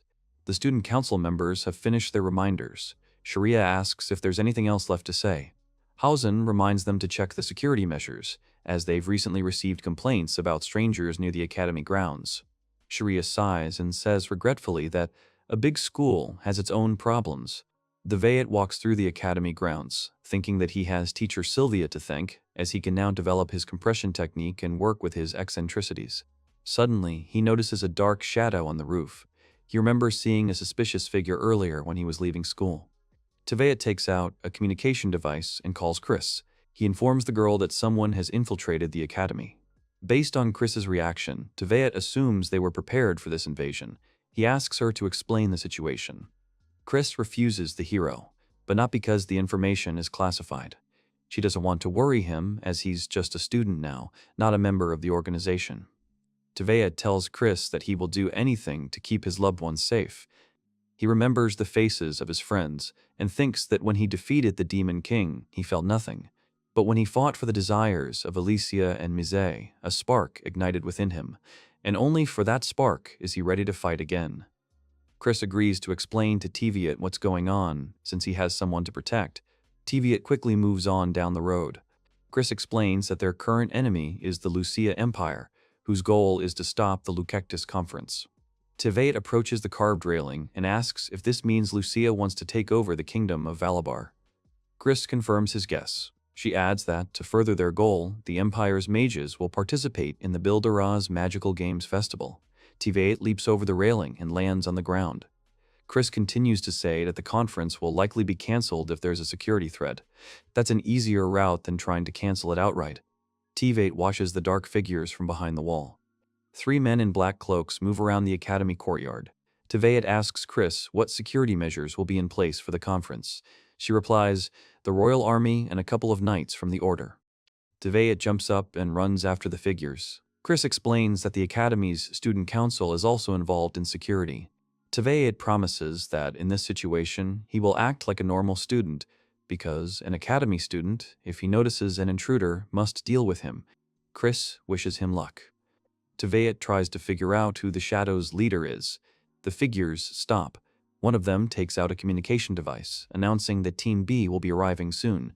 Bambi, Tveit suddenly lands behind 2 of them and casts a spell. The Shadows can't believe they're facing a student. They turn and jump back. Tveit launches another attack. He grabs one of the attackers by the mask and hits him with magic right in the head. Another enemy runs up behind him. Tveit counters an attack from behind with his foot. The villains scatter in different directions, and Tveit tries to pursue at least one of them. He thinks the Shadow is heading for the warehouse. Suddenly, one of the villains flies up behind Tveit. He uses the wing technique. Tveit decides to use the barrier technique now to prevent the enemies from escaping. Tveit uses a technique to create several small platforms in the air. He then performs skystep and lands above the villains' heads. Tveit launches a powerful aerial attack. The intruder lies on the ground. Tveit asks how many enemies have entered the area. He refuses to answer, and Tveit ends the conversation with a punch. The young man dusts off his hands, wondering who will clean up the mess after the fight. Suddenly, he notices 2 more figures. Tveit wants to run after them, but a powerful firestorm appears in front of him. Tveit tries to understand what is happening. When the flames die down, the hero sees a long-haired boy in a school uniform. A ball of flame glows in his palm. The stranger looks at Tveit angrily and asks who he is. Tveit looks at the stranger. Judging by the school uniform, the boy understands that Tveit is studying in a regular department. He asks what the hero is doing here. Tveit realizes he's dealing with a first-year heroic student and decides he shouldn't lie. He explains how he dealt with the troublemakers. The student's face is distorted with disbelief. The guy doesn't believe that Tveit was able to defeat the villains and calls him a weakling. He launches 2 large fireballs at Tveit. Tveit successfully dodges the attack. The boy laughs contentedly, realizing Teviate wasn't lying to him. The fire mage smirks. Teviate returns to the sandbank and asks if he is really a first year, since the burst of elemental magic he released was quite powerful. The heroic student smirks in response and says that Teviate is also an unusual student, since he dodged it so easily. Teviate thinks that elemental bursts are considered C-rank magic, and while they are powerful attacks, their activation is always noticeable. However, the guy in front of him activated magic secretly. One of the intruders woke up and tried to grab the fire mage by the leg. The magician looks at him with displeasure and carries out another fire strike. Teviate asks if the mage killed the enemy. The mage replies that he will live. The young man then adds that the villains underestimated the academy's students. The hero asks the mage what he intends to do with the trespassers, since he dealt with them initially. The mage replies that it's none of his business and that he's trespassing on their territory. When Teviate doesn't understand what the guy means, he introduces himself as Wallen Stielen from the student council. Teviate calls Chris again and tells her what happened and that he's leaving further proceedings to the student council. Chris replies that in that case, she'll recall the people she sent to the academy to clean up. The young man asks if a student council member has the strength to take down a spy operative from another country. Chris replies that, despite their potential, the students are unlikely to be capable of such a feat. Teviate's doubts are confirmed. He tells Chris that Wallen seemed like an experienced fighter. Chris recognizes his name and explains that Wallen Stielen fought in the Great War. Teviate remembers that Alicia said something about it. Chris adds that if Valen is a war veteran, he certainly has experience. She once heard that all the students from Bilderas Academy who fought in the war excelled there. Teviate remembers that Elysia told him about 3 students who participated in the war, the current student council president, Wallen, whom he met recently, and a third person he doesn't know. Suddenly, Chris mentions that one of the students did die in the war. Teviate tries to end the conversation because he doesn't want to know the details. He tells Chris that he's going to find out what the spies were doing at the academy. Chris warns him to be careful. Teviate thinks that if the enemy's goal is to disrupt the magic games in the conference, then they have no reason to break into the academy. He enters a warehouse and tries to figure out what the spies were trying to find. The young man continues walking through the warehouse. He realizes the thieves must have done something to the festival equipment. He examines the equipment and sees that miniature bombs are attached to it.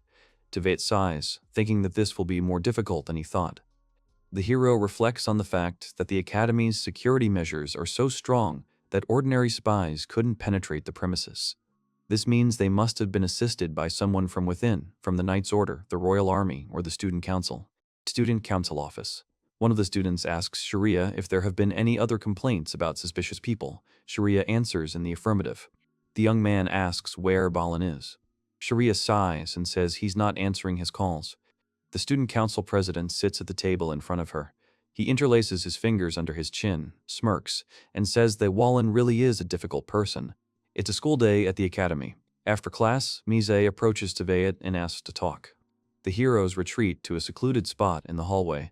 Mise explains that she found something during training yesterday. Mise describes a small magical device on the wall. At first, she thought it belonged to the enemy team, but then she doubted it. Teviate asks how she's sure it's not a regular trap. Mise replies that her Way of the Sage magic pointed this out. Teviate looks at her friend in surprise. Mise explains that the magic contained in the device is not native to their lands, and that ancient knowledge helps her understand that it is northern magic. Mise is convinced that this is the magic of the Lucia Empire. Teviate recalls removing bombs from the building the night before, but still not understanding where they came from. The girl looks at Mise and thinks that her sage's way is much more useful than he previously thought. The girl looks at him with concern. Deviate says that Mise, as the second princess of the Holy Kingdom of Arcadia, might already have understood everything. Mise suggests that the Empire's goal is the Lucectus Conference. Teviate confirms her suspicions, and Mise beams with delight.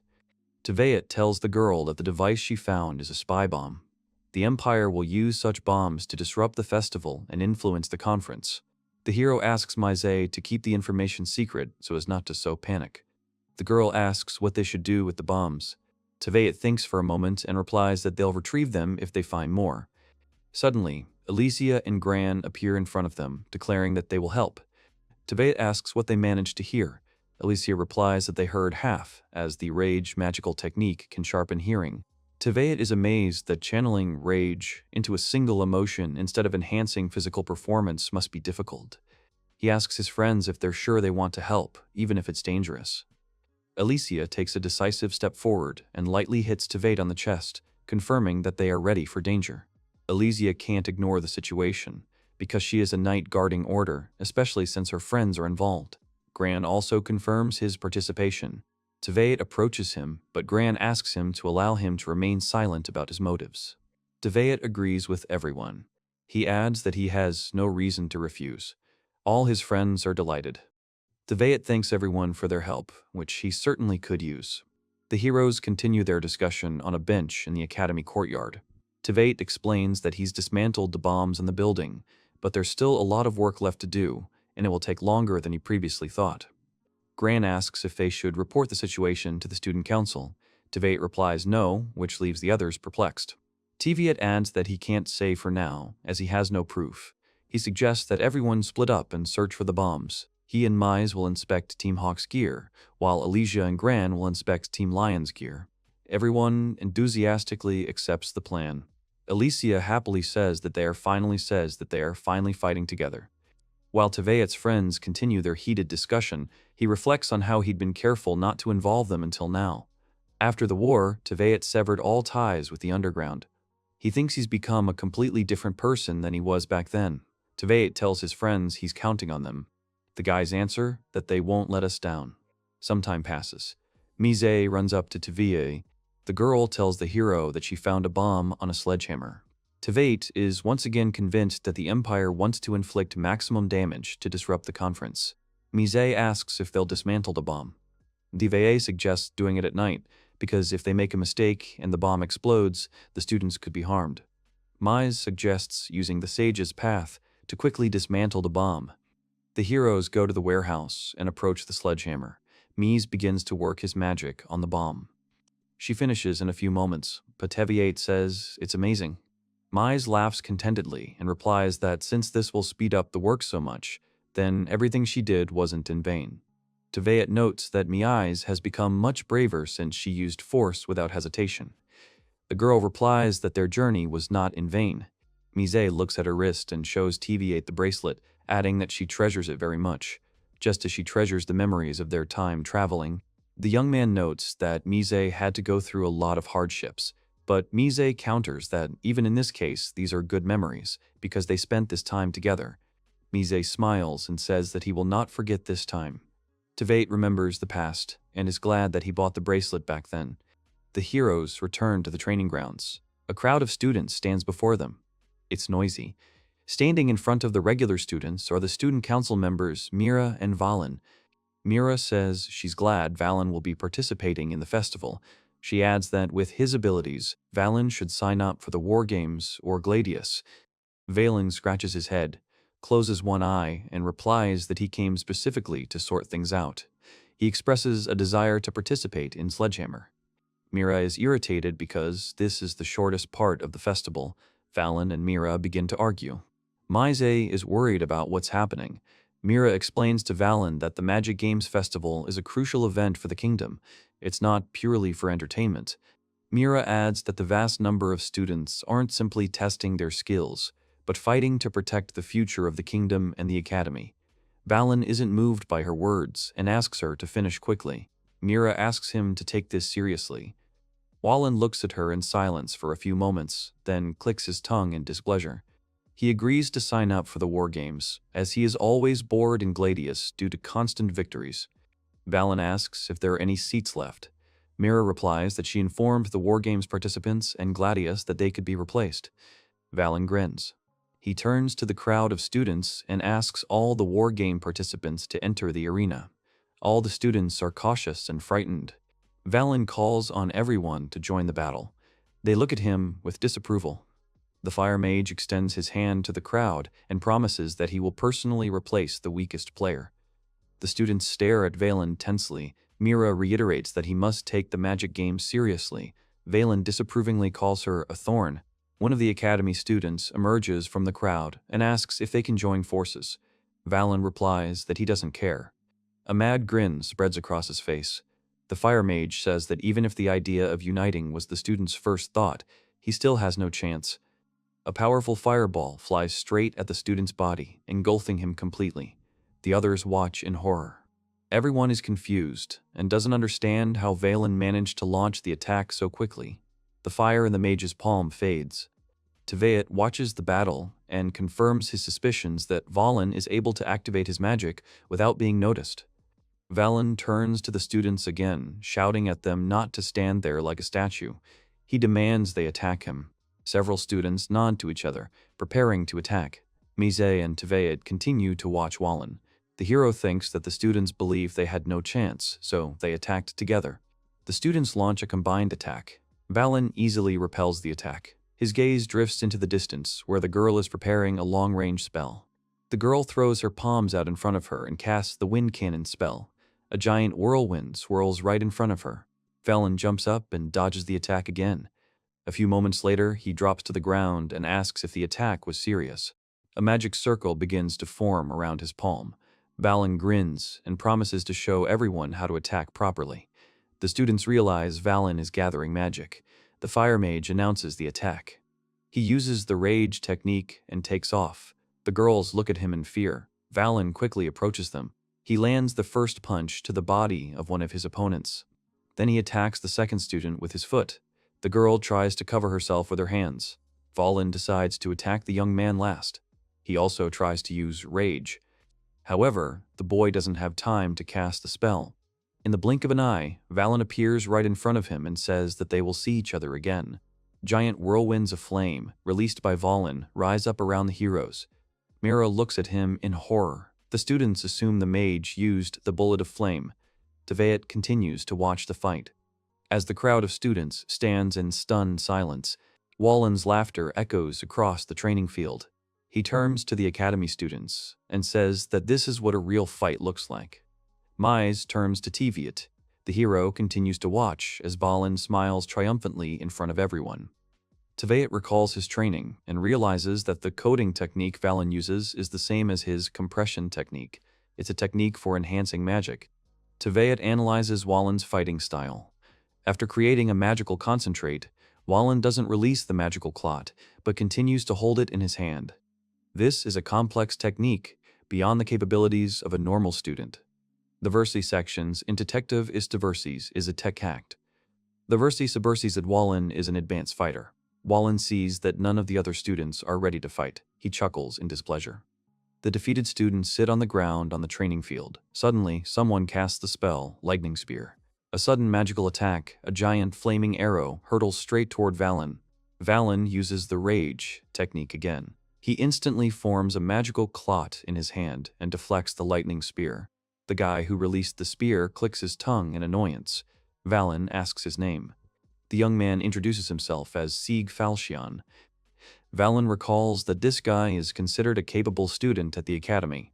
He laughs and says that at least one of the students shows promise. His shoulder is partially burned by Sieg's attack. Valen announces to everyone that he will replace the first person eliminated. The students in the crowd discuss the situation. Mise and Tveit leave the training field. Mise says Valen is incredibly strong. Tveit agrees, adding that he wasn't even fighting at half strength. Mise is very surprised by this. Tveit recalls the battle. The coding gave Valen freedom of movement, meaning the mage could use high-level techniques, even several at once. Elysia and Gran come out to meet the heroes. Tveit asks if he and Gran managed to find the bombs. The friends reply that they found several on their property. The hero adds that the number of students is dwindling. He apologizes to his friends as they are tired after the festival, but they still need to defuse the bombs as quickly as possible. Gran, Elysia, and Mise resolutely agree. The mages enter the warehouse. Elysia opens the door first. The girl skeptically notes that it's already dark outside. Gran, chuckling awkwardly and holding a flashlight, replies that they still look suspicious, given how they're hiding. Mise and Tveit defuse the bombs with magic. Elysia agrees. The boys remove one of the bombs. Elysia whispers to Tveit. The girl announces the operation is cancelled because someone is approaching the group. Gran and Mise glance fearfully at the door. Mira enters the room and asks if the students are training here so late. They recognize each other. Mira recalls that she knows both Gran and Elysia, as they're both members of Teen Lion. Gran looks awkward, but Mira adds that she remembers everyone from their year. Teveet dusts off his hands and says it's time for them to finish and leave. Mize tries to argue with him. Elysia quickly interrupts her friend and pushes her out of the warehouse. The girls push past Mira. Gran and Teveet go out to pick up their friends. Mira wishes them both luck. The next day, Gran, Elysia, Mise, and Teveet are walking down the hallway. Elysia asks Teveet why they were all called. Teveet remains tensely silent, but Elysia continues talking, noting that calling them all at once is pointless. Teveet replies that he doesn't know, but assumes it has something to do with last night. Gran asks again if they're absolutely required to keep the bombs a secret from the student council. Teveet confirms that the information is classified. Misa and Gran are very nervous about the upcoming interview with the student council. TVA thinks their lies will be easily exposed, as they've never been interrogated before. The heroes approach the door to the student council office. Teveet decides they'll tell the truth if the council suspects them of anything. He knocks on the door, which is open. Teveet apologizes and goes inside with his group. The student council president greets them. All the council members present look at the students as they enter. The president turns to them with a smile and says that everyone was really looking forward to seeing them. Mira invites everyone in. The heroes sit down on the sofas. The president introduces himself to everyone. His name is X Dewlight. Teveet notes that the president is very polite and doesn't sense any hostility. He wonders if Wallen and X are evenly matched. The president looks directly at Teveet and smiles, and Teveet catches his eye. X explains that he called the students in to ask a few questions. The rest of the student council members remain silent. The president asks if the mages saw anything suspicious during their late-night training. Gran and Misa look at TVA tensely. A second later, they break into happy smiles and breathe a sigh of relief. Teveet decides he can answer this question truthfully. He says he didn't see anything, but he did fight with strangers a few nights ago. The president's eyes widen in shock.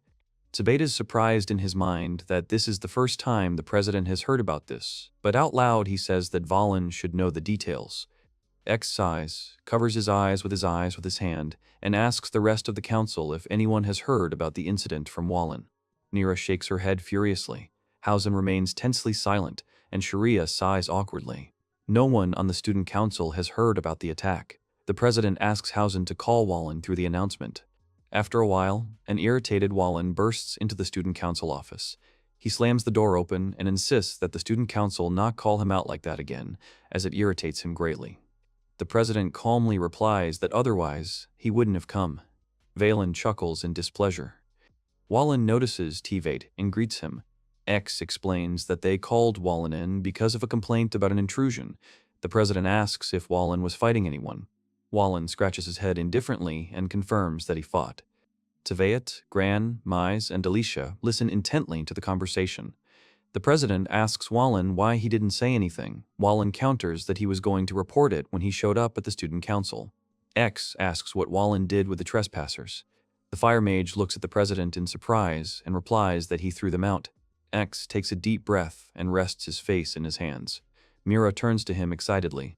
The girl angrily waves her hand at Wallen and demands that he be thrown out, since his attitude towards everything irritates her very much. The president reminds him that there are other students in the student council office. Mira pauses and apologizes for the noise. Valen indifferently says that Mira can kick him out if she wants, since he doesn't care. The president smiles irritably and adds that expelling Wallen isn't part of his plans. Wallen clicks his tongue in displeasure. The president explains to Wallen that the ejected criminals were spies for another country. Wallen frowns at the president. Teveet listens intently to the conversation. The president adds that he would like to detain them. Teveet realizes the fire mage didn't know who infiltrated the academy that night. Valen says he knew nothing, which greatly angers Mira. The girl shouts that the fire mage would have known if he had at least sometimes answered the student council's calls. Mira and Valen continue to argue. The mage asks what about the students who aren't even on the student council. Pointing at Teveet, he says the boy also fought spies, without knowing all the details. Teveet agrees, although in reality he knew everything. Wallen insists that the student council should report everything to the administration if they can't figure it out themselves. Keeping everything a secret is stupid and pointless. Mira objects, saying that the festival would be cancelled if she did. The magician waves his hand dismissively and says there's nothing special about canceling the festival. Mira falls silent, indignant. Sharia explains to Valen that the Magic Games Festival is a significant economic and political event for the country, one that will help people feel secure after the war. The girl insists that now that the war is over and people are ready to welcome a time of peace, it is their duty to ensure safety at the festival. Valen chuckles and says that all these formulations are invented by the heads of state. He teases the president for remaining silent, as he always does.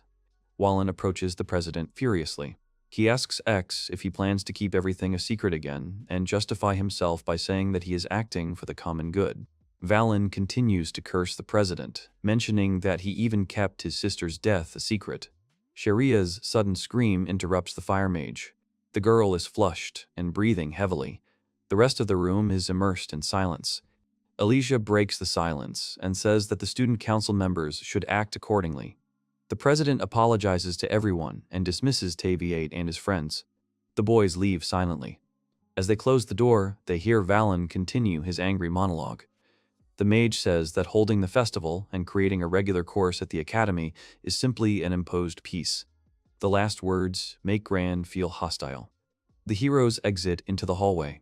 Alicia says the student council has its own problems. Mi shares her fear with everyone that she might have been interrogated. Gran yawns, rubs his neck, and sighs that not a word was said about bombs. Taveat follows his friends, thinking that they've definitely attracted the attention of the student council, even though they're completely unsuspecting. He stops in the middle of the hallway and turns to the others to say something. Taveat reveals to them that there's likely a traitor in the country, which is why he asked them to keep quiet about the bombs. Everyone is shocked. The hero explains that the academy's security is so high that even spies have a hard time getting around it, and that the presence of an informant inside explains everything. Alicia listens to his thoughts and suggests that the traitor might be someone from the student council. Taveat agrees and asks him to continue to keep quiet about everything. Suddenly, the girl remembers she wanted to buy a gun for the festival. She asks her friends if anyone wants to go with her. Taveat replies that he needs a weapon too. The hero thinks about what kind of weapon would suit him and that it's high time to find himself a faithful partner, since from now on he is a simple academy student and not an agent of a secret organization. Taveat is thinking about Wallen's last words they heard in the student council office and doesn't hear his friends trying to call out to him. Finally, Alicia manages to get his attention. Taveat snaps out at his thoughts. Alicia notes that she rarely sees her friend so pensive. Mizé is worried that Taveat is unwell, but he reassures her, saying he was just thinking about something. Alicia spots the weapons shop and tells her friends they're almost there. The heroes go inside. Mize and Gran are amazed by the store's spaciousness. Gran has never been there before. Everyone looks around. Alicia explains that the shop sells magical weapons and that they are popular among the Knights of the Order. The girl says that since the weapon is only needed for the festival, it'll be enough to buy something rank C. She asks what Taveat is planning to buy. The hero replies that he needs a sniper rifle. Looking at the swords, he adds that he needs a weapon for any situation, not just for the festival. Alicia considers his words. Taveat recalls that the organization issued him a BF-28 sniper rifle.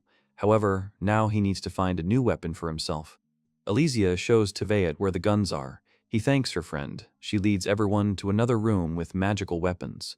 Suddenly, the hero sees Zig in the store, also browsing the various items. Zig wasn't expecting to see anyone there, so he tenses slightly when he hears his name. He turns around with displeasure and sees Taveat with his friends. Zig tries to quickly avoid the group, but Alicia asks why he's avoiding them. Zig replies that it's because Taveat threatened him. Taveat looks at him in bewilderment. He doesn't remember such a situation. Zig is shocked that Taveat managed to forget. Taveat's friends also look at him with concern. Zig angrily reminds him that during the duel, Taveat told him not to cross paths with them. Taveat remembers that incident. Zig is even more angry that Taveat forgot about it. Mize watches them with concern. Taveat tells Sieg to forget about it. Sieg looks at him in shock. Sig falls to his knees. He can't believe Taveat said that to him. Gran, Alicia, and Mise all simultaneously feel sorry for Sig. Taveat tells Sieg that he was serious during the duel, but now Sieg has changed for the better. Sieg listens attentively. Zig sighs and replies that he has been thinking a lot since the duel. The guy gets to his feet and asks everyone for forgiveness for his past actions. Alicia answers for everyone that Zig has become a different person and that they are no longer angry. Zig points at TV8 and says it's all his fault. He recalls the duel and says that after it, he worked hard to hone his skills and confront his weaknesses every training session. Showing off, Zig adjusts his hair, adding that now his mind is clear, that he has stopped being arrogant and is spending all his energy on training. Alicia offers to help TV8 choose a magical weapon, as Zig also uses one. Both boys are surprised by the girl's words. Zig turns up his nose and agrees to help. The other heroes silently judge him. Zig doesn't understand what's going on. TV8 explains that Zig's manner hasn't changed. The boy apologizes for it again. Zig asks what weapon TV8 is looking for. He repeats that he needs a sniper rifle. TV adds that it must be effective and versatile to be suitable for the festival. Zig pulls out one of the rifles and offers TV a look. TV holds the sacred hawk in his hand. Zig explains that it's a first-class rifle, though a bit pricey. It has a high degree of magic compression and a good far-sighted crystal. TV takes a closer look at it and thinks it's a decent weapon.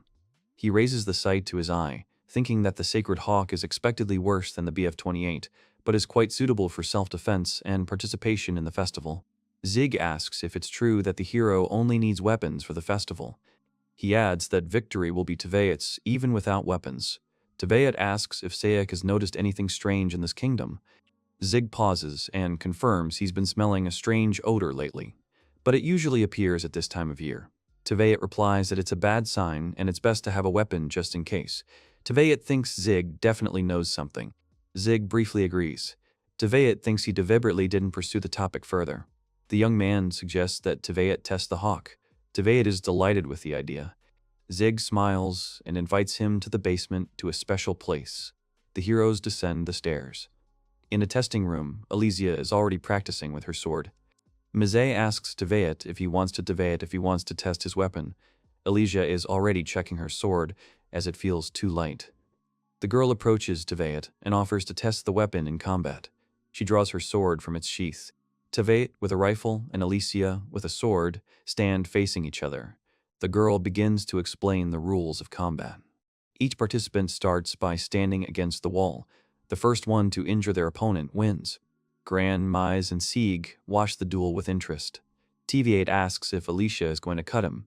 The girl draws her sword and replies no, although with her strength she could leave a cut. TV8 agrees that a test in combat would be appropriate. Alicia smiles cheerfully in anticipation of the fight. TV8 asks Gran to give a signal. Gran is confused by the request, but Alicia adds that he is the loudest among them. Gran gives the signal to begin the fight. TV8 immediately raises his rifle and takes aim. He fires a shot. Alicia screams that this is stupid. The girl repels the first attack, cutting the bullet with her sword in a wide swing. TV8 sees this and realizes the girl's sword is also unusual. Alicia takes off. TV8 thinks the girl didn't even tense up when she struck the bullet, though her skills would have allowed her to do so. TV8 shoots again. Alicia twists her wrist, changing the position of her sword. The bullet touches the blade and ricochets. TV8 is surprised to see Alicia getting much closer to him. The girl lunges forward again and swings her sword. Alicia puts a blade to TV8's neck and declares victory hers. TV8 lowers Hawk. The boy replies that he's not even surprised by her victory. Gran exclaims with delight that the match was amazing and that he couldn't even keep up with the speed of TV8 and Alicia. Mise whines anxiously that her friends were serious and made her doubt the match was just a training match. Zig watches everyone silently and tensely. Alicia talks about her sword. She fought with a C-rank weapon called Ice Steel. The sword was better than she thought. TV8 asks if Alicia expected the second shot he fired. The girl replies that she does. She recalls how, during the exam, Farnace's teacher blocked TV8's bullets with her sword, so the heroine practiced constantly. Now, she can replicate the move. Alicia suggests a second round. Gran, Mize, and Zig are surprised by what's happening. Alicia frowned slightly, her gaze becoming stern and determined. She urged TV8 to fight seriously. TV8 understands Alicia's attitude. He wonders if Alicia could have noticed he was giving in, as he had no reason to fight seriously. TV8 agrees and turns to Gran again. The participants in the fight move to opposite walls of the hall. Gran commands the duel to begin. Elysia leaps forward. TVA raises his rifle. Teveat shoots directly at the girl as she charges forward. Elysia successfully deflects the bullet with her sword. Teveat fires off a few quick shots, but Elysia blocks them all. She rushes towards Teveat and screams at him not to think she is weak. Teveat concentrates the magical power in his hand and shoots again, taking aim. Elysia is surprised to see her friend use the same technique and raises her sword again to deflect the attack. The bullet hits the blade with a roar. The sword swings back. Elysia loses her balance and doesn't understand what's happening. Teveat takes aim again. The hero shoots again and hits his opponent right in the forehead. Elysia lies on the floor in surprise. Teveat lowers the sacred hawk. He approaches the girl and declares victory his. Elysia rubs the bruise on her forehead in frustration and asks her friend what just happened. Teveat explains that he intentionally varied the weight of the bullets. He made the first two lighter, but the third one was heavier. Elysia replies that she couldn't maintain the momentum of the third bullet because it was heavier. This is exactly what Teveat was aiming for. Elysia is upset by her loss. She sits down on the floor and sulking over losing to Teveat because of his cunning. She touches her forehead in displeasure and sighs. She notes that Teveat is indeed experienced in combat. The guy evades the answer vaguely. He looks at his new magical weapon again and thinks that the Sacred Hawk's compression is extremely powerful. As long as TVA has time, he'll fire special damage bullets, but only now does the hero realize how convenient the BF-28 was. Teveat helps Elysia up. Mise calls everyone out. Teveat raises his rifle and quietly says that he has hopes for his new partner. Teveat speaks to Chris via magical communication. She's surprised that the hero is working with his classmates. Teveat asks if she has any idea who is controlling the Empire's spies. Chris sips tea from a small cup. She replies that neither the army nor the Knight's Order have anything to do with spies. She traced the financial flows of both organizations and found no traces. The Terraria Kingdom's leadership is on edge in preparation for the Lucectus Festival and Conference, making it nearly impossible to contact the Empire discreetly. Teveat asks if there are any leads linking the spies to the Academy. Chris replies that she did everything she could, but because the Academy isn't as politically important as the army, her capabilities were limited. Chris looks through the documents on the desk and makes the assumption that the Academy is not involved in espionage, because it makes no sense. Chris asks Teveat what the Academy will get if the festival and conference are cancelled. Teveat thinks that the girl is right, because the creation of the regular course and the hero's success in the battle against demons led to the success of the Bilderaz Academy, so they cannot miss their chance. Teveat continues to ponder who would benefit from the sabotage and aid to the Empire if the Order and the Army are above suspicion, and for the Academy there is no point in betraying the country. Teveat understands where this is all heading.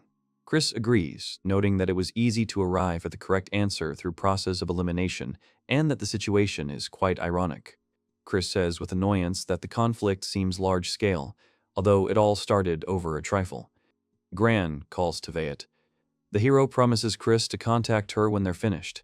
She replies that he has the right to do things his way. Teveat comes out from behind the wall to his friends and asks what's going on. Gran happily announces that they've finished defusing the bomb. He adds approvingly that Mise sorted everything out. Mise is glad she was able to help. Teveat thanks her for her efforts. The heroes leave the building. Teveat says they've defused all the bombs they found. Elysia asks what they plan to do next. Teveat suggests they circle the Academy again, but suddenly he notices a shadow flickering in the darkness among the trees. He asks everyone to remain silent. When Gran asks what happened, Teveat replies that enemies have arrived. All the heroes freeze in tension. Fate Fershin Tedevits, Belade, tries to assess the situation. He notices three shadows watching them. He assumes they've learned the students defused the bombs. Now they need to hold off the enemies. Elysia enthusiastically offers her help in the fight, and Mizi also promises to do his best. Gran finds this difficult, but he clenches his fist and promises to help as well. Teveat replies that he's counting on his friends. Everyone takes off. Elysia runs into the forest and says she'll corner the enemies. Teveat runs in the opposite direction. Shadows rush through the forest. Elysia catches up with them and shouts at them to stop. The girl takes aim at her enemies. One of them draws a short blade. He lunges at Elysius, and she reaches for her sword and tries to draw it from its sheath. The spy tells Elysius to blame her own stupidity, not him. The man lunges at the girl, trying to stab her in the stomach, but Alicia blocks his path with her sword. With a smirk, she replies that the man stole her line. She swings powerfully and wounds the spy. The shadows order a retreat and rush into the forest. At the exit, Gran, Mise, and Tveit are already waiting for them. Tveit concentrates his magical power in his hand and adds a bullet to the spell. He warns the spies that they won't be leaving. Tveit fires a magical shot, stunning the enemies with the power of his attack. Tveit fires another shot to distract them. Then he quickly approaches and knees the spy in the chin. He smirks as he notices that 2 enemies have already been defeated. Only one remains. Mise casts the alchemy spell, creating bright streams of magic and light around her. The magical bonds ensnare the 3rd enemy. Gran uses the hammer and the fixation technique. He deals a powerful blow to the 3rd enemy. The man flies back against the wall and hits his back with a loud thud. He slides to the floor and clutches his head. Gran asks if he's alive. Tveit turns to his friend. Memories of wartime flash through Gran's mind. He curses the man and swings his hammer. Tveit screams his name. Gran looks around in confusion, unable to understand why Tveit was screaming. The hero asks him to stop, as there's no point in fighting any further. Tveit asks gloomily if Gran wanted to kill the spy. The question perplexes Gran and frightens him. He apologizes to Tveit and says he lost his temper. Mise and Elysia come running out of the forest. The girls ask what to do with the defeated spies. Tveit replies that it's late, so he might as well hand them over to the student council. He thinks to himself that this would be a good opportunity to gauge their reaction. Tveit apologizes and goes into the student council office. No one expected to see him. X and Mira looked at him in surprise. Tveit stopped at the threshold and informed the president that he had come with a report. The hero explains that they encountered 3 suspicious individuals. They managed to defeat them, but the friends decide to leave the rest to the council. Mira and X listen to him, stunned. The president rises from the table and says the student council members will handle everything. X asks if Tveit has already met with the offenders. X smiles and apologizes for forcing the students to deal with spies when the student council should have handled it. Tveit thinks the president suspects something, though he's not surprised. The young man says he was just passing by, and the second time he wasn't alone. X looks at him in surprise. Tveit adds that they detained the spies at the southern warehouse and treated them after the battle. The president thanks him for the report. Tveit leaves the office and runs down the hallway. Suddenly, Alicia catches up with him and asks what he's up to. Tveit was sure she'd already returned to the academy. Alicia said she seemed to be beginning to understand his train of thought. The hero chuckled and said he wasn't hiding anything. There was simply no point in telling. Alicia asked what he was actually doing. Tveit tells her he's going to spy on the student council president. Alicia is shocked, but decides to join Tveit. Together, the heroes begin surveillance. Tveit explains that the student council will go after the spies, and they, in turn, need to observe what they do. If the student council is connected to them, then perhaps they will hand over the enemies to someone. Alicia agrees that makes sense. The friends see X and Mira walking down the hallway. They're apparently heading to the warehouse. They continue their surveillance. Tveit sees the president and Mira lead 3 captives out of the warehouse and leave the academy grounds with them. Alicia hopes that the student council is leading spies into the order. Tveit responds that, in the worst case, they will have to fight the president. X and Mira approach the Knights of the Order's headquarters with the prisoners. Tveit says with relief that they avoided the worst-case scenario. Alicia asks if they should continue to monitor. Tveit says the student council members are handing over the enemies to the guards.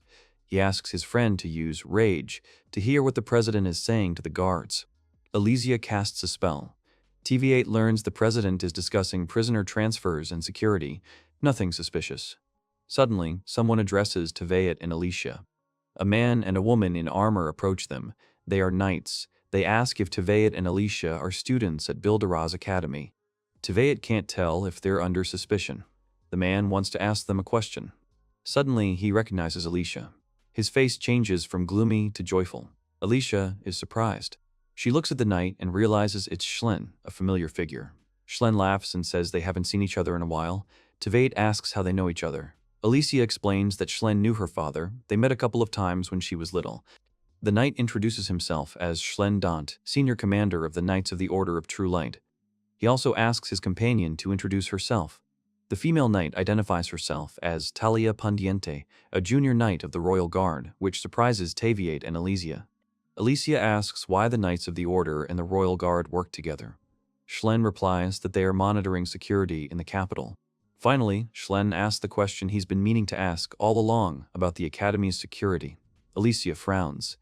Schlen explains that every year the Order is ordered to guard the Academy during the festival, but this year the number of guards has been significantly reduced as the Student Council claims it is not necessary. Elysia and Teveat exchange thoughtful glances.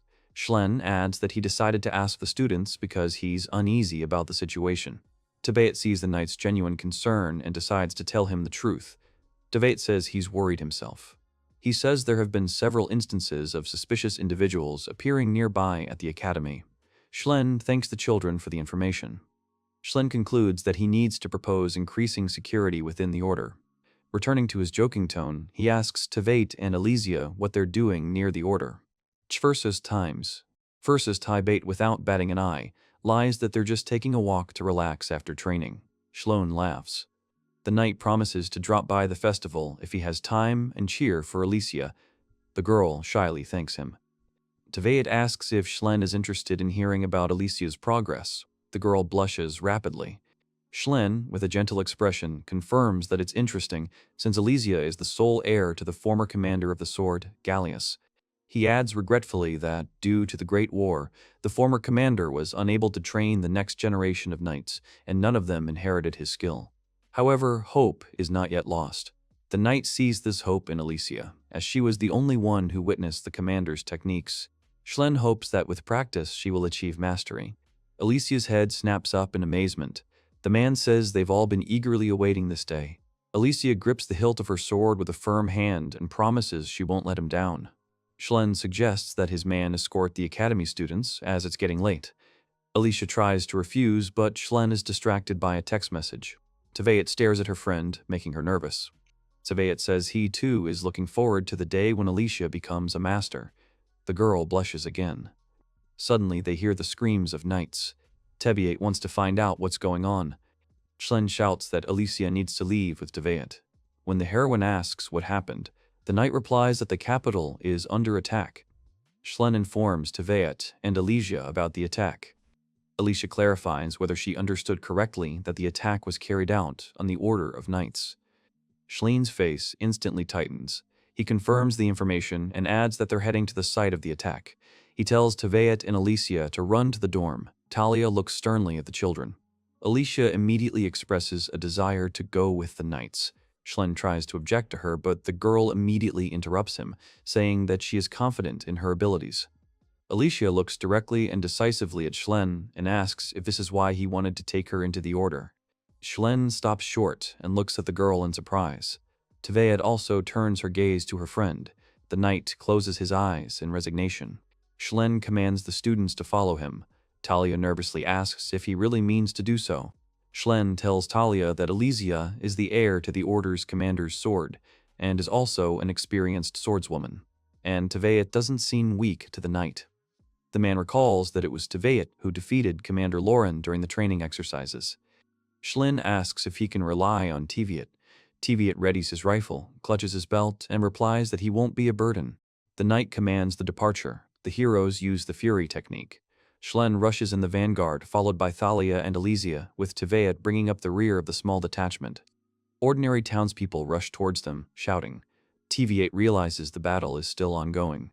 Suddenly, the hero feels someone else's magical gaze on him. This alarms him. He stops abruptly, begins casting a spell, and asks who is standing in front of him. However, nothing happens. Whiter strew and half of the half-tumpers and seal at the sky. Elysia turns to him. Running up, the girl asks what happened, to which the boy replies only that he imagined something. Teveat sets off again, thinking about how his task now is to reach the epicenter of the attack. Teveat runs right behind Elysia. An unknown young man looks out over the troubled city from the roof of a building, his figure hidden in the shadows. He smirks and is surprised that Elysia, being a talented student of the heroic course, did not notice anything, just like the knights. He asks not to think badly of him and disappears from the roof. The heroes arrive at the scene of the attack and freeze in shock. Confusion and bewilderment are evident on their faces. There are numerous fallen knights on the ground. Schlen immediately begins questioning the wounded. He lifts one of the knights and asks what happened. The knight weakly replies that they were attacked while inspecting the city. Schlen clenches his teeth in anger. The knight continues to say that they managed to evacuate all the inhabitants, but they were unable to capture the enemy. Elysia and Tveit listen intently. The knight describes the enemy as a man in a red robe who appeared alone but did not reveal his face. The man reports that after the enemy dealt with the order, he headed south. Schlen thanks him for his work and asks the knight to hold out a little longer, promising that help is on the way. Talia concludes that the enemy is definitely strong, since he was able to defeat 5 knights single-handedly. Schlen orders the pursuit. The heroes rush in pursuit to the south of the city. Crowds of frightened citizens continue to run past them. Screams of terror are heard everywhere. A few blocks away, an explosion is heard. A pillar of flame rises above the rooftops. Alicia screams and draws Schlen's attention to what's happening. The heroes run up to a house on the roof of which someone is standing. The stranger's figure is hidden by a cloak. Flames blaze and smoke billows directly behind him. Tveit realizes it's a man, even though he can't see his face. Schlen shouts at the stranger to surrender. The knight threatens that they will have to use force. The stranger continues to silently gaze at the city from the rooftop. Talia and Schlen draw their swords and charge. An unknown magician forms a small flame on his palm. A second later, 5 fire spheres appear around him. Schlen and Talia are stunned. With a flick of his finger, the mage directs the spheres toward the knights.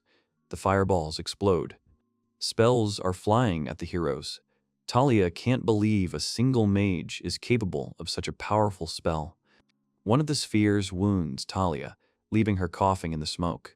Schlen rushes to her aid and deflects one of the spheres. He asks if Talia is okay, and she replies that she was only slightly grazed and rises from the ground. Elysia draws her sword from its sheath. Tveit asks the girl to distract the mage. Tveit's gaze turns threatening. He suggests his friend use the same strategy she used against Farnace's teacher during the entrance exam. Elysia nods contentedly. The girl rushes to attack. Schlen tries to stop her. The mage forms another fire sphere. Elysia uses the Fury technique, pushing off the ground and flying high above the roof where the enemy is standing. Schlen is amazed by her abilities. Elysia attacks from the air. The sword almost touches the mage's face, but he calmly dodges. The mage leaps to another rooftop with one powerful leap, and Elysia runs toward him, screaming that he can't escape. The mage creates another fireball in his palm. Talia warns Elysia of the impending attack. Meanwhile, Tveit, in a tower embrasure far from the main battlefield, takes aim at the mage with a sniper rifle. The hero realizes the mage is moving too slowly. He fires. The magic bullet cuts through the fire sphere. The mage instantly turns to the tower from which Tveit was shooting. Tveit looks at him through the scope in surprise. Schlen and Elysia rush to attack, seeing the mage's confusion. However, the heroes do not have time to hit him with their swords. The magician instantly forms 2 more fire spheres and releases them at the knights. Tveit can't believe the mage could have launched such a swift attack. Elysia and Schlen dodge the magical flames and fall to the roof. A crack appears beneath the mage's feet. The crack grows to the size of a hole. Both the mage and the knights lose their balance. The stranger instantly turns around to attack the defenseless Schlen. At that moment, Tveit fired another shot, preventing his comrade from being wounded. The mage immediately erected a magical barrier. Tveit and his opponent look at each other. The mage breaks away and runs off the roof. Schlen tries to stop him but notices his wounded waist below and closes his eyes in resignation. Tveit descends from the tower, analyzing the battle. The mage used a reinforced barrier to deflect the shot. It won't be easy to shoot through such a wall. Elysia runs up to Tveit. A moment later, Schlen approaches them. Talia leans on his shoulder. The knight says their enemy may have been an operative. The knight says thoughtfully that the target could have been the heads of state who had gathered in the capital in connection with the festival and conference. Schlen apologizes to the students for the difficulty of increasing the academy's security. The knight explains that after the incident, the entire order will be reassigned to protect high-ranking officials. Tveit isn't sure the attack targeted politicians. Schlen continues to apologize. Elysia tries to calm him down, telling him there's no need to worry about them. After the Knights leave, the girl asks why Teveid has gone quiet, but Teveid doesn't share his doubts with her. He recalls the battle and thinks that Schlen's conclusions would explain why the enemy attacked right now, but something bothers the hero. Of course, this could be an imperial plot to seize the kingdom of Valabar, but the fact is, the Academy's security has deteriorated even further. Teveid continues to ponder. In previous years, the festival had twice as many security guards. Now, the student council insists there's no problem. Teveid thinks with frustration that the enemy's strategy is affecting innocent people too. His gaze grows heavy. Teveid thinks that he can't leave things as they are. He meets up with his friends again at the academy and informs Gran, Mies, and Elysia that their mission is cancelled. Elysia asks what he means. Teveid explains that he checked all the equipment in the warehouse this morning and found no bombs. He adds that the students have already foiled the spies' plans twice, so the enemy will probably temporarily move on to something else. Afterwards, Teveid reminds his friends that they need to practice for the festival. Gran chokes. The girls nervously turn away, realizing Teveid is right. They've relaxed a bit. Teveid announces he has some work to do in the library and sends his friends off to lunch. He quickly runs down the hallway. The three remaining students are suspicious. In the hallway, Teveid runs into the student council president. The president smiled affably, but his gaze was sharp and inquisitive. He asked if Teveid had managed to gather information last night. Teveid expected the president to bring it up. Teveid recalls feeling someone's eyes on him while jogging through the city. He asks the president if he was watching them. The president confirms. X invites Teveid to a conversation. He invites him into the office, saying that something is bothering him. Teveid agrees. The student council office, a year ago. A student meeting. A girl with short hair says the academy needs to establish a regular course. X and Valen look at her in surprise. The girl smiles. She is standing by the window. X asks what is meant by the regular course and whether ordinary people with neither status nor talent will study there. Valen is irritated by the very idea. The girl claps her hands enthusiastically. She suggests that the regular courses format be different from the heroic courses, and that in this department, students should study only what they truly need. Valen continues to frown. X awkwardly tries to object. Suddenly, the girl interrupts them and says that if the boys are admitted to high school, they need to join the student council and help her establish the course. This is the former head of the student council, Frau. She looks at the guys with enthusiasm and anticipation. X tries to politely decline. Valen interrupts him with a passionate remark. The young mage believes that working with the student council is just a useless, tedious chore, and besides, it won't help them in any way. His face turns serious. Valen adds that the Great War is still ongoing. He sits down on the sofa, waves his hand, and tries to end the conversation by saying it won't be easy. But Frau decisively interrupts him. The girl confidently asks X and Valen to lend her their powers because she is capable of creating a normal course.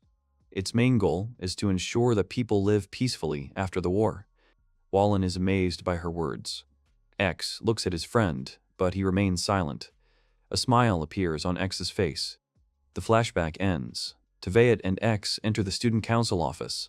The president offers the hero a seat and apologizes for disturbing him while he's preparing for the festival. Teveid tries to figure out what the president wants from him. Is X trying to hide the fact that he was spying on the students last night? Teveid realizes that he and Elysia are being followed, and that's no secret to X. The heroes sit down on the sofas opposite each other. The president crosses his fingers in his lap and asks if Teveid was able to gather any information last night. Teveid replies that his suspicions were confirmed. His answer slightly disconcerts X. Teveid reminds the president that he wanted to talk about something. X asks for permission to get to the point. Teveid shudders from a sudden surge of magic. Powerful magical energy begins to emanate from X's body. His eyes take on a strange look. X asks if Teveid is his enemy. Teveid senses a terrifying murderous intent in the president's aura. He understands that even raising a finger would crush his heart in an instant. The president's magical gaze fills him with terror.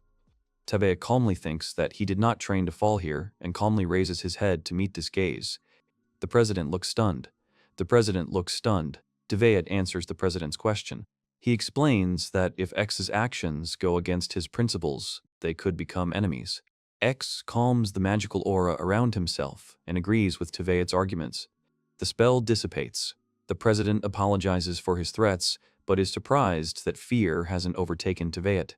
Teveat continues to look at Ix indifferently. The president gets up from the sofa and says that he wanted to talk about the academy. X wants to hear Teveat's opinion, as a regular student, on how significant the differences between the courses are. The president recalls that Teveat even dueled with one of the students from the heroic faculty after enrolling. Teveat recalls his duel with Zig. He replies that the gap between the courses is an undeniable fact. The hero adds that many students in the heroic course look down on the others. The president's gaze turns sad. However, Teveat adds that the students are gradually beginning to abandon this attitude. Teveat cites the example of Siege, who completely changed after their duel. He concludes that, on the scale of the academy, one student is insignificant, but given the opportunity, he believes more students could change their minds. Teveat continues that bias is still present, but at the same time, students' desire to do what they love is palpable. He thinks of Misa, who cast aside her status to enroll in the academy for the sake of freedom. Kage also recalls that Gran could have enrolled in the heroic faculty, as he was a war veteran. However, Gran chose strength for peace over strength for battle and also ended up in the regular course. Teveat declares decisively that, in his opinion, regular students will soon become a symbol of their country's peace. The president is stunned into silence. A second later, his face lights up with a smile. X says he's glad to hear it. He approaches the table and explains that the course's establishment was his initiative. Teveat looks at the president in surprise. He thought it was the government's idea, or that of the academy's leadership, but he couldn't have imagined that such a proposal would come from a student. X asks with a smile if Teveat knew he had fought in the Great War. The young man replies that he had. The president continues his story. Besides him, there were two other students in the war. The first was Wallen Steelen, whom Teveat already knew. The second was Frau Dulite, X's older sister and former student council president. The president adds that the creation of a regular course was his sister's last wish. Teveat recalls Chris's words about one of the students dying in the war. He also recalls Wallen cursing at the president, saying he even kept his sister's death a secret. X adds that he and his sister shared similar views, so he fulfilled her wish. After Teveat's words, he feels like he's been able to repay Frau, at least a little. However, Wallen still objects to the state of affairs at the academy. Teveat asks why. The president smiles awkwardly and suggests that Teveat ask himself. Teveat thinks X is deliberately avoiding the topic. The president asks what competition Teveat will be participating in. He replies, an endurance competition. The president asks if Teveat would like to participate in a training session and suggests asking Mira for help. Teveat declines. Teveat leaves the student council office, thinking that instead of strength for battle, he too will choose strength for peace. This is his destiny after the war.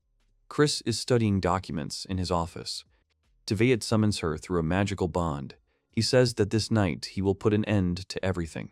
The hero decided it was best to tell Chris everything. He accepted the information and asked to report the results later. Chris takes off her glasses and folds her hands under her chin. She thinks it would be better for Teveat if he had the right to choose his own future. The Academy warehouse. The trio of spies are back on the premises. Their leader reports that the explosives have been defused and that they must proceed according to plan. A magical bolt suddenly hits one of the spies. The others turn away in fear. Teveat attacks another one, capturing it. The spies don't have time to set up a defense. Teveat uses the lock-on technique. He approaches one of the spies. The leader of the intruders orders a retreat. Teveat sees a magical communication device in his hands. Teveat emerges from the warehouse. 4 more cloaked figures appear before him. He notes that reinforcements arrived quite quickly. Teveat wonders if the spies saw their fallen comrades. One of them asks fearfully if Teveat is really just a simple student. Teveat grins and says the academy is full of students who are far more powerful than the spies. They all attack Teveat together. The city is silent. Alicia and Gran are walking down the street. Suddenly, Mies runs up to them. The girl tells her friends that Teveat didn't participate in the Hawk training. Alicia and Gran are convinced that Teveat is hiding something from them. Mise asks worriedly if Alicia is sure Teveat is acting alone. Alicia doesn't know the answer to that question.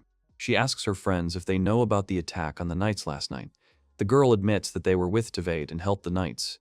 Mise immediately asks worriedly if Elysia is hurt. Elysia thanks her friend for her concern.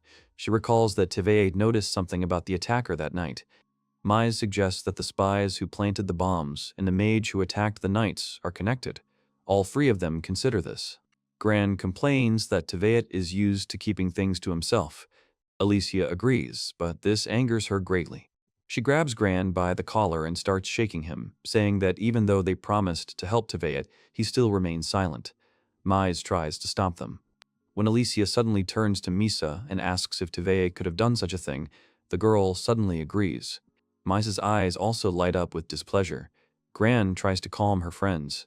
Elysia concludes that Tveit is acting alone and trying to figure something out. She turns around and calls her friends back to the academy. The heroes quickly run to the academy. Gran notices that someone is standing at the gate. Mise fears that it is one of the spies, but Elysia sees that this is not the case. Mira meets them at the academy gates. She tells the heroes that she stayed here for the president's sake. Mise asks why Mira is here. She replies regretfully that she didn't expect anyone to come. Elysia asks permission to go to the academy as they have business. Mira apologizes but firmly refuses. The students are shocked and don't understand why Mira is acting this way. The fight between Tveit and the spies continues. One of them is stabbed in the leg. Tveit bounces away from enemies after completing one of his attacks. Tveit swings back and delivers a powerful kick to the body. The spy is sent flying. Meanwhile, another enemy sneaks up behind the hero. Tveit creates a magical field. He fires and hits the enemy's forehead precisely. Then he casts another spell. Another spy watches in disbelief at how fast Tveit is moving. A moment later, he, too, is pierced by a bullet. Tveit looks at the defeated enemies and asks the mage what he will do now. He turns to the leader of the invaders and adds that his strategy will soon fail. The mage remains silent in response. He turns away from Tveit and tries to leave the roof of the academic building. At the academy gates, Gran, Mise, and Elysia continue their conversation with Mira. Elysia asks why Mira won't let them into the grounds. Mira explains that a duel between two students is currently in full swing on campus. This information shocks the three mages. Mira says that she was given orders to stop anyone who tried to interfere, so she can't let the guys in. Mise tries to understand why the duel happened. Mira announces that this duel is for the right to participate in the festival's war games. Mise remembers the fight on the training field and how Sieg and Wallen had already fought over it. Gran suggests that someone from Team Hawk suddenly wanted to participate, which is why Mira is guarding the entrance to the academy. Elysia remains tensely silent. After a moment, she asks who these students are. The fight between Tveit and the unknown continues. Tveit shouts to the mage that there is no point in hiding his face anymore. He calls the enemy by name, Wallen Stylen. Valen slowly removes his dark hood. Tveit finally sees his face. Wallen grins cheekily and asks Tveit how he knew. He asks at what point the hero realized the mage was Valen. Tveit replies that he knew it when he saw one of the spies wearing a magical wing, which wasn't yet on the market. He recalls their very first battle. Tveit assumed the spies were being controlled by someone from the academy, and since last year's festival had been cancelled due to the war, only the students and those responsible for the festival knew about the wing. This is how Tveit connected the attackers to Valen. Wallen objects that there are other members of the student council besides him. Tveit categorically states that Valen was the best fit for the role. His words surprise the fire mage. Valen bursts out laughing. He confirms Tveit's point, and the hero realizes the mage has other motives, but he's no longer going to hide.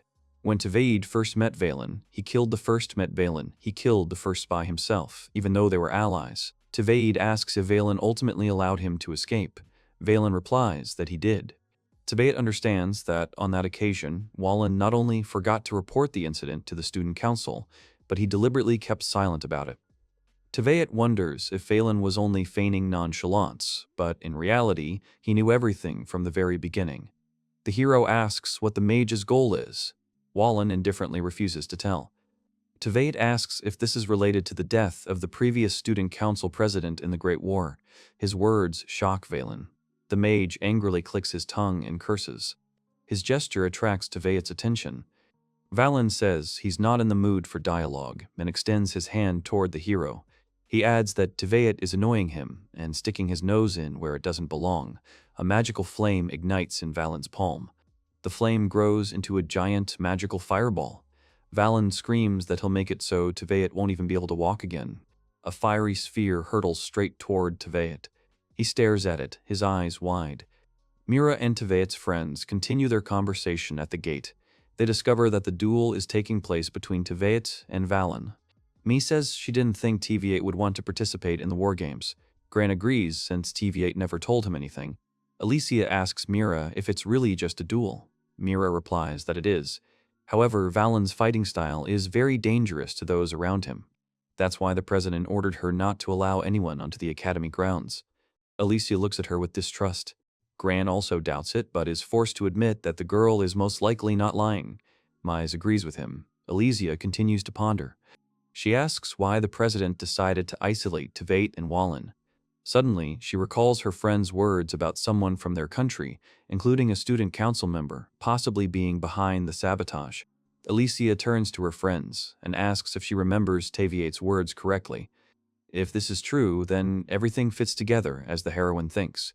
The friends are shocked to realize that the traitor trying to cancel the festival was Valen. Gran remembers Wallen and X arguing in the student council office, and how Wallen said that creating a regular course and holding a festival was a forced peace. Confusion was evident on his face. Suddenly, Gran's gaze becomes determined. He turns to his friends and says he absolutely must get to Teveet and Wallen. The girls look at him in surprise. Alicia asks why he needs this. Gran explains there are two reasons. The first reason is that this battle could be connected to his homeland. The girls don't quite understand what they mean. The second reason Gran gives is that he feels he needs to find out about Wallenstielen's past, although he himself is not sure why. Mise and Alicia look at each other in confusion. Then the girls smile. Alicia says she doesn't fully understand, but there's nothing she can do about it now. Mise agrees that if the Gran insists on their help, they can't refuse. Mira asks if the heroes plan to leave. They deny it. She adds that they have nothing to fear and that Teveet will emerge from the battlefield safe and sound. Mira sighs and closes her eyes. She says that even Valen wouldn't fight at full strength against a regular student, no matter how nasty his personality. The heroes laugh and ask Mira if she understood them. Mira looks at the trio, confused. Alicia inspiredly tells Mira that she better worry about Teveet's opponent. The duel continues. Teveet looks intently at the roof. A fireball hurtles toward him. Valen already senses his triumph, wishes Teveet a defeat, and smirks. Teveet casts the flashblade spell. A blade of magical energy appears in his hand, easily cutting through the firestorm. Teveet turns around, swings his blade, and dispels Valen's fire magic.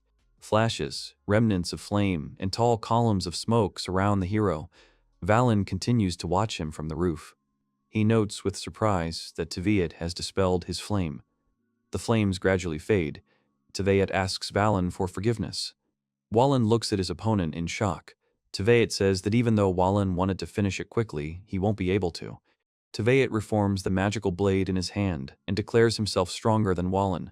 Wallen is speechless.